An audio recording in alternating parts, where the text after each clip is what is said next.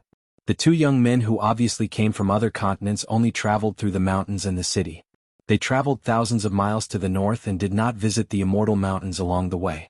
Also, no great cultivators took the initiative to pay them a visit. What did this mean? This meant that the 2 fledglings who were born in a noble family and were extremely wealthy must have been used to living a comfortable life since young.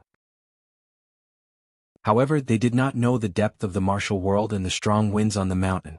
If he did not take down these two rich hotheads, would he be able to live up to his years of hard work?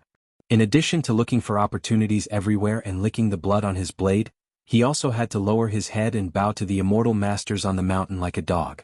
He took their money and helped them settle the dirty things that they disdained to do personally. Then he had to bear a bad reputation and run for his life, changing to another place and starting all over again.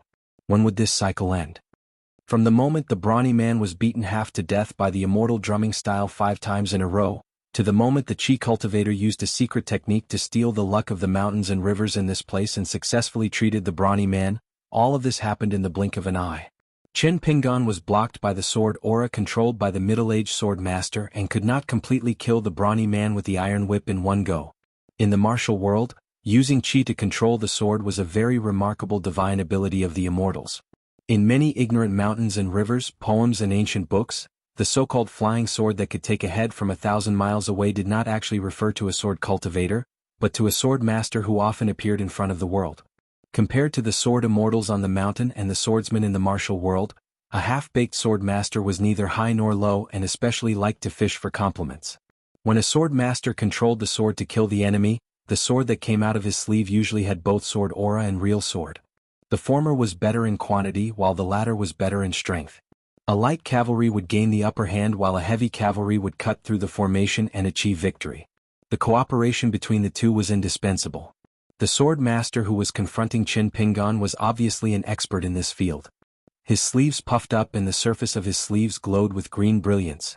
Streaks of green sword aura swept out from it and were unusually fierce. Fortunately, a sword master could control at most 2 streaks of sword aura at a time. Chen Pingan was still dodging easily and was far from being in a tight spot. However, he was very restrained. Chen Pingan did not use the method that would kill 1,000 of the enemy at the cost of 800 of his own men. After severely injuring the brawny man earlier, due to the sword master's restraint, even if the chi cultivator who was proficient in the 5 elements would spell save the brawny man, he still symbolically blocked the attack. This caused the sword master to make a mistake in his prediction and a streak of sword aura was already waiting near the brawny man. In the end, Chen Pingan suddenly accelerated and rushed towards the sword master, almost 10 feet away from him. The sword master who was scared out of his wits had no choice but to use his real trump card. The substantial sword did not fly out from his sleeve, but quietly appeared from his hair bun on the top of his head. It turned out that the jasper hairpin was the scabbard, used to hide the small sword. It was a hiltless small sword shaped like an emerald willow leaf. It was extremely slender and spun around the sword master, bringing with it streams of tender green fireflies. The Taoist from the talisman sect reminded sternly, "My 2 dry well talismans can at most hold on for another 20 seconds. Let's end the battle quickly and kill this little bastard quickly. Once his flying sword breaks out of the cage, we'll be lining up to slit our throats." The old Taoist's face was haggard and his fingers were bony. As he spoke, his hands moved slowly.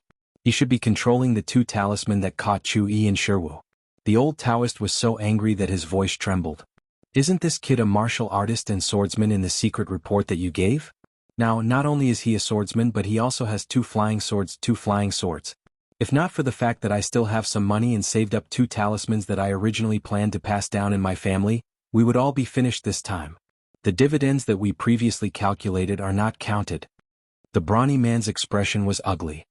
He strode towards Chen Pingan without looking at the old Taoist and said in a muffled voice, "About the dividends, that's easy. We won't shortchange you." The old Taoist snorted coldly. His heart was in turmoil as he stared at the white-robed youth. Since when did a swordsman have such a strong physique? As for the handsome young master who was still standing on the tree, he was also a swordsman with a natal flying sword. It was no wonder the 2 of them dared to do as they pleased in a foreign country. 2 swordsmen with 3 natal flying swords. Even if they swaggered from the Tongya continent's Yugui sect to the Tongya sect, as long as they didn't provoke those immortal residences, how many wild cultivators would dare to provoke them? This group of people was a mix of good and bad people. Of course they couldn't walk together but because of benefits they gathered. Although everyone's cultivation realm wasn't too high, they each had their own strengths. Along the way there was an expert behind the scenes who gave them advice. Therefore, even if they wanted to kill a golden core cultivator, as long as the other party didn't notice beforehand, the group could arm wrestle. Who knows, they might even get a great fortune. For example, this time he had his eyes on that young sheep-fat beast. He was determined to get it. In fact, they had already overestimated the two young people, but they didn't expect them to be so difficult to deal with. This time there was a middle-aged swordsman who didn't hold back the youth, and there was also a wood element chi refinement warrior who was blessed by nature in this forest. He actually drove the ancient trees to uproot from the ground like an old man who was staggering. The burly man took out a vermilion pill and threw it into his mouth. The skin on his face turned hot and red. He wanted to invite the gods to descend once again. The branches of the big tree were like long whips, ruthlessly smashing towards Qin Pingan. In the process of dodging, Qin Pingan had to dodge one or two sinister and tricky green sword gleams in time. For a moment he was surrounded by danger. Fortunately, Lu Tai quickly transmitted his voice to Qin Pingan and taught him how to deal with those strange trees. After that, Qin Pingan's every punch accurately smashed the small string of concealment words pasted on the big tree. Only when Qin Pingan successfully smashed the words, would there be the scene of the silver light shattering. The big tree would then collapse and the green leaves and trees would wither instantly. Lu Tai also reminded Qin Pingan that the talisman sect's Taoist who imprisoned the two flying swords, the so-called 20 seconds might not be real. It was highly likely that it was 30 seconds, or even that the talisman could hold on for a longer time. Qin Pingan was expressionless, probably because he couldn't be distracted. After smashing all the strange trees, the burly man who had already abandoned the iron whip had successfully invited the gods. His pair of snow-white eyes were devoid of any human luster, like a god who was coldly looking down at the mortal world. However, Lu Tai was a little surprised, because he noticed that Qin Pingan, after hearing his reminder, did not have any ripples in his heart at all. It was obvious that Qin Pingan had already seen through the old Taoist scheme, which was why he could be so calm. At such a young age he was already experienced in the Jianghu. Lu Tai supported himself on the tree trunk with one hand. Compared to Qin Pingan who was fighting with various heroes, he was very bored here. His flying sword, needle tip, could no longer kill the old array master, and the ghost smoke emitted from the pottery jar could do nothing to him, Lu Tai. Besides, Lu Tai also took out a colorful silk rope casually and tied it to his arm. Although it was thousands of miles away from the colorful belt worn by women, it was already quite a good magical equipment for ordinary chi trainers. The colorful rope wrapped around his arm was respectively the life extension core, which could increase the absorption of spiritual energy, the invincible weapon puppet, which could be invulnerable to swords and spears. Of course, not all weapons couldn't get close to him, otherwise, it would be a half-immortal weapon instead of a magical equipment. The evil-avoiding rope, which could be raised high like a psychic snake and could disperse evil spirits. The sword silk, which could fly out by itself, was a bit like the flying sword driven by a sword master. The last one was a tiny pocket-sized demon binding rope. The strength of Lu Tai's magical equipment was that it was comprehensive and had both offensive and defensive capabilities. However, at the end of the day, as long as his opponent was not a Jindan or Yuanying realm cultivator who was 1 or 2 levels higher than his opponent, he would be afraid of being bitten to death by ants. Fortunately, Qin Pingan was keeping the enemy's main force busy today. Lu Tai, who had nothing to do, felt a little guilty for the first time. He was indeed careless this time. He didn't expect that the enemy would be so bold as to summon so many people to besiege them. Their perseverance was even better. They had followed them for 1,000 miles. On the battlefield in the north, the evil cultivator probably felt sorry for the dissipating black smoke. He shouted at the old Taoist, "Do you still have any dry well talismans? If you do, just throw one out. I'll pay you back with the money later." The old Taoist was so angry that he stomped his feet and cursed, "You have your father." The evil cultivator was furious, but he could only hold it in for now. He thought that there would be plenty of time in the future to settle the score with the old Taoist. The old Taoist looked down on the evil cultivator who couldn't tell the difference between a human and a ghost. He seemed to be afraid that the 20 seconds would be over. He shook his sleeves quietly as if he was preparing for something. The trembling of the 2 talismans on which the flying sword was imprisoned grew stronger. The old Taoist was in a dilemma. At first, he shouted that the talisman could only trap the flying sword for 20 seconds. Just as Lu Tai had guessed, he was deliberately deceiving Qin Pingan, hoping that he would misunderstand that he could summon the flying sword back after 20 seconds. But now the old Taoist was forced to suffer in silence. It turned out that the 2 priceless talismans could only trap the flying sword for about 20 seconds, and not the 40 seconds he expected. The talisman was called the Dry Well Talisman. It could suppress the natal flying sword. There were 7 small nails made of thunderstruck wood, drawn in the shape of the Big Dipper. They were embedded in a special talisman paper using a secret technique. The talisman paper was then scraped off the flying dust that fell from the tail of the wind. It had to be the Buzhou wind, one of the 8 winds. The talisman's pattern was a sword trapped in a well, and the talisman paper had the word motionless written on it. This was the main trunk. The other talisman's branches and leaves had many other links. It was a superior-grade secret talisman of the Tongya State Talisman sect. Although it could not be compared to Lu Tai's so-called scabbard talisman and mountain ceiling talisman, it was not to be underestimated. It was a life-saving talisman for chi refinement warriors of the middle 5 realms to deal with swordsmen. It was worth a lot. It took time and money to develop a dry well talisman with complicated materials. Within 100 feet radius, as long as the talisman was used, it could immobilize the natal flying sword of a swordsman's natal flying sword when it encountered a flying sword. The quality of the talisman depended on how long it could trap the flying sword. If one wanted to break the restriction, one only needed to use a hand seal, flick one's sleeve, and the flying sword in the well would be able to fly away freely. Others took 10 years to sharpen a sword, but the old Taoist took 10 years to sharpen a talisman. It was never too much to cherish it. The 2 battlefields were in full swing. In the depths of the forest, 2 people were watching from afar. They were watching the fire from the other side. One of them was the customer who fought with Lu Tai for the mutton fat beast in the Fuyao sect's shop. He had a short stature and an ordinary appearance, but he had a smug look on his face. The other was a red-robed swordsman with a long sword by his waist. He had a slender figure and a dignified appearance. He placed his hand on the hilt of his sword and looked at the situation on the other side of the battlefield. He smiled and said, "Previously, everyone thought that you were making a mountain out of a molehill. Even I was no exception. Now, it seems that your caution has saved me a lot of trouble." The red-robed man was a swordsman at the peak of the 6th realm of the martial Dao. In the underworld of the Tongya state, he was considered a true grandmaster of swordsmanship. Although he was already 70 years old, his face was still as handsome as jade. In the past few decades, he had galloped across dozens of countries with his sword and rarely met a worthy opponent. Moreover, the long sword by his waist was an immortal treasure with unparalleled sharpness.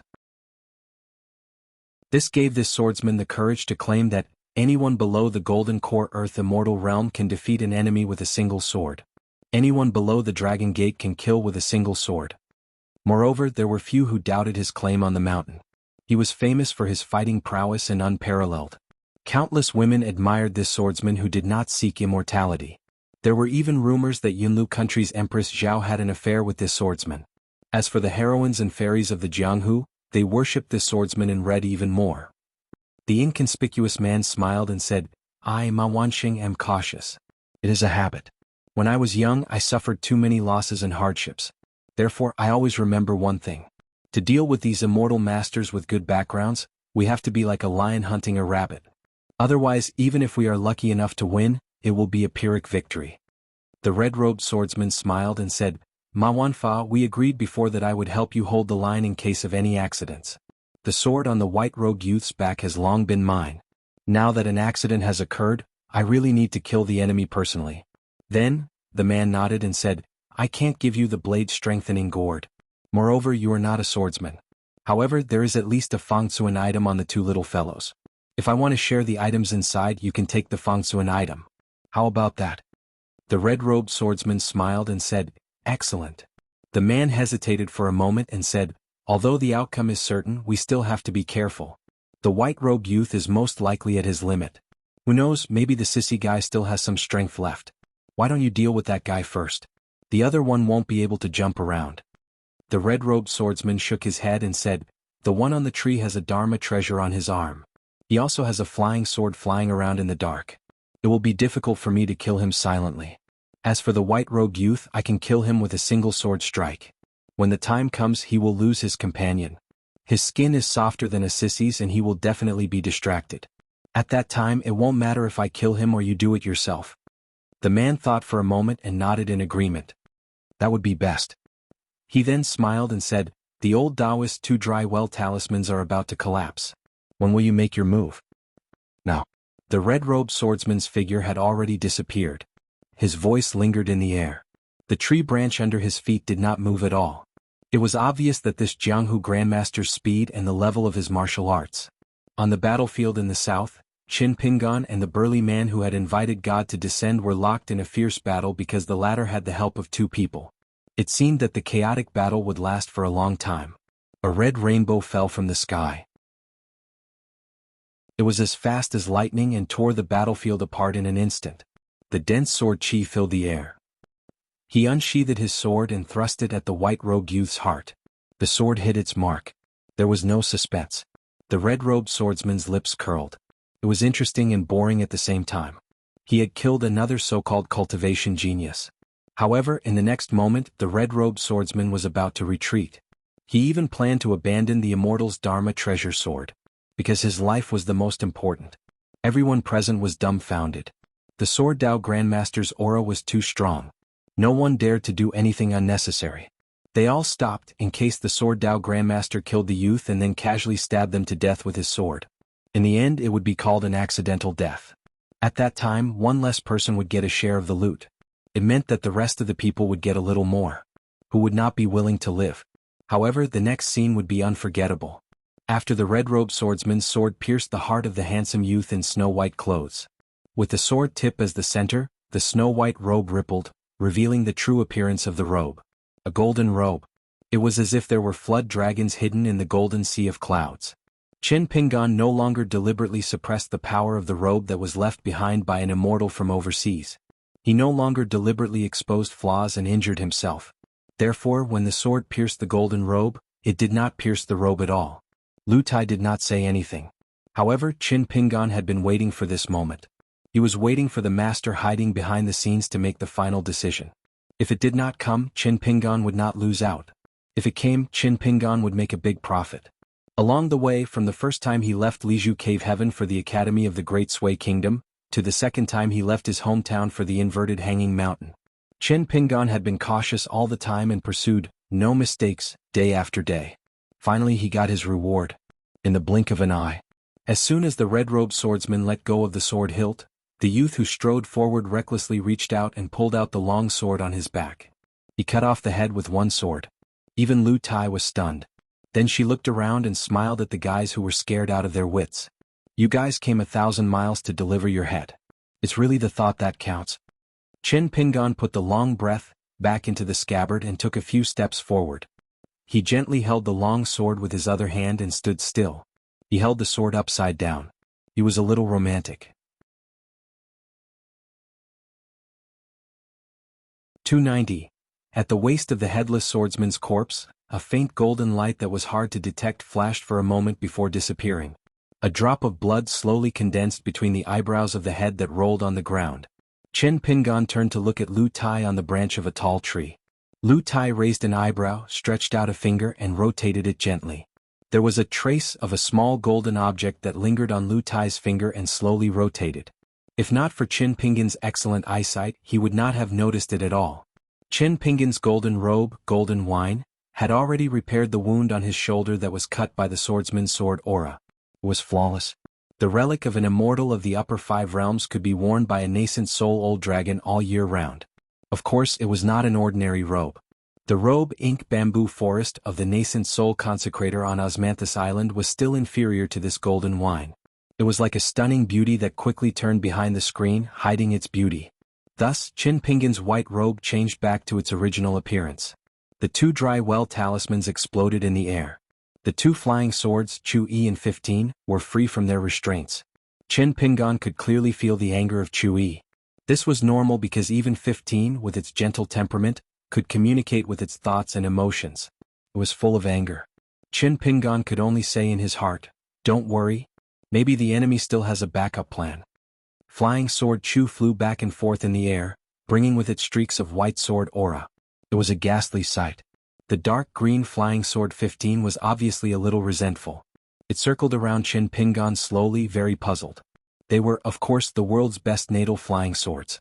However, they were not Qin Pingan's natal items. The 2 of them did not have the relationship of monarch and subject, master and servant. It was more like Qin Pingan was taking care of 2 young children, one with a bad temper and the other with a gentle temperament. However, Qin Pingan felt that this was not bad. The atmosphere in the forest was heavy and treacherous. The red-clothed swordsman, who was the stabilizing force, was already dead. He died without any hesitation. If it weren't for the fact that he turned into a rainbow and came with a menacing aura, and that heart-piercing sword strike that was peerless, everyone would have thought that this fellow was a Jianghu swindler who had gained fame by deceiving the world. The silver eyes of the tall and sturdy man who had asked the god to descend gradually faded and returned to normal. This person's aura was the strongest earlier, and he had been in the limelight for a while. Now his face was pale and his lips were trembling. He looked pitiful, as if he wanted to say something. He glanced at the two iron whips in the distance. He only dared to stand in place and did not dare to move. How could he have the courage to pick them up? He was afraid that in the next moment, his heart would be pierced by the flying sword. The middle-aged swordsman's eyes were dark and gloomy. He already had thoughts of retreating. His hands naturally drooped down. Previously, his sleeves were filled with clear light, and there was nothing unusual about it.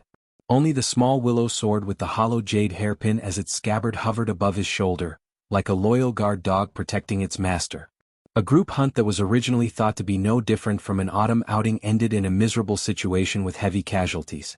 As for the two young outsiders, one of them was unharmed, and the one on the tree was even more unharmed. At this moment, the fear towards the immortal's abode arose spontaneously in the hearts of these cultivators who could call the wind and summon the rain in their respective territories, and once again enveloped their hearts. The old formation master's heart was like dead ashes. The formation was so close to completion, but in the end, it was completely destroyed by this damned swordsmanship grandmaster. He had tried to steal a chicken only to end up losing the rice used to lure it. The two outstanding disciples he was proud of also died on the spot. The two unlucky children did not have outstanding aptitudes, but they were obedient and easy to order around. The old formation master once again took out those precious pearls that he had kept in his sleeves and formed a formation one by one. The small formations formed a large protective formation. They were ready for battle. The chi cultivator who cultivated the 5 elements with spell was silent all along. He was a cultivator who could both attack and defend. In addition to being able to move mountains and uproot trees, he could also raise flower demons, insect pets, and plant spirits. He was like an auxiliary soldier on the battlefield, and he was often good at healing and detoxifying spells. They were often unable to win the battle in one fell swoop, but they were a type of chi cultivator who was popular. If they could choose to travel in a group of 3, then the most lethal and invincible sword cultivator, the unkillable weapon cultivator, and a farmer's pharmacist, a disciple of the Taoist external elixir sect, or a wood elemental chi cultivator could be said to be the best lineup for chi cultivators to travel the world together and gain experience everywhere. No one was willing to take the initiative to speak. They all had their own ulterior motives. Qin Pingan held the long sword left behind by the red-clothed swordsman in reverse and looked down. The body of the sword was like a pool of autumn water. Under the reflection of the sunlight through the branches and leaves, the water rippled. It was definitely a good sword. But he did not know how much it was worth. The evil cultivator was the only one who was bold enough to make a move. He sneakily put one hand behind his back and held up a silver-white porcelain bottle. It was 1 foot tall with a narrow mouth and a big belly. Ferocious faces constantly swam across the surface of the bottle, like a cruel cage to imprison souls. This person silently recited the incantation. He was going to use the spiritual weapon in his hand to secretly collect the red-clothed swordsman's soul after his death. This was a once-in-a-lifetime opportunity. Once he succeeded, his strength would skyrocket. A martial arts grandmaster at the peak of the 6th realm had a strong soul. As long as he successfully refined it into a Yin soldier and nurtured it properly, he could go to the 6th realm and stay in the mass graves and ancient battlefields to let it constantly absorb the evil energy. He might even be able to refine it into an otherworldly item of the 7th realm. By then he would not need to care about other people's opinions. He was afraid that even the monarchs of small countries would have to give in to him. Lu Tai immediately saw through the evil cultivator's little trick and said angrily, "How dare you steal under my nose?" The incomparably huge life-bound flying sword named Needle Tip fell straight down from above the evil cultivator's head. The evil cultivator hurriedly fled. At the same time, he put away the silver porcelain bottle that was his family heirloom. He had to give up on the idea of collecting souls and use the otherworldly items collected in the black porcelain bottle to resist the pursuit of that terrifying flying sword. No matter how the evil cultivator twisted and turned, the flying sword followed him like a shadow. If the mastermind behind this encirclement was Ma Wanfa, and if the old formation master's formation was successfully completed, as well as if the red-clothed swordsman did not suddenly die, then everyone's will was like an impregnable fortress. It would be more than enough to deal with a single golden core cultivator. If everyone did not fear death, then perhaps even 2 golden core cultivators would not be able to gain the slightest advantage. However, there were not so many ifs in the world. Taking a step back, a group of people gathered for the sake of benefits had the upper hand. That was because everyone was as fierce as a tiger. However, as long as they were at a disadvantage, their hearts would scatter and they would be reduced to a motley crowd. The burly man who was already an arrow at the end of its flight was suddenly pleasantly surprised. He said loudly, "My master said that he will rush over immediately and deal with the 2 of them personally. Everyone other than Do Ziji's sword, infatuation, the Fangtsuan item that was originally promised to Do Ziji, as well as Do Ziji's family property, I will give them all to everyone." The burly man was almost shouting with all his might.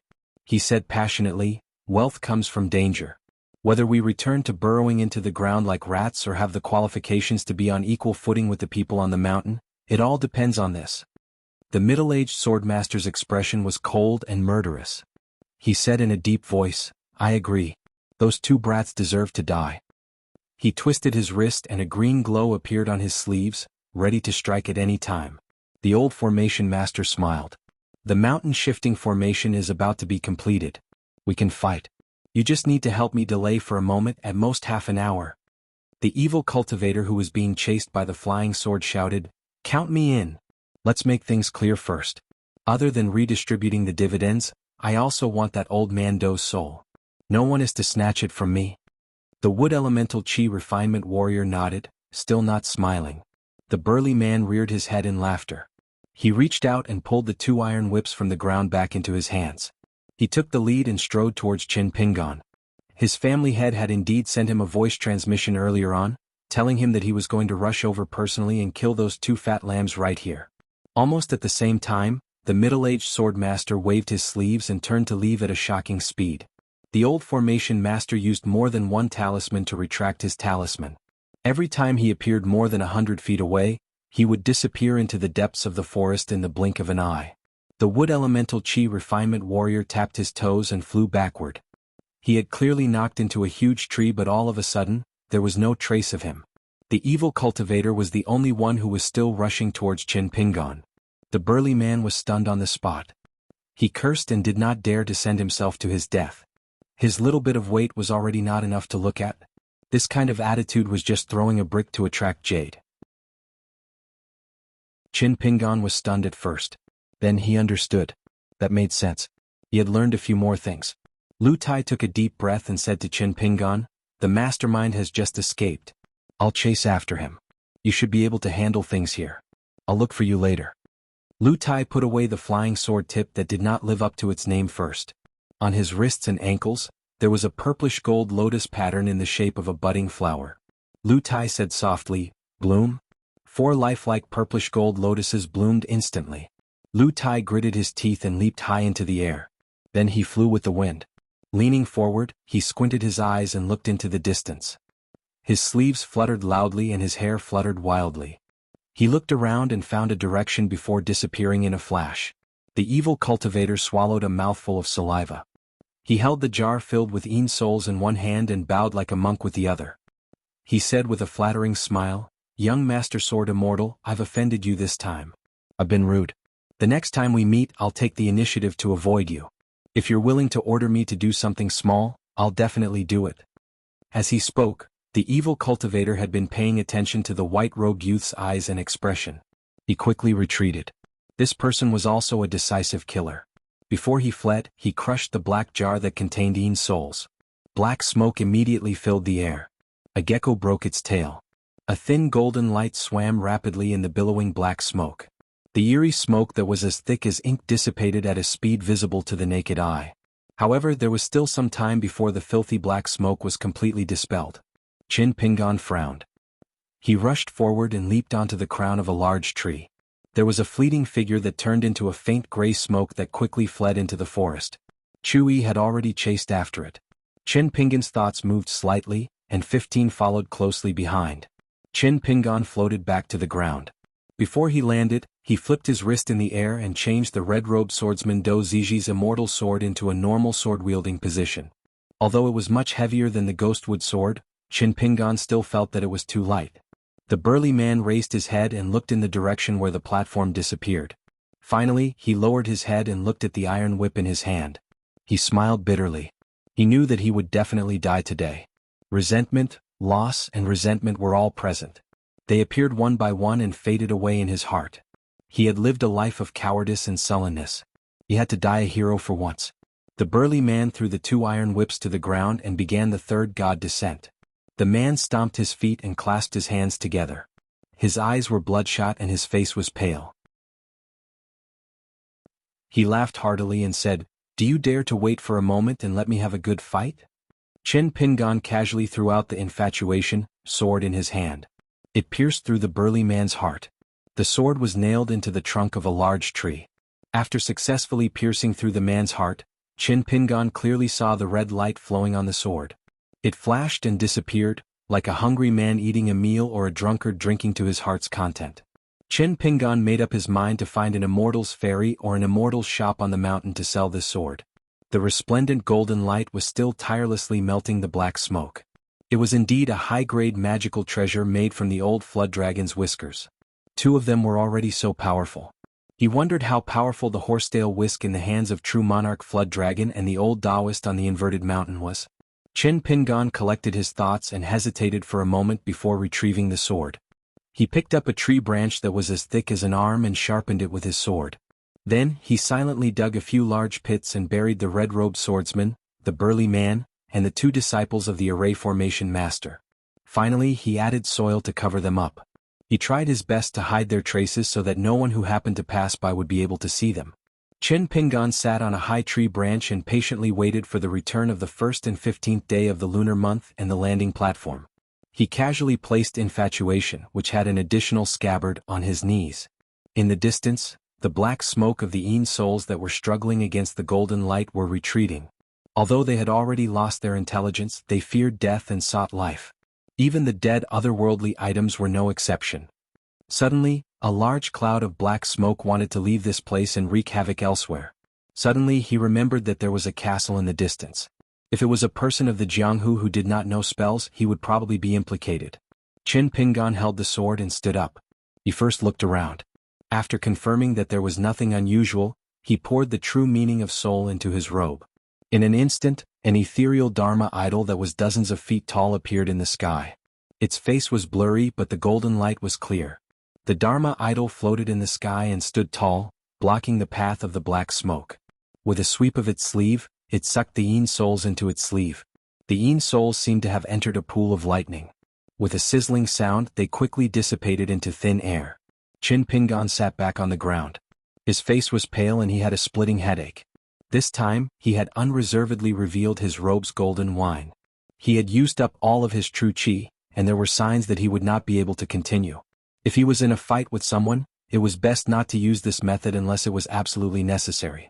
If the other party had an unexpected life-saving ability, Qin Pingan would be offering his head with both hands. But to be honest, the feeling of his mind wandering as if his soul had left his body and traveled far away, was extremely mysterious. Looking down at the mountains and rivers from above, Qin Pingan stretched out his finger and gently twirled the corner of his robe. It was soft, smooth and cool. The battle of life and death was mainly because he was on tenterhooks and had almost exhausted his mental and physical strength. Qin Pingan was a little sleepy. He leaned against the trunk of a big tree and closed his eyes to rest. After about half an hour, Qin Pingan finally calmed down and his breathing became smooth again. Qin Pingan's wrist was tied with a golden knot made from the demon binding rope.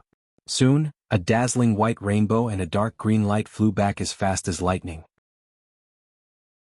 Although the 2 flying swords were extremely small, the 2 fireflies stretched out for hundreds of feet and were still very eye-catching. The 2 of them entered the sword-strengthening gourd. He sensed their intentions from the sword-strengthening gourd. They should have successfully killed the enemy. Qin Pingan was relieved.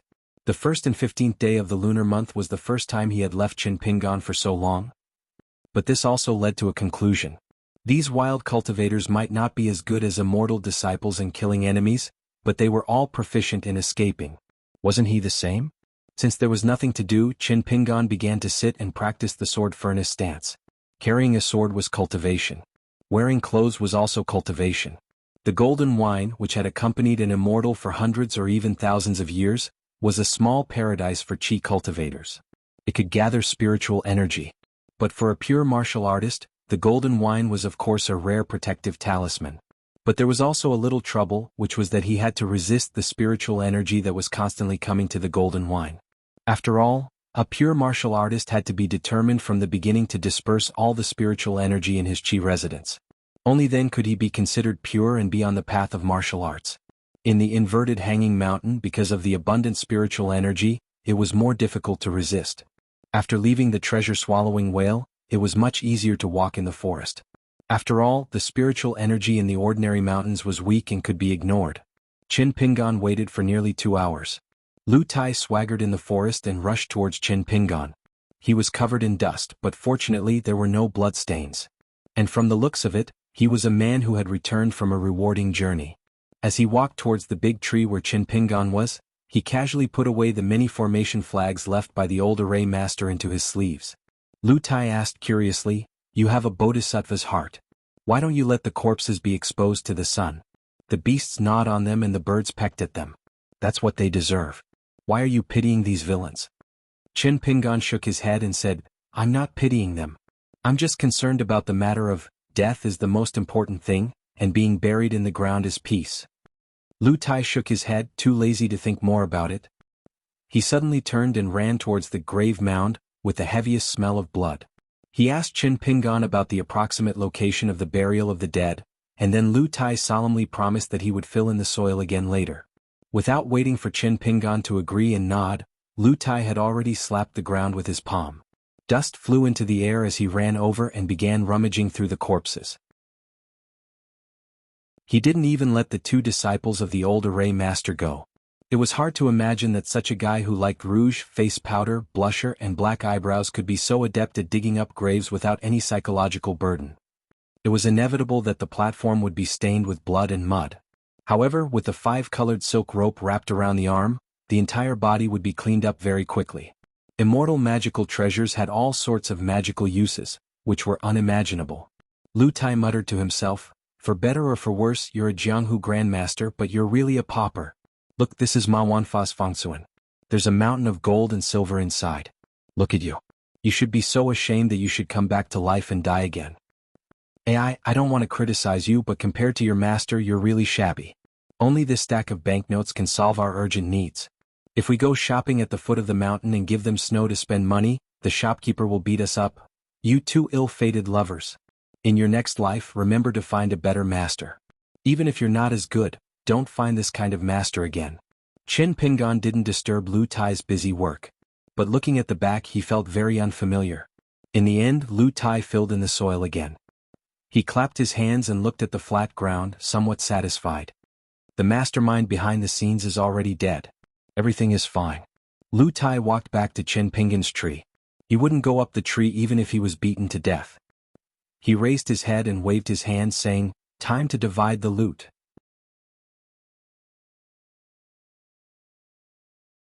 291.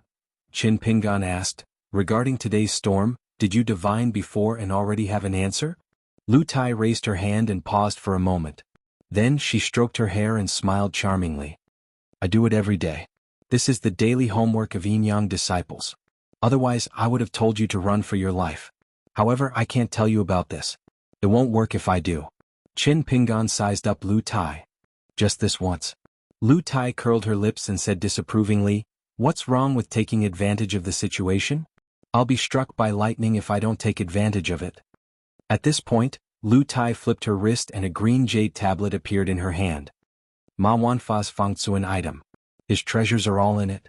Compared to Do Ziji who practices martial arts, Ma Wanfa is doing quite well. He has a Fangsuan item even though he's a Dragon Gate cultivator. However, do you know what's the best about him? Qin Pingan shook his head. Lu Tai chuckled. Ma Wanfa is a rare silkworm breeder.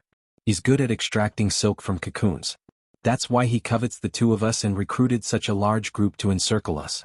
Ma Wanfa is confident that he can capture our Fangsuan item after we die.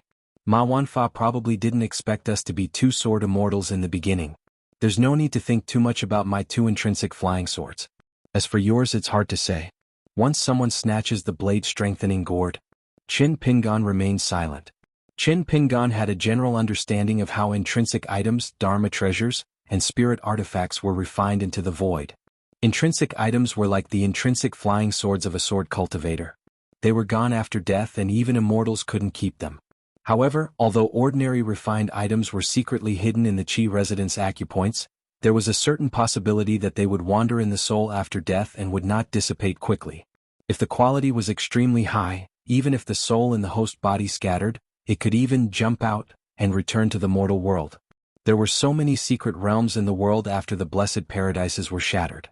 After the restrictions of the immortal mansions were broken, there would often be high-grade magical treasures left in the mortal world near the remains of many immortals who were dismembered. To a Qi refinement warrior, the natal item was destined to be extremely rare. As for the refined items, although there were slightly more in quantity, they could be counted on one's fingers. After all, the higher the quality of a spirit artifact or magic treasure, the more difficult it was to refine, and the amount of time and energy it consumed was sufficient to make most cultivators below the earthly immortal realm retreat in the face of difficulties. As for the immortal sword in the Heaven Master Mansion on Mount Longhu, even if the person who wielded it had been a grand Heaven Master with heaven-defying Taoist magics, he still wouldn't have been able to make it his life essence item. Second Taoist sword was the same. There were many sword immortals in the 9 continents, so there were naturally many immortal swords as well. However, there were only 4 immortal swords in the truest sense. There were only 4. It had remained unchanged for 10,000 years. That was why Ruanju of the Wind Snow Temple swore to forge a brand new immortal sword that no one had ever seen before. If modern people were inferior to ancient people in every aspect, how boring would that be?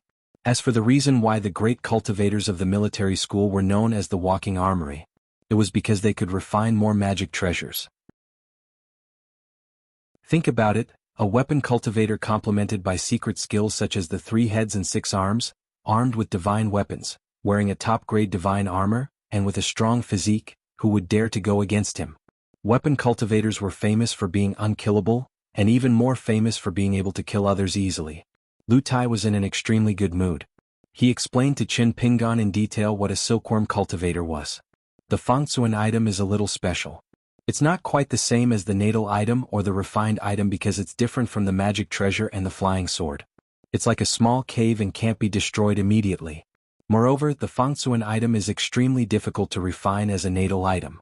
Therefore, how to strip the Fangsuan item from a Qi refinement warrior has become a great knowledge. Once it's successful, it's a profitable business. There's a special kind of people on the mountain called the silkworm cultivator. They have their own methods and secret skills that have been passed down in their families or sections. They can intercept the Fangsuan item from the soul of a Qi refinement warrior. Lu Tai clicked his tongue and said, "If Ma Wanfa kills us, then he'll make a fortune. With your blade-strengthening gourd and my Fangsuan item, maybe he only needs to spend money to create a land immortal." Lu Tai suddenly narrowed his eyes and asked with a smile, "Aren't you going to ask me how I killed the Dragon Gate cultivator?" Qin Pingan took a step back. Chu Yi and 15 rushed out of the blade-strengthening gourd and guarded Qin Pingan on both sides.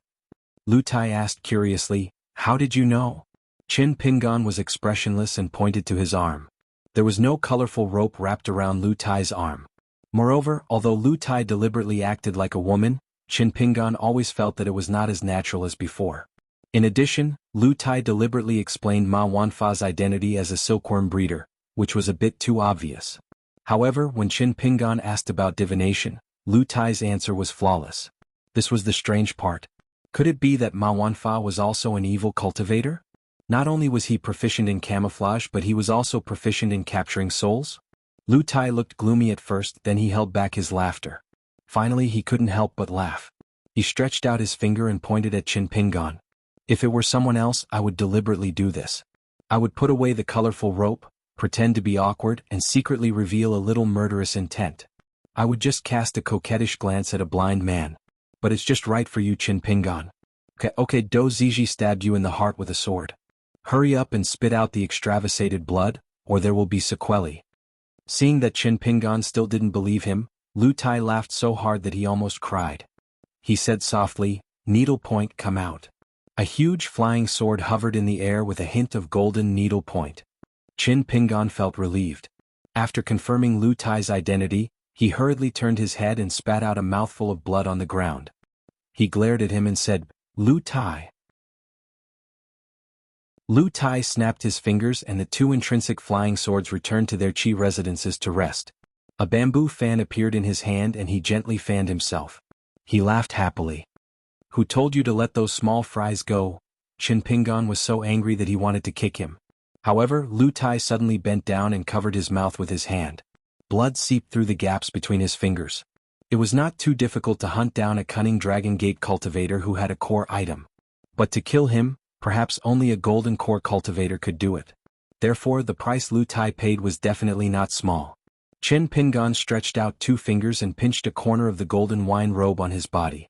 With a slight tug, he actually peeled off the entire golden wine robe and gently threw it to the trembling Lu Tai. He frowned and said, "Try it on. I've already removed the seal on the robe." Lu Tai stretched out his hand and grabbed the golden robe. Without any movement, the golden wine robe was instantly on his body. He sat down on the ground and took a deep breath before sitting down cross-legged. He stretched out a finger and wiped his scarlet lips while cursing. But even so, it didn't seem vulgar at all. If it wasn't for the fact that I wanted to maintain my peak combat strength at all times and treated those medicinal pills and nectar as steamed buns and tea, how could I have ended up in such a sorry state? If we had split Ma Wanfa's square inch equally, you would have profited greatly, but I would have suffered a great loss. Qin Pingan squatted at the side and casually inserted infatuation into the ground.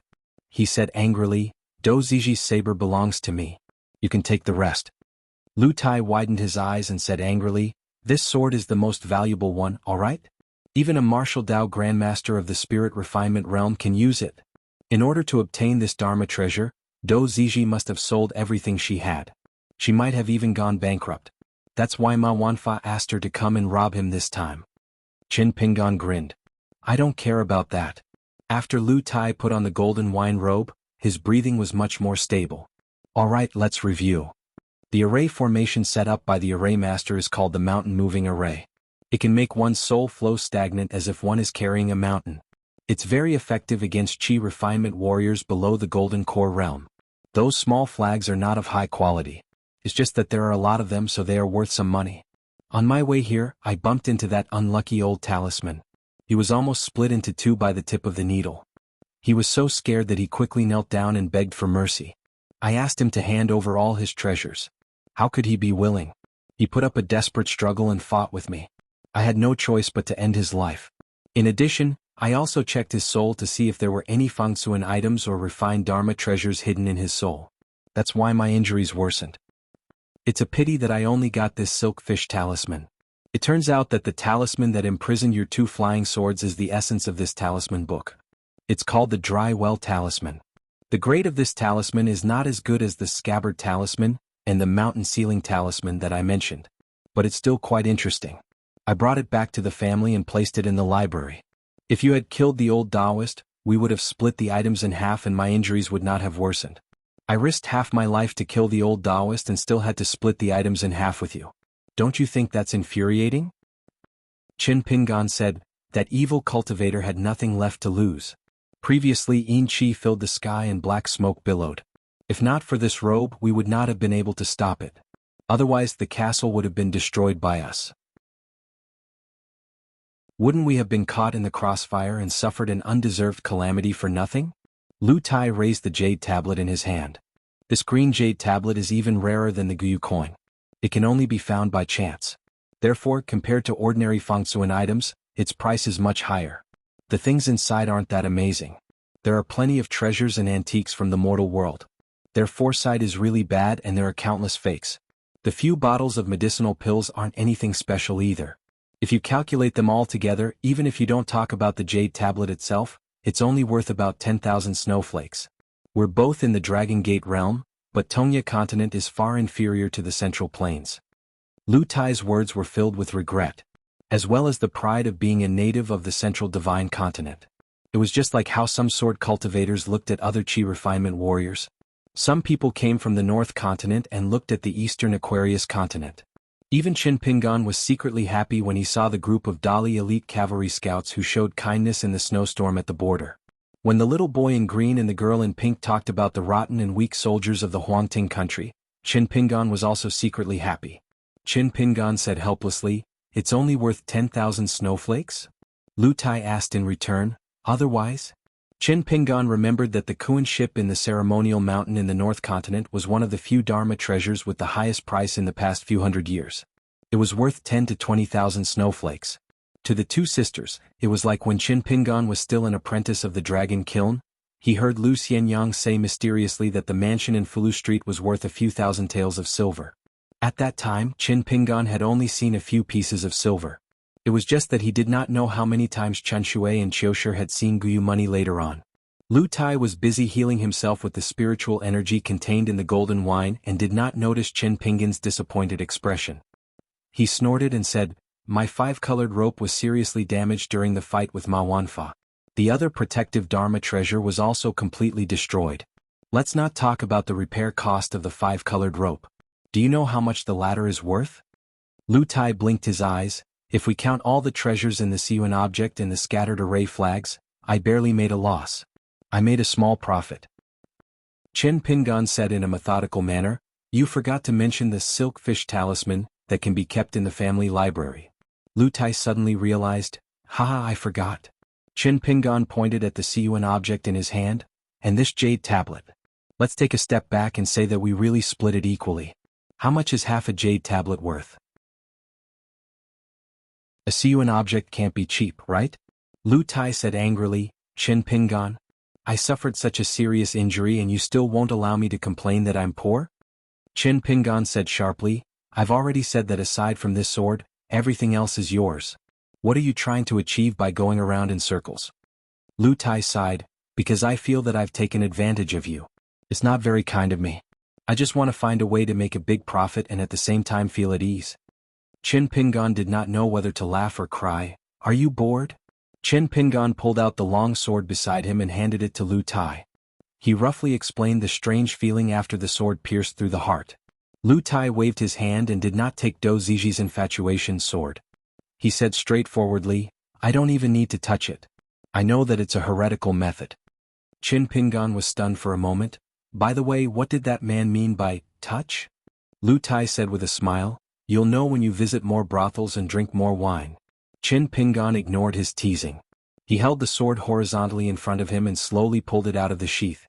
The autumn water was cold, as if the surrounding light was condensed on the sword. Lu Tai explained, "Anyway, it can be sold for a lot of money." Chin Pingan nodded and did not doubt it. The grandson of Song Yufan, the sword sage of Brush Country, once spent 900 snowflakes to buy a short sword forged in the mountain at the immortal ferry crossing the border between the two countries, which cost the villa a lot of money. Senior Song's martial arts realm was similar to Do Ziji's. However, as the top swordsman in Jianghu, the two were very different in terms of their foundation and the essence of swordsmanship. However, Song Yufan, as a sword master who shocked Jianghu, had nothing to rely on but his sword. On this point, Do Ziji was the same. She only put in a lot of effort in the matter of the sword. Compared with the Qi trainers who only hated that they did not have enough magical weapons, there was a world of difference. As for the swordsmen who were not in Jianghu but in heaven, they were the most straightforward. They pursued to break all rules with one sword. Chin Pingan asked about the transfer spell that the old array master used after smashing the talisman. Lu Tai saw it for the first time, but it was not the first time he heard about it. This knowledgeable disciple of the Lu family told Chin Pingan about the cooperation between the talisman and the array. Only then did Chin Pingan know that the overlapping of two land withdrawal talismans could bring about an unexpected effect. There were indeed all kinds of spells and techniques on the mountain. "It's almost time. The injury has been suppressed. Next, I only need to rest quietly." Lu Tai stood up and used his fingertips to pull out the golden robe and casually threw it to Chin Pingan. Chin Pingan only needed to open his hands and the golden robe would automatically put on his body as if there was a maidservant waiting on it. Lu Tai kept the green jade tablet in his sleeve and smiled, "Sharing the spoils on the ground, what are you most afraid of?" Lu Tai asked and answered his own question. "Unequal distribution of spoils, deadly fights in the nest. So I calculated that I now owe you, Chin Pingan, half of the jade tablet. If converted to snow money." Lu Tai suddenly exclaimed and covered his chest. He frowned and said, Speaking of this, I feel a little distressed. Qin Pingan slapped on Lu Tai's head and scolded jokingly, naughty? On Luapa Mountain, Wei Pai often did this to the little boy in green. Lu Tai was stunned for a moment and did not argue with Qin Pingan. Let me check out the surroundings first. I'm not in a hurry to leave. After finishing his words, Qin Pingan leaped onto a high branch and looked into the distance. Lu Tai looked up and hesitated for a moment. Finally, he plucked up his courage and stood on the branch. He did not forget to hold the main trunk with one hand and felt slightly at ease. Qin Pingan held infatuation in one hand and took off the blade-strengthening gourd with the other. It was rare for him to drink a mouthful of wine.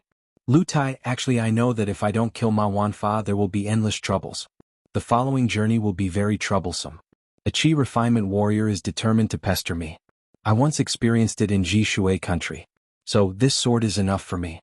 You don't have to give me extra snow money. Lu Tai was about to speak. Qin Pingan turned and smiled, but after knowing you, I increasingly feel that I can't only talk about my own reasons. The most frightening thing is to go to extremes. If you really have a conscience, I'll take the money. Lu Tai did not say anything. He simply leaned against the tree trunk and took out a bronze mirror with a smile. He looked left and right and began to comb his temples carefully while humming a tune. A horse would not get fat without eating at night. A man would not get rich without a windfall. Qin Pingan could not stand this. He stopped looking at him and suddenly frowned. Someone is coming this way. Lu Tai followed Qin Pingan's line of sight and quickly continued to comb his hair in front of the mirror. It's just a group of boorish men in the pugilistic world. They should be people from that castle. You're wearing a golden cloth. You'll be fine even if you stand there and let them slash you dozens of times.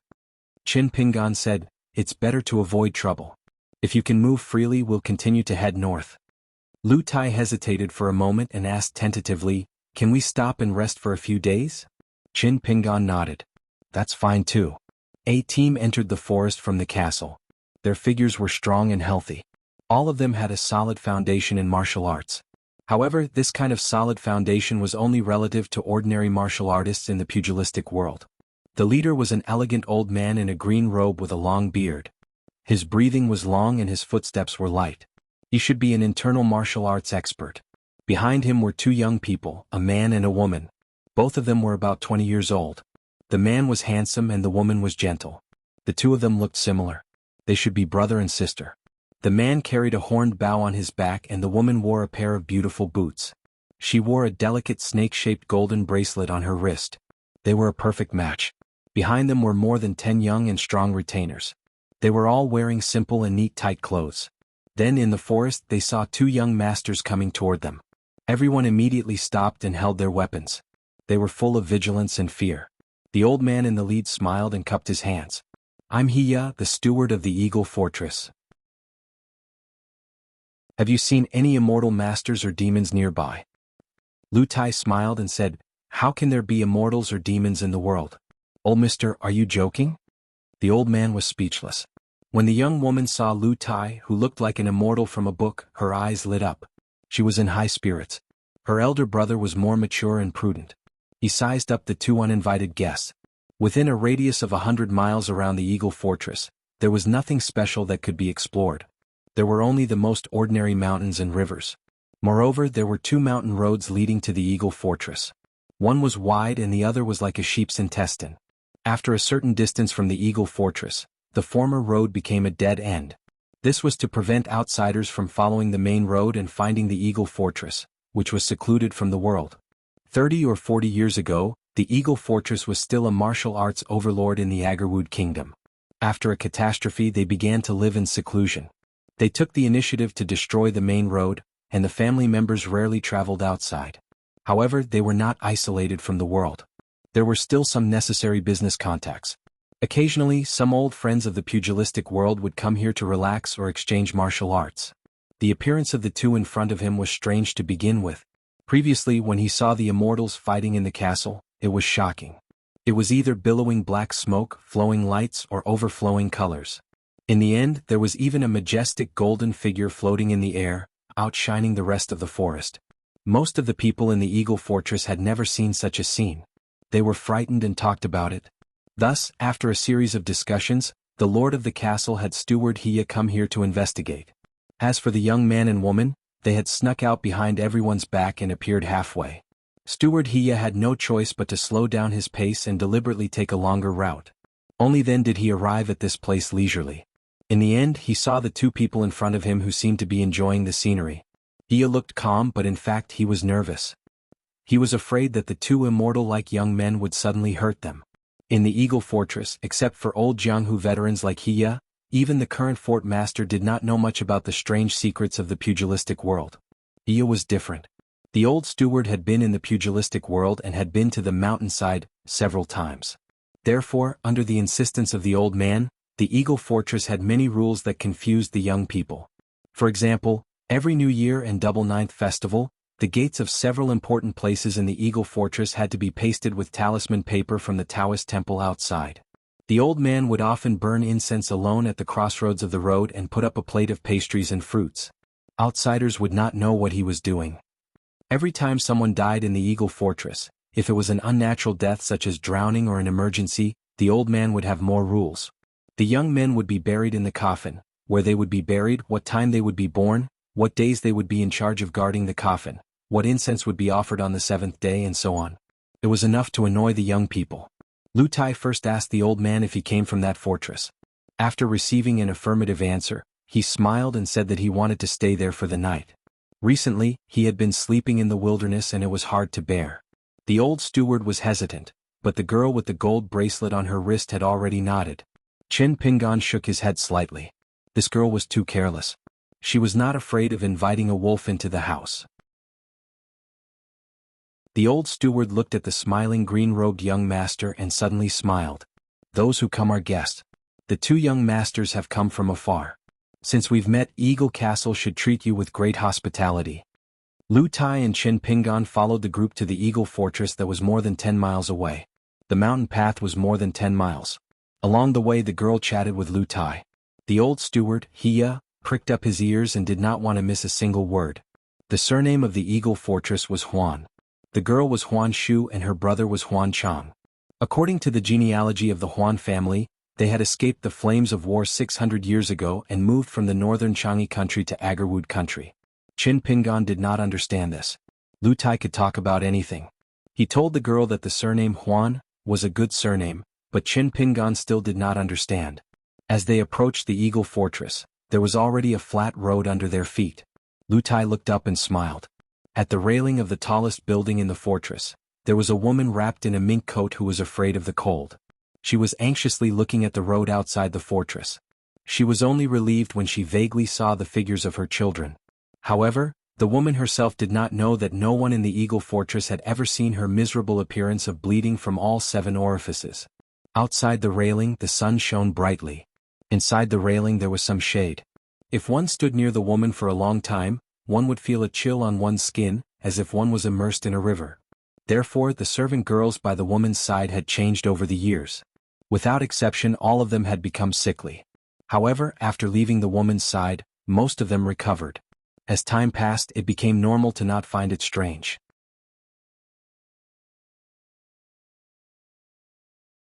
"292. The castle stood tall among the green hills and clear waters. If one did not look carefully, they would not notice the ancient talisman pasted on the left and right sides of the gate. Chen Pingan had good eyesight and was observant. He immediately noticed the 2 inconspicuous talisman. He turned to look at Lu Tai, who was busy chatting with Huan Shu about the Jianghu of Agarwood country. Chen Pingan silently memorized the talisman pattern. There were thousands of talisman types in the world. There were many different schools of talisman. There were only 3 schools that were qualified to be called the orthodox talisman. The celestial master's abode of Longhu Mountain in the central divine continent was one of them. The other 2 were the Lingbao sect in the South Sa continent and the Tongya sect in the Tongya continent where Chen Pingan was standing. The 2 uninvited guests, Chen Pingan and Lu Tai, were arranged to stay in a small courtyard on the east side of the Eagle Fortress by Steward Hiya. Hiya personally led the 2 of them to their residence. The 2 brothers, Huan Chang and Huan Shu, bid farewell to them. They agreed to stay here and rest well. There would be a welcome banquet tomorrow night in the main building. They hoped that Chen Pingan and Lu Tai would be there on time. The main bluestone road in the middle of the Eagle Fortress led directly to the main building.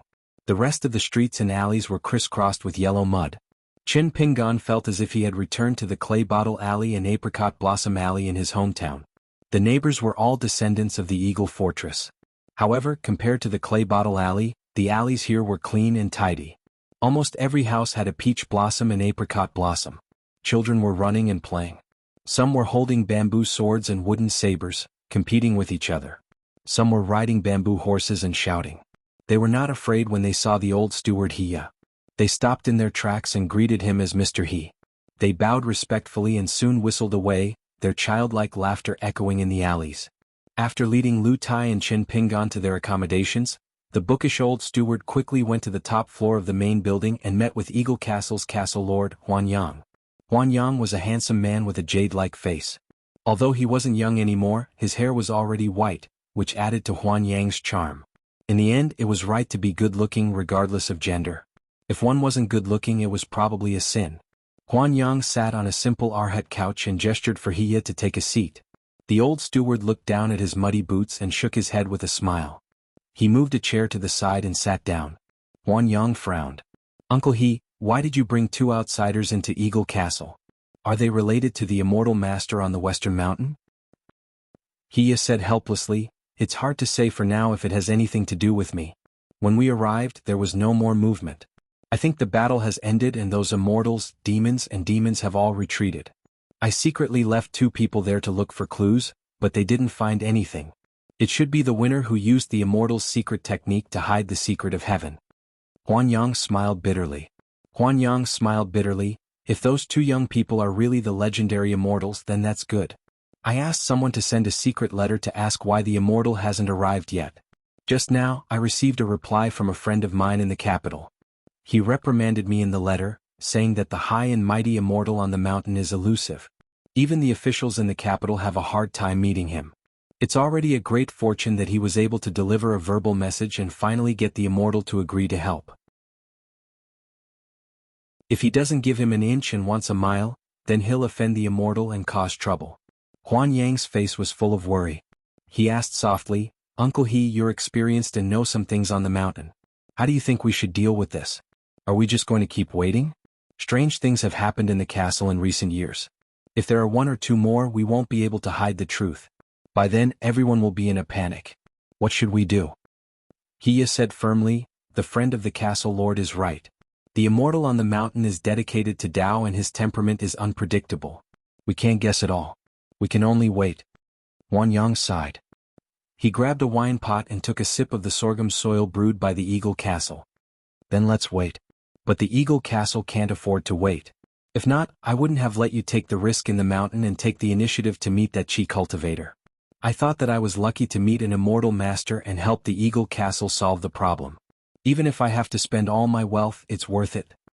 Hiya hesitated for a moment and said carefully, the reason why I invited the two of them into the Eagle Fortress is because I think that although they are young, they might really be immortal disciples from a certain mountain. This time they are traveling the Jianghu and going out to gain experience. On the way here, I carefully observed their breathing, footsteps and facial features. The white-robed youth with a sword on his back is most likely a retainer. The other young master doesn't look like an ordinary teacher. His temperament is too good, really too good. Huan Yang stroked his beard and smiled. No wonder little Shu wants to stick by his side. It seems that she likes him at first sight. Not bad, not bad. She is indeed my daughter. Because of the appearance of the green-robed young master, the old man recalled many past events in the Jianghu. He smiled and said, when I traveled the Jianghu with the old castle lord, I only saw 2 or 3 people who could have such a temperament. One is the current privy emissary Lu of the capital. In his early years he was just a playboy who indulged in wine and women. But clearly he restrained his essence. It's just a self-deprecating method to deceive the world. The other one is Do Ziji, who showed off her ability as a fledgling. In fact, there weren't many people who thought highly of Do Ziji. They only thought that she was an ordinary genius and couldn't be considered a crane in a flock of chickens. But the old castle lord believed that in the future of the Jianghu in the Agarwood country, Do Ziji would have at least 30 years of romance. The old castle lord has a unique vision. I don't know the last person's name or origin. At that time, I climbed the mountain with the old castle lord to enjoy the sunrise. When we reached the top, we found a white-robed man breathing. When he saw us, he smiled and nodded at me. After getting up, he flashed away and disappeared without a trace. You should know that it was the top of a mountain thousands of feet high. How else could one go down the mountain except for immortals riding on the wind or immortals riding on the sword? The old man sighed, but he was still in high spirits. But in the end he still felt a little gloomy. The Jianghu they lived in was so big. There were so many sections. The struggle between good and evil, life and death, honor and disgrace and righteousness were all there. In the end, was it just a small puddle in some people's eyes? If they wanted to cross it, it was just a matter of lifting their feet. If they were too lazy to lift their feet, they might step on the puddle and cause a storm in the Jianghu. Huan Yang found it interesting. Unknowingly, his gloomy mood lightened a little. He smiled and asked, "Uncle He, why didn't you talk about this before?" The old man said self-mockingly, "What's the point of talking about this? A real man doesn't talk about his past achievements. Besides, I, Uncle He, haven't had any achievements in my life. The old castle lord who chopped the Ling official statue in one strike is a real hero. I'll just carry the old castle lord's burden and lead your horse. I'll try to live a few more days and arrange the young castle lord's wedding. I'll be satisfied with this life." Huan Yang sighed. Can immortals really achieve immortality? The old man smiled. When the immortal recommended by the castle lord's friend comes, you can ask. Lu Tai was quite satisfied with this courtyard. It was located at the end of the alley. The environment was quiet and the walls of the courtyard were covered with cedar trees. Then Lu Tai raised his head and waved at the eaves in the distance with a smile. On the other side of the roof, a disciple of the Eagle Fortress panted heavily. He bent down and went down the roof to inform Steward He that his whereabouts had been discovered. If he stayed any longer, he was afraid that he would be misunderstood as having evil intentions and would probably cause trouble. Chen Pingan sat on the stone bench and said softly, "I feel that this place is a little strange." Lu Tai didn't care and said casually, "Don't worry. I'm just looking for a comfortable place to rest. I won't cause trouble. As long as you don't provoke me, I can't be bothered with what happens outside this courtyard." Chen Pingan remembered the two old talisman on the gate of the Eagle Castle. He stretched out a finger and drew a talisman in the air. He asked, "Do you know what talisman it is?" Lu Tai went into the house to look for a tea set. Since he was living under someone else's roof, he had to do as the Romans did. The two of them didn't bring any luggage and couldn't just take things out of thin air.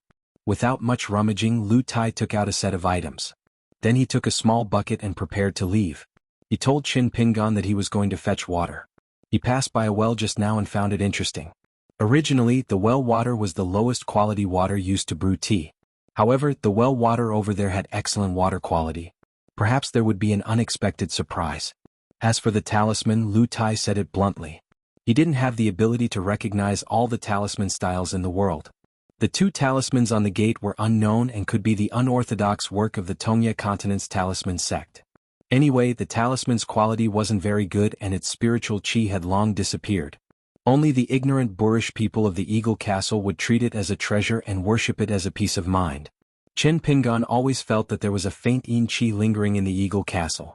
However, compared to the black smoke and evil chi after the evil cultivator broke the clay pot, it was not worth mentioning. Lu Tai came back with the empty bucket. Chen Pingan asked, "What's wrong? The well water is not suitable for brewing tea?" Lu Tai curled his lips. The feng shui of the Eagle Castle has obviously been tampered with. The well water is especially gloomy. Not to mention brewing tea, even boiling water and cooking will cause problems for ordinary teachers who don't have enough yang qi. But it's not a big problem. I guess that in the past 10 or 20 years, there must be more girls than boys. If this goes on, the yin will flourish and the yang will decline. Chen Pingan frowned and didn't say anything. Lu Tai smiled and asked, "Are you not going to do anything?" Chen Pingan glanced at him. "Let's not talk about the Jianghu grudges. We don't know anything now. Are we going to help or harm people?" Lu Tai smiled and said, "Then I'm relieved. I was afraid that you would be hot-blooded and want to help people." Chen Pingan said unhappily, "I don't have a knife." Lu Tai threw the bucket aside and put his hands behind his back. He looked at Chen Pingan playfully and said, "Oh, Chen Pingan. Not bad. You can tell jokes now." Chen Pingan laughed it off. He began to practice the 6-step pile walking in the yard. Lu Tai sat on the steps and looked up at the sky. He waved his bamboo fan gently. "It's going to rain." In the twilight, a torrential downpour soon arrived as promised. The rain fell on the stone table in the yard, in the alley, and between heaven and earth. Qin Pingan was wearing a golden robe. He didn't have to worry about the cold at all. He didn't even have to worry about his clothes being soaked. He continued to practice. Every time he punched, he felt like he was breaking a ball of rain. Qin Pingan was addicted to it. In order to hide from the rain, Lu Tai was already sitting at the door of the house. Although it was autumn and the weather was cool, he was still fanning himself. He was either in a daze or occasionally glancing at Qin Pingan's fist technique. Lu Tai saw that Qin Pingan had switched from boxing to swordsmanship. He was still holding the long sword in a strange way. Lu Tai smiled and said, "The ancients have always seen rain as the meeting of heaven and earth, the meeting of yin and yang. The ancients' thinking is really interesting. I don't know how the future generations will see us." Qin Pingan didn't say anything. Lu Tai was always so mysterious. There was no need to pay attention to him. That night, the lights in Lu Tai's room were turned off. As usual, Qin Pingan read the annals of mountains and seas under the light. It was still raining heavily outside the window. It was rare to see such heavy rain. Qin Pingan's ears moved slightly. He vaguely heard the laughter of children chasing and playing in the alley outside the yard. After a while, Qin Pingan had just turned a page when he heard the soft voice of a woman outside. It sounded like she was crying and complaining. Qin Pingan was indifferent. There was a series of old men coughing and it gradually faded away. The yard was located at the end of the alley. It was a dead end. Qin Pingan closed the book in his hand and picked up the blade-nourishing gourd on the table. He walked out of the room while drinking. After opening the door, it was as if the rain between heaven and earth was blood. In the blink of an eye, everything returned to normal. Other than the cold weather and the water vapor around the yard, there was nothing unusual. Qin Pingan moved a chair and sat outside the door. He slightly released his aura. His pure fist aura slowly flowed through his body. It quietly blocked the incoming rain a few feet away. There was a series of knocks on the door of the courtyard. Qin Pingan was about to get up and open the door. The knocking on the door stopped abruptly. After a few times, Qin Pingan simply ignored them and started to practice the sword furnace stance. After about half an hour, the rain gradually stopped and turned into a continuous drizzle. There was the sound of fingers scratching on the door again. Qin Pingan opened his eyes and sighed. He took out a yellow paper pagoda demon subduing talisman from his sleeve. He stood up and slowly walked to the door. The yellow paper talisman at his fingertips was shining and emitting a golden light. It was like a blazing sun tearing apart the night sky. Lu Tai suddenly opened the door and yawned. "Quickly put it away. If you're not careful, you'll scare the ghosts to death." Qin Pingan ignored this cold joke. He was about to open the door and throw the talisman into the alley without caring about anything else. Lu Tai reminded him, "Don't alert the enemy." Qin Pingan thought for a while and still walked straight to the door. After pulling out the door bolt, he felt gloomy. There was no one in the muddy alley outside the door, but there were whispers floating around. There were footprints of different depths on the ground. Qin Pingan turned around and put the talisman on the door. Before entering the door, he turned around and saw two people, one big and one small, walking in the rain in the distance. They were both wearing plain white linen clothes. The child did not turn around but twisted his whole head and looked at Qin Pingan. He opened his mouth and laughed silently.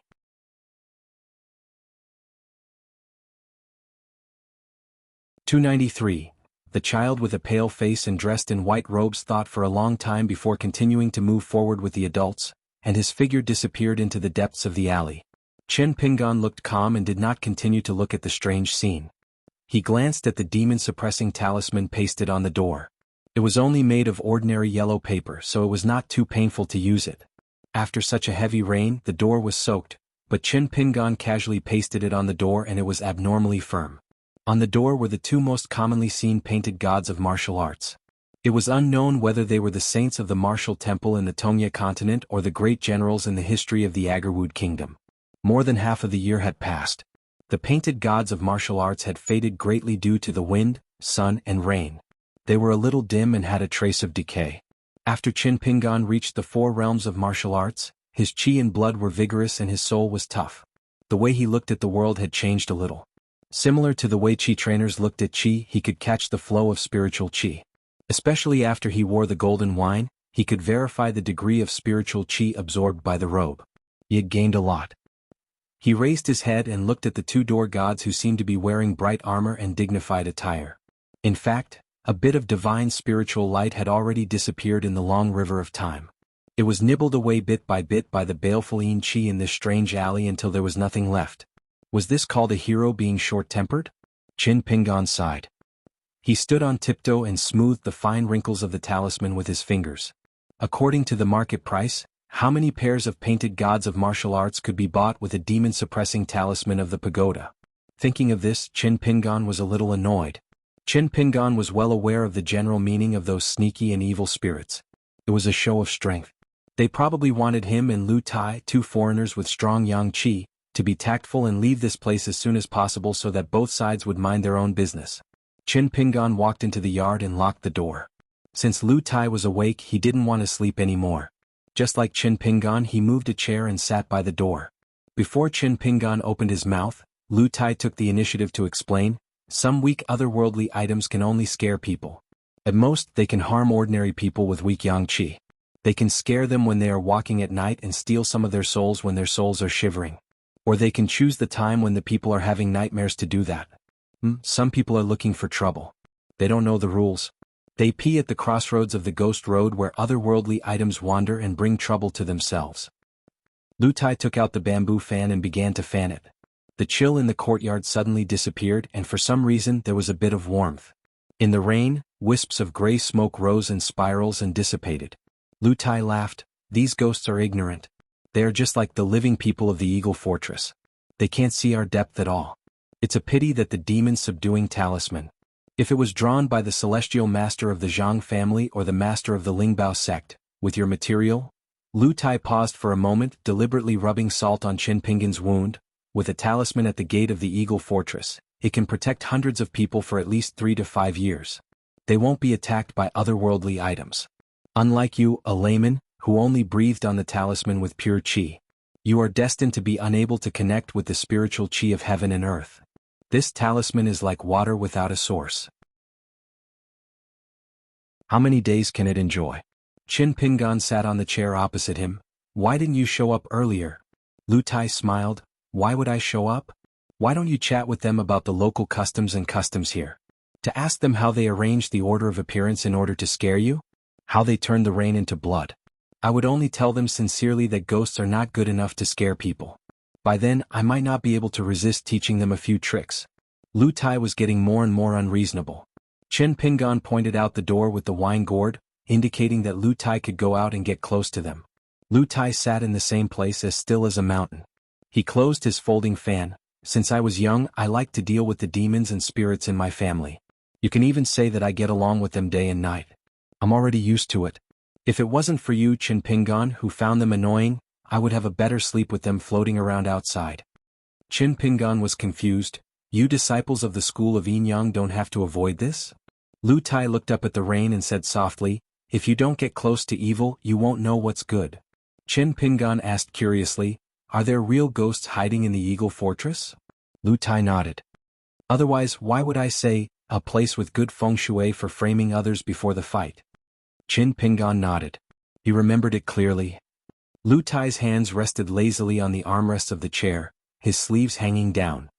If the two of us died and became a pair of lovebirds, do you think anyone would believe us if we framed those Wulin boorish men of Flying Eagle Fort? Of course they would frame the nest of otherworldly ghosts. Qin Pingan's heart skipped a beat. He suddenly stood up and walked to the door. There was a commotion in the alley outside the courtyard. The demon-subduing talisman on the door shone brightly and disappeared in a flash. Lu Tai turned his head and smiled. There's no need to go. Those ghosts won't give up. They must suffer some losses before they're willing to remember. Now that they've learned their lesson, they should stay away from us in the near future.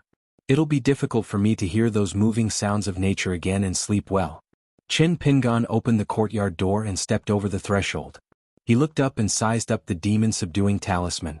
Other than a faint stain, the talisman did not show any signs of the talisman's gall collapsing or shaking. As Lu Tai said, the ghosts that came to test the talisman did not have high cultivation. Qin Pingan returned to the courtyard and made up his mind. If they still came to provoke him, then don't blame him for being an evil neighbor. Lu Tai clasped his hands behind his head and said, this Tongyi continent is a very conservative place. They don't like foreigners from other continents. If it was here, the heavenly monarch Xieshur of the Julu continent would have been beaten half to death. Unlike your Aquarius continent, you can still sit down and drink tea, reason and bargain. Qin Pingan rubbed the mud on the bottom of his shoes on the steps. He thought for a while and said slowly, the Aquarius continent is too close to the Julu continent. Dali and Xieshir's relationship is also very mysterious. They are both related. It is not just a matter of the customs of one continent. Lu Tai, what do you think? Lu Tai clicked his tongue and said, good, good.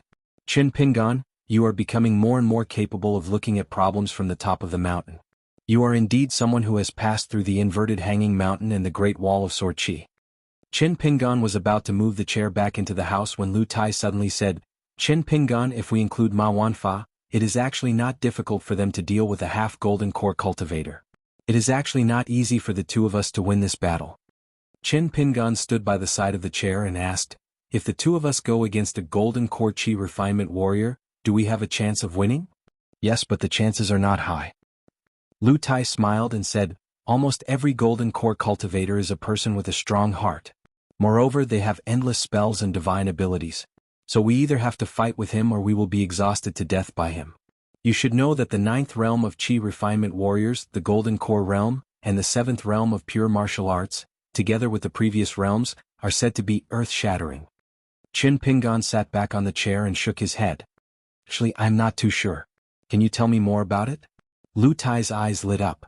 If I tell you all these, can I give you a discount of 100 snowflakes the next time we officially split the spoils? Qin Pingan did not know whether to laugh or cry. You still care about 100 snowflakes spending money? Lu Tai laughed and said, of course I don't care about the snowflakes spending money. I just like the feeling of taking advantage of others. Qin Pingan stretched out a hand indicating that Lu Tai could make money now. Lu Tai was in a good mood. He kicked off his boots and sat cross-legged on the chair. He smiled and said, the 7th realm of pure martial arts is called earth-shattering. Apart from the 7th realm of pure martial arts, the wind-controlling realm, which allows the martial arts to ride the wind and travel far away like immortals, there is also the ability to condense the soul, spirit, and guts into one, and display the world before one's eyes. It is a completely different scene. As for the Chi refinement warriors entering the golden core realm, only when you become a golden core cultivator can you be considered a member of my generation. This golden rule has almost been repeated too many times. The real mystery lies in the fact that before the formation of the golden core, there is a huge bottleneck when a cultivator uses spells and divine abilities. Based on the number of mansions they have, they can roughly calculate the total amount of spiritual energy stored. When fighting with others, it is just like you, Qin Pingan, if you want to spend money you need to spend it wisely. But after the formation of the golden core, the spiritual energy stored by a cultivator is not limited to the number of chi mansions they have. It is like a rich man building an ice house. Even in the scorching summer one can still eat ice. More importantly, one can also temporarily borrow spiritual energy from the world. Longevity bridge, longevity bridge. After all that talk, what exactly is it? Apart from embarking on the path of cultivation, it is also to be able to connect with the world, to have one's own little paradise, to be able to be a great blessed land of the world. Qin Pingan listened attentively. Lu Tai smiled and asked, so it is not strange that the two of us killed so many of Ma Wanfa's men, but we may not be able to defeat a single golden core cultivator? Qin Pingan nodded. So that is the case. Lu Tai looked as if he had seen a ghost. He asked doubtfully, the people who taught you fist techniques, sword techniques and talisman, none of them told you these? Qin Pingan shook his head and said, they did not teach these. The old man who taught me fist techniques only taught me. Qin Pingan stood up and gently punched the curtain of rain. I have to punch the curtain of rain back 100 feet or 1,000 feet. Qin Pingan withdrew his fist and gently twisted his wrist as if he was drawing a talisman with a brush. I have to infuse the true meaning of talisman on the tip of the brush. A little bit of great spirit, 1,000 miles of wind. Qin Pingan held his sword in the air and gently waved it forward. The boundless universe is full of strange things. I only have one sword. Lu Tai stared blankly at the white-robed youth under the eaves across from him. He was different from usual. Lu Tai curled up on a chair with his hands in his sleeves. He was silent for a long time. Qin Pingan grinned. He picked up a chair and was about to return to his room. You should also sleep early. Lu Tai asked seriously, Qin Pingan, if you could only choose one of the three, which one would you choose? Qin Pingan was stunned. He had never thought about this question. After thinking for a moment he answered, When I first practiced fist techniques, it was to extend my life. It was my foundation. I will continue to practice fist techniques in the future. If I live long enough, I hope to be able to perform 10 million punches. Of course, during this period, I must reach the 7th realm of martial arts. As for drawing talismans, it is just a way to save my life. I will not delve too deeply into it. I will let nature take its course. Do you really want to go far, or? Chin Pingan stuck out his thumb and pointed to the sword on his back. It is to practice the sword. Chin Pingan looked calm and determined. I want to become a sword immortal, a great sword immortal. Lu Tai tilted his head. What do you want? Chin Pingan smiled and did not speak. He picked up a chair and ran back to his room. He closed the door and went to sleep. Lu Tai rolled his eyes. He was no longer sleepy. He hummed a folk song in boredom. Finally, he stood up and danced slowly on the chair. His sleeves flipped like flowing water. After that, he sat back on the chair and yawned while waving his fan. If not, he would make hand seals to calculate his fortune. He would even put his head on the chair's handle, roll his eyes and stick out his tongue, pretending to be a hanged ghost. He stayed up until dawn. Chin Pingan woke up on time. He opened the door and took back the demon suppression talisman. Then he walked back and forth under the eaves to practice his fist techniques. Lu Tai glanced at Chin Pingan's boots. I will find you a pair of immortal's boots. Then you won't have to worry about rain or snow. The more expensive ones can even protect you from fire and water. Chin Pingan said unhappily, what do I need those things for? I have to worry about whether my boots will break when I fight. What a hindrance. Another worry for nothing. Lu Tai sighed. You don't have the life to enjoy life. Chin Pingan asked, nothing strange happened after last night, right? Lu Tai nodded. There really was. It seems that someone from the Eagle Fortress saw a ghost. It's not too far from here. The two sides fought. It was quite bloody but no one died. Chin Pingan thought for a moment. Then let's walk around during the day and see if we can find out the truth. After we know what's going on, we can decide whether to make a move. Lu Tai did not care about this. He was quite good at geomancy, searching for dragons, divination, and astrology. There was nothing he could do about it. The ancestors had given him food to eat. Even if he didn't study hard and found ways to slack off all day, he was still far ahead of his peers. This made him very annoyed. With just a few words, Lu Tai had casually summarized a bloody battle. Actually, for the people involved at that time, it was far from easy. Last night, in the rain, there was a young man dressed in black with a padao hanging from his waist. He was traveling with a Taoist priest at night. Under the bamboo hat, one of them was ready to die while the other was worried. After the torrential rain turned into a soft drizzle, the two walked into an alley and came to a dilapidated house that had been abandoned for a long time. The young Taoist priest's face was slightly pale. The evil spirit tonight is especially strong. The other man held a padao in his hand. His skin was slightly tanned. He lowered his voice and gritted his teeth. If we wait any longer, I don't know how many people will die in vain.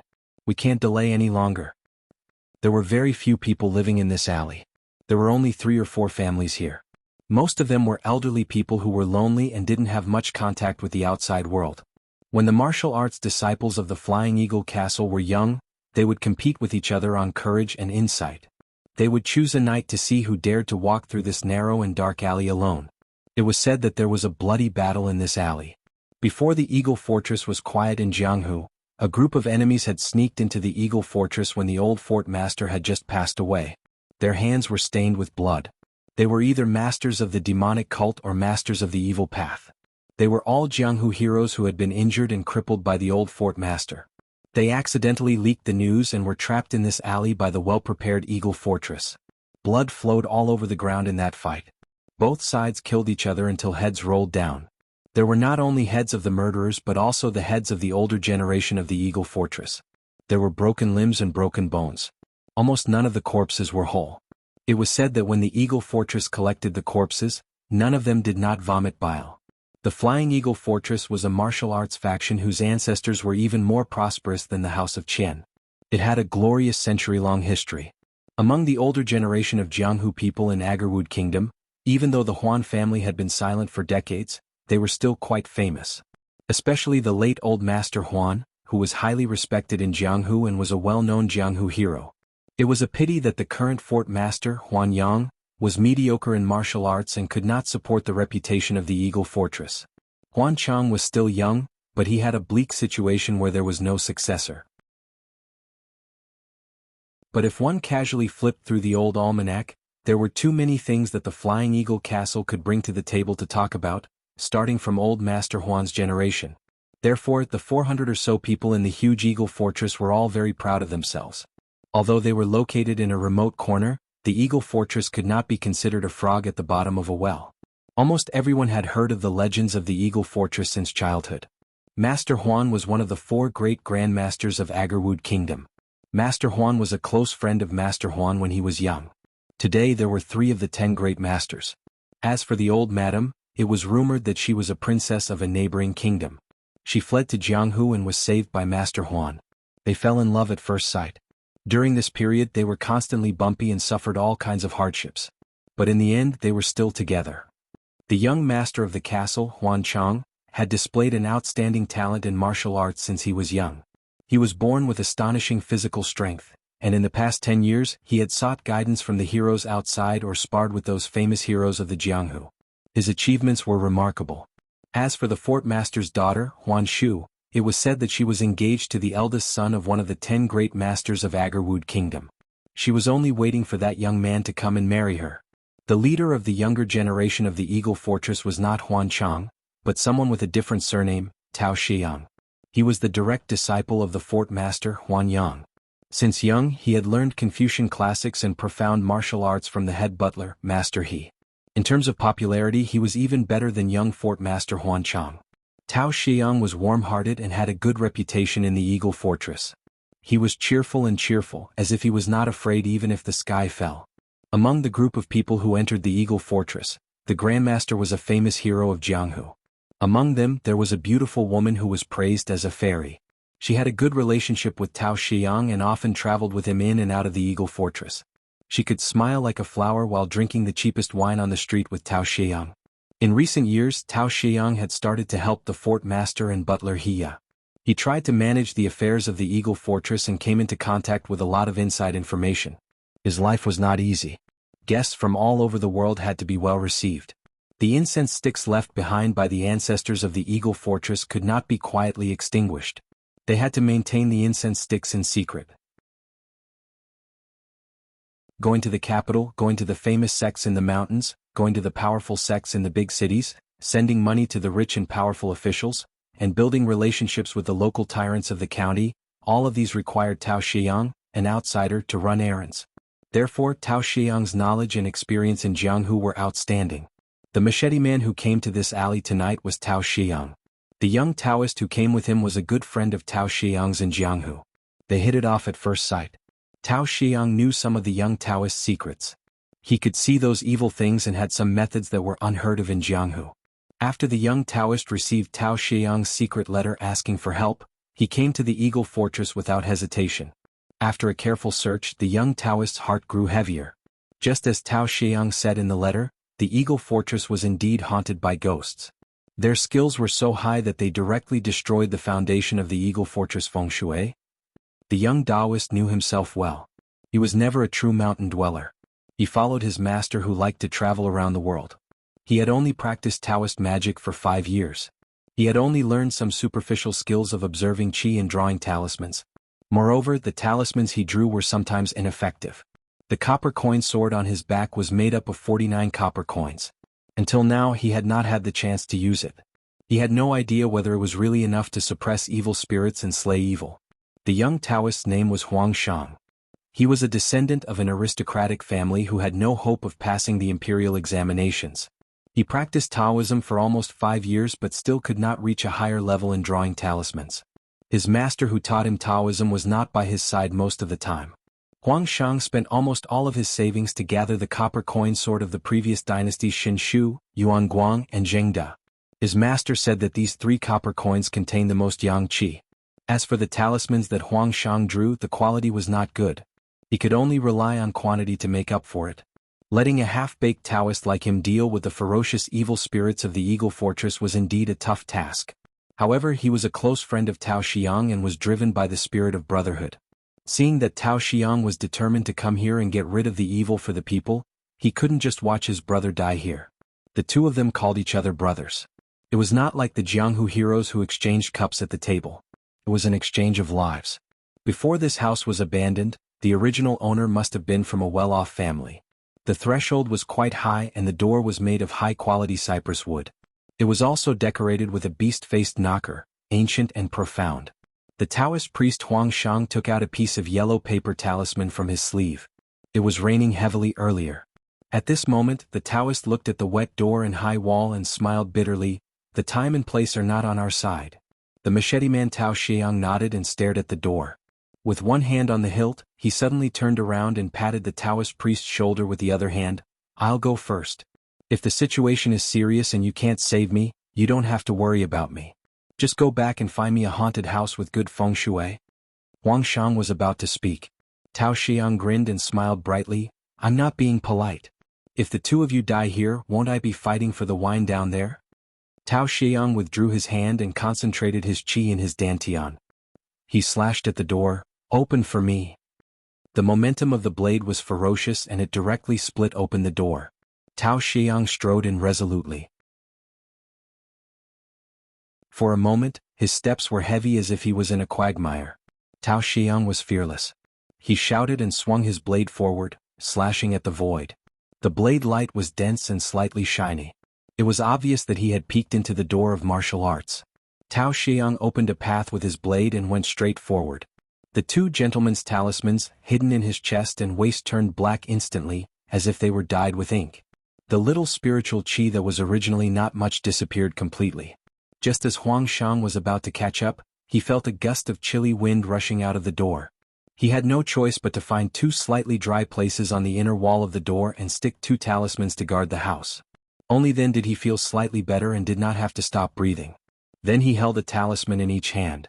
They were respectively the talisman of Lord Guanghua and the talisman of the Yellow God. Both of them were famous protective talismans left behind from ancient times and were widely circulated. However, Huang Shang only took 3 steps forward against the cold wind when he realized that the talisman of the sword and talisman of the seal had turned black, as if they were 2 talisman that had just been pulled out from an inkstone. The young Taoist was shocked and could not help but shout, "The evil spirit is as thick as water. The ghosts here are definitely not the ghosts that died in the alley back then. They must be ghosts that have wandered for more than 100 years. Xiang, quickly leave the house." However, the door of the house in the distance opened by itself. Tao Xiang swung his blade and entered, and the door slammed shut. Huang Shang's face was filled with grief. He tried his best to pour a thin amount of spiritual energy into the 2 talisman in his hands and shouted angrily, "Transfer the disaster and get rid of the blame." The talisman of the sword did not move. It was soaked in the ink formed by the evil spirit of the ominous land. Huang Shang's fingers that were holding the talisman felt as if they were burning. He quickly threw the talisman away. Fortunately, the talisman of the seal rippled with spiritual energy and suddenly lit up, illuminating the surroundings. The talisman suddenly ignited and burned fiercely. The yellow paper was quickly consumed and emitted a pungent green smoke. Around Huang Shang, eerie laughter rose and fell one after another, but there was not a single person in sight. The young Taoist felt as if his neck had been licked by an ice-cold long tongue, causing goosebumps to appear all over his body. Huang Shang threw away the talisman of the seal that had been burned and was about to take out another talisman from his sleeve. The back of his left hand that was reaching into his sleeve felt as if it had been pricked by a needle. Huang Shang shuddered. There was an inexplicable downpour above his head. Huang Shang looked around and saw that it was drizzling. The young Taoist raised his hand and wiped his face in a daze. He opened his hand and saw that it was full of blood. The next moment Huang Shang subconsciously raised his head. A pale face without an eyeball was very close, almost touching the tip of Huang Shang's nose. Huang Shang was dumbstruck. In an instant, his shoulder was forcefully pressed down and pulled back. Huang Shang's entire body flew out of the house and fell into the muddy alley outside, dizzy. He only saw a familiar tall and thin figure. It was the old steward of the Eagle Castle, Hiya, Tao Xiang's master. The old man held a talisman with both hands.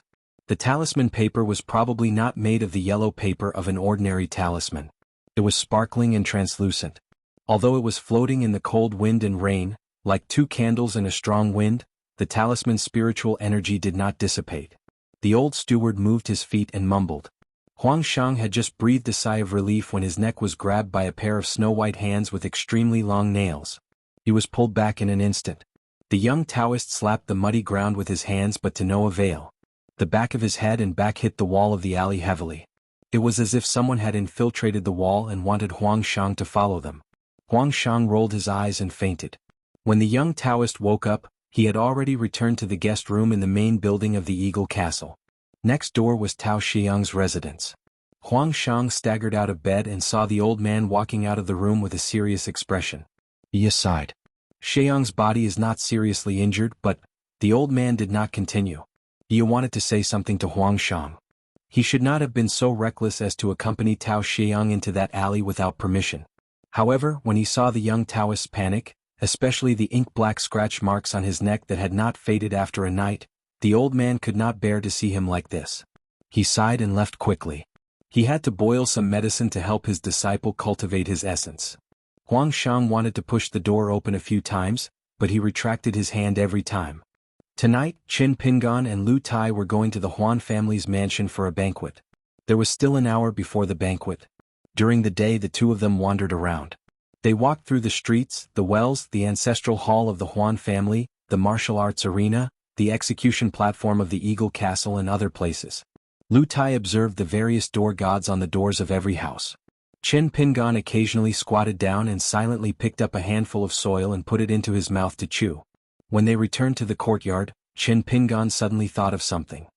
"Steward, he asked us to enter the Eagle Castle and arrange for us to stay here. Is he selfish?"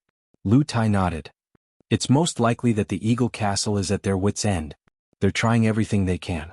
Perhaps during the banquet tonight, if we shed all pretense of cordiality and pursue this matter, the Eagle Castle will be open and honest. It's nothing more than an apology. Then they'll throw money at us and ask us to help them get through this difficult time." Qin Pingan sighed.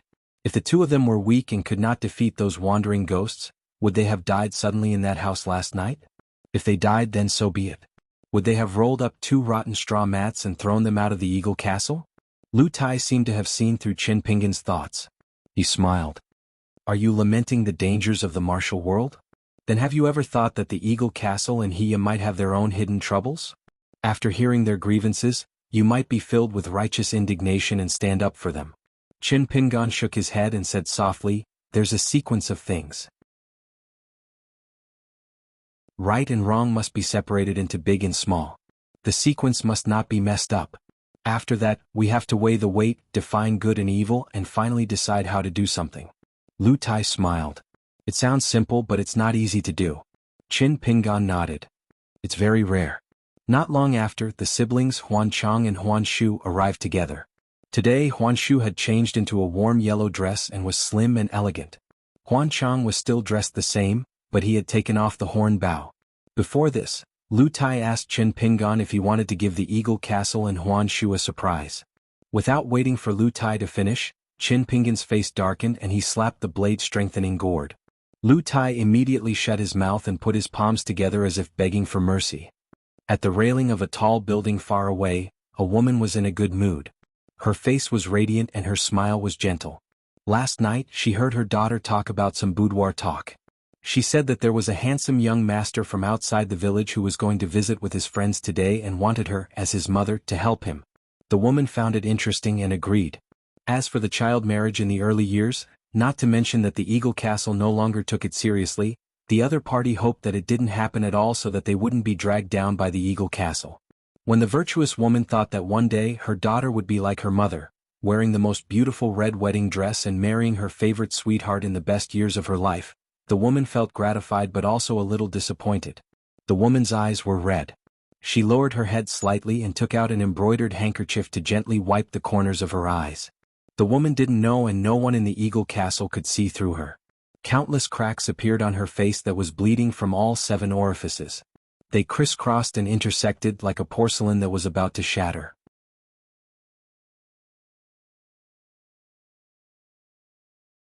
$294. 2 things. First, the official WeChat account released the first issue of the 1655 journal. Those who like Jianlai and Shuizhong should read it. Second, there are a lot of things to do this month. I can only try to update 120,000 words. There are always helpless things in the world. However, since Jianlai started writing, there's a phrase that I've deeply felt. It's ask about the work, don't ask about the harvest. Qin Pingan wasn't blind, so he could tell that Huan Shu, the daughter of the Eagle Fort, was interested in Lu Tai. As for the lingering haze between the two siblings' brows, Qin Pingan could also see that while the siblings were being courteous and warm, they couldn't get rid of that haze between their brows. It seemed that this place was haunted by ghosts and unscrupulous people, which brought a lot of trouble to the Eagle Fort. Even if you were from a rich family or a big sect, you still couldn't deal with this kind of thing. The group of people went to the main building of the Eagle Fortress. The building was built in an imposing manner. There were plaques and couplets written by famous people, painted door gods that were as tall as a man, and white jade lions on both sides of the door. All of these reflected the glory and heritage of the Huan family of the Eagle Fortress in the past. The banquet hall was brightly lit. There were red candles as thick as a baby's arm. There were also many old objects, large landscape paintings, and screens with immortal scenes. The fort master Huan Yang and his wife, the old housekeeper He Ya, and several elders of the Huan family were waiting at the entrance of the hall to welcome the two young people who came to the Eagle Fort for the first time. Behind them stood many young people from different families and branches. They were curious about Lu Tai and Qin Pingan. After all, it was rare to see such a big scene. Lu Tai told Qin Pingan telepathically, "Don't hit a smiling face. Believe it or not, if the Huan family of the Eagle Fort is smart enough, they'll apologize to us after 3 rounds of drinking." Lu Tai soon became serious. He looked around and said in Qin Pingan's mind, "There are many old antiques here. The ancestors of the Huan family of the Eagle Fort are quite generous. It's not bad to be at the foot of Tonggishao Mountain. If it weren't for the accident that forced them to hide here, we wouldn't even need to show up. We would have asked the immortals of the Agarwood country or the surrounding areas to deal with those otherworldly items." Lu Tai had mentioned before that the business people in the world called it old money and new money. There were old and new banknotes. There were old and new banknotes that were issued and circulated by the two groups. Naturally, there were old and new banknotes issued and circulated by the two groups. Before he sat down, Qin Pingan was keenly aware of the abnormality of the Madam of the Castle Lord. Her aura was shrouded in clouds and mist, and it was the kind of dark clouds and black mist that was obviously tainted with a filthy aura. The woman looked gorgeous and well-maintained, but in fact, her vitality was exhausted and she was on the verge of death. Lu Tai didn't even look at her. There were no exotic delicacies in the banquet. Huan Yang didn't put on any airs from the beginning to the end. He was very humble. Even Qin Pingan could clearly feel the discomfort of the Huan family's descendants. They were very perfunctory when they raised their cups to drink and picked up food. Most of the time, it was only when the lord of the castle suggested a toast that they would make a move. However, Lu Tai guessed wrong. Even when the banquet was coming to an end, Fort Master Huan Yang didn't mention the strange alley where they stayed. He only said that the Eagle Fort was poor and didn't take good care of them. He hoped that the two young masters would forgive him. However, after drinking the last mouthful of wine, everyone got up and left. Huan Yang and his wife personally brought Qin Pingan to tour around the main building. When they arrived at a balcony on the top floor and looked into the distance, Huan Chang and Huan Shu each brought over a gift which was placed in a wooden box. Huan Yang said that it was an antique passed down from the ancestors of the Eagle Fortress. It wasn't worth much, but it was still considered rare. It was just a small gift to show their respect. They hoped that the two young masters would come to the Eagle Fortress more often in the future and would definitely welcome them with open arms. Lu Tai's hospitality was flawless. He touched the railing and thought, "Good place." Thus the guests and the host left happily. Huan Shu wanted to send the two to the alley, but Huan Chang found an excuse to stop her. Although Huan Shu was dissatisfied, she didn't insist on leaving the main building. She looked at the backs of the two walking side by side on the wide street. Huan Chang whispered, "Why didn't you go visit Xianyang when he was injured so badly?" Huan Shu frowned. Father and Grandpa he both told him not to act rashly. He's still so reckless.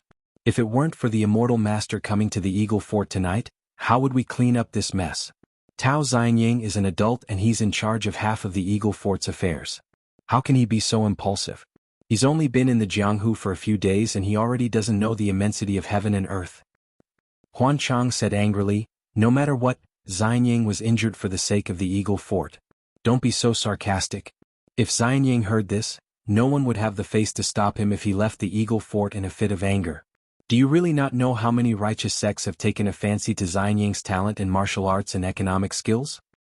Huan Shu curled her lips. A small temple can't accommodate a big bodhisattva.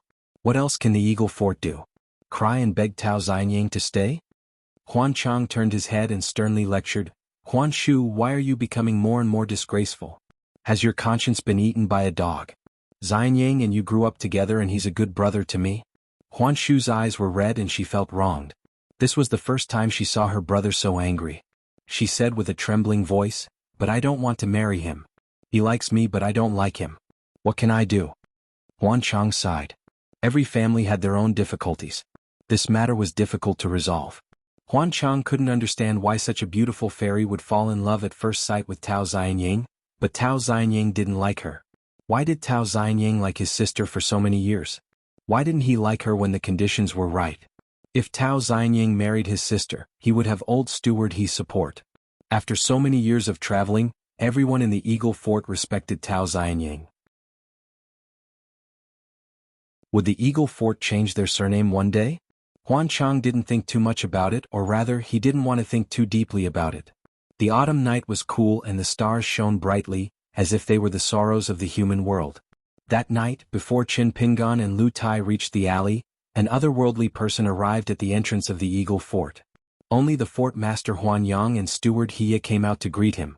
The atmosphere wasn't lively, but it was obviously more practical than the banquet for the two young people. The person who walked over was a tall man whose eyes were shining brightly. He was leading a snow-white horse and he looked to be around 40 years old. He held a horsetail whisk in his hand, and a peachwood talisman token hung from his waist as he floated over. 2 bundles of pine and cypress branches were hanging on both sides of the saddle. One of the horsetail whisk was engraved with the words, "To relieve sorrow." The fort master Huan Yang and old steward He hurriedly bowed, "Welcome immortal master Taiping Mountain." The middle-aged man smiled and nodded, "You're welcome. It's our duty to go down the mountain and kill demons." Before Huan Yang could speak, the man leading the horse looked up at the sky above the castle. "The Yin Qi is indeed very strong. If I'm not wrong, there should have been a heavy rain in the Eagle Fort. You should know that it wasn't a normal autumn rain, but a spell cast by the demons and demons entrenched in this place. They want to end the Eagle Fort's bloodline." Huan Yang and old steward looked at each other. Huan Yang cupped his hands and said, "As long as Immortal Master can save more than 500 lives in the Eagle Fort, the Eagle Fort is willing to build a shrine for Immortal Master and hand over the treasured saber, Snow Stopping, that our ancestor accidentally obtained. The descendants of the Huan family will worship Taiping Mountain and Immortal Master for at least 100 years and do their best to repay Immortal Master." The man smiled and waved his horsetail whisk, "Save them first. Otherwise, a good deed will become a business transaction. Wouldn't I be stained with the stench of money?" Huan Yang was so excited that he cried, "Immortal Master is noble and pure. I'm sorry for my rudeness." The man ignored him and led the horse forward, showing the demeanor of an immortal. That night, another dusty and unkempt old man visited the Eagle Fort. He almost couldn't open the gate. Later, Tao Xiang's friend, the young Taoist Huang Shang, heard the news and hurried over. Only then was the old man brought to the Eagle Fort and lived in a random alley. Huang Shang was full of guilt, but the old man didn't care. He walked around in the middle of the night and even leaned on the mouth of the well to smell the water. After the old man settled down, he made a sound of surprise. With a tap of his foot, he flew up to the roof of the courtyard. He looked up and carefully observed for a moment. After returning to the courtyard, he asked, "Is there already an expert in the Eagle Fort?" The young Taoist was stunned. "I'm not sure if there's an expert or not. I only know that 2 young masters came to the Eagle Fort 2 days ago. One of them is very elegant and good-looking. The other carries a long sword on his back and doesn't like to talk much." The old man asked, "When you and Tao Xiang were in danger, those 2 didn't help?" Huang Shang smiled bitterly, "It was the old housekeeper who saved us. Those 2 didn't appear." The old man nodded. "He does know a little bit of Tao, but compared to the talisman that those 2 pasted on the door, he's a bit lacking." The young Taoist was stunned. "Those 2 are about the same age as me. Are they already immortal masters like Master?" The old man sneered, "So what if they're young? At such a young age they can move mountains and seas. That's what a real immortal master is. A half-baked person like me, who relied on my years of cultivation to reach this level, would never be seen as a fellow immortal in the eyes of a real immortal master on the mountain." Huang Shang still didn't quite believe it. He always felt that his master was a noble master who didn't care about fame and fortune. He didn't like to brag about his immortal cultivation. The old man didn't say anything more. Compared to those immortals who rode the clouds and rode the wind, he was like a dog who had lived for so many years. It wasn't a comfortable thing after all. On the other side, Qin Pingan pasted another demon suppression pagoda talisman outside the courtyard. Both of them didn't feel sleepy, so they chatted in the courtyard. Qin Pingan's expression was solemn. Lu Tai was still smiling as he sat on the chair and fanned himself. Qin Pingan was just about to speak when Lu Tai raised his hand to stop Qin Pingan from speaking. "It won't work if you say it." Lu Tai changed the topic and joked, "A golden necklace, Taoist robe, 2 flying swords in the blade strengthening gourd, and a demon binding rope that is ranked as a magic weapon. When you become a 7th-tier martial artist one day, what will happen?" Qin Pingan smiled knowingly and said cheerfully, "The bitterness of it is not worth telling others." Lu Tai sighed and said, "Are you curious why I don't think I'm a sword cultivator?" Qin Pingan said unhappily, "What's so strange about it? Isn't it because you're afraid of heights? From Old Dragon City to Inverted Hanging Mountain, we took the Osmanthus Island. From Inverted Hanging Mountain to Tongya Continent, we took the treasure-swallowing whale. Then have you taken the Kuan boat?" Lu Tai's face turned red. He threw the bamboo fan in his hand to Qin Pingan. Qin Pingan stretched out 2 fingers and spun them lightly. The bamboo fan seemed to be pulled by a thread and started to spin. It flew around Qin Pingan and returned to Lu Tai's side. Lu Tai caught the bamboo fan and said, "Applying what you've learned so quickly. The sword master's sword control technique might be very mysterious in the Jianghu, but to Qin Pingan, who had reached the 4th level of martial arts, it was easy. Mastering one technique, mastering all techniques."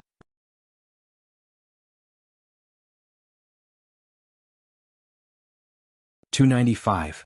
It was a warm autumn day and Lu Tai was sitting alone in the courtyard doing some homework. Qin Pingan was practicing swordsmanship proper beside him. Ever since Lu Tai noticed the investigation of the Eagle Fortress's disciples, the Eagle Fortress had not offended him in private. Lu Tai took advantage of the moment when Qin Pingan stopped practicing and suddenly asked, "Qin Pingan, do you want me to teach you how to play Go?" Qin Pingan was still twisting his wrist, looking for the most suitable and smooth way to hold the sword to deal with the changes. If he wanted to draw the sword quickly, he had to look for changes in the details. This was the same principle as the extremely clever jumping knife technique in porcelain making. It seemed to be motionless at first glance, but in reality it was not. After hearing Lu Tai's suggestion, he shook his head and said, "Forget it. I've learned it before, but I'm not good at it. When I first went out to travel, I saw masters play Go, but I still prefer to watch people play Go." Lin Shuyi Xie Yu Lu, and the young imperial tutor who changed his name to Cui Dongshan. Each of them was better at Go than the other. Qin Pingan often watched Go, but he could not even tell whether the chess was good or bad, far or near and deep, so he admitted that he did not have the talent to play Go.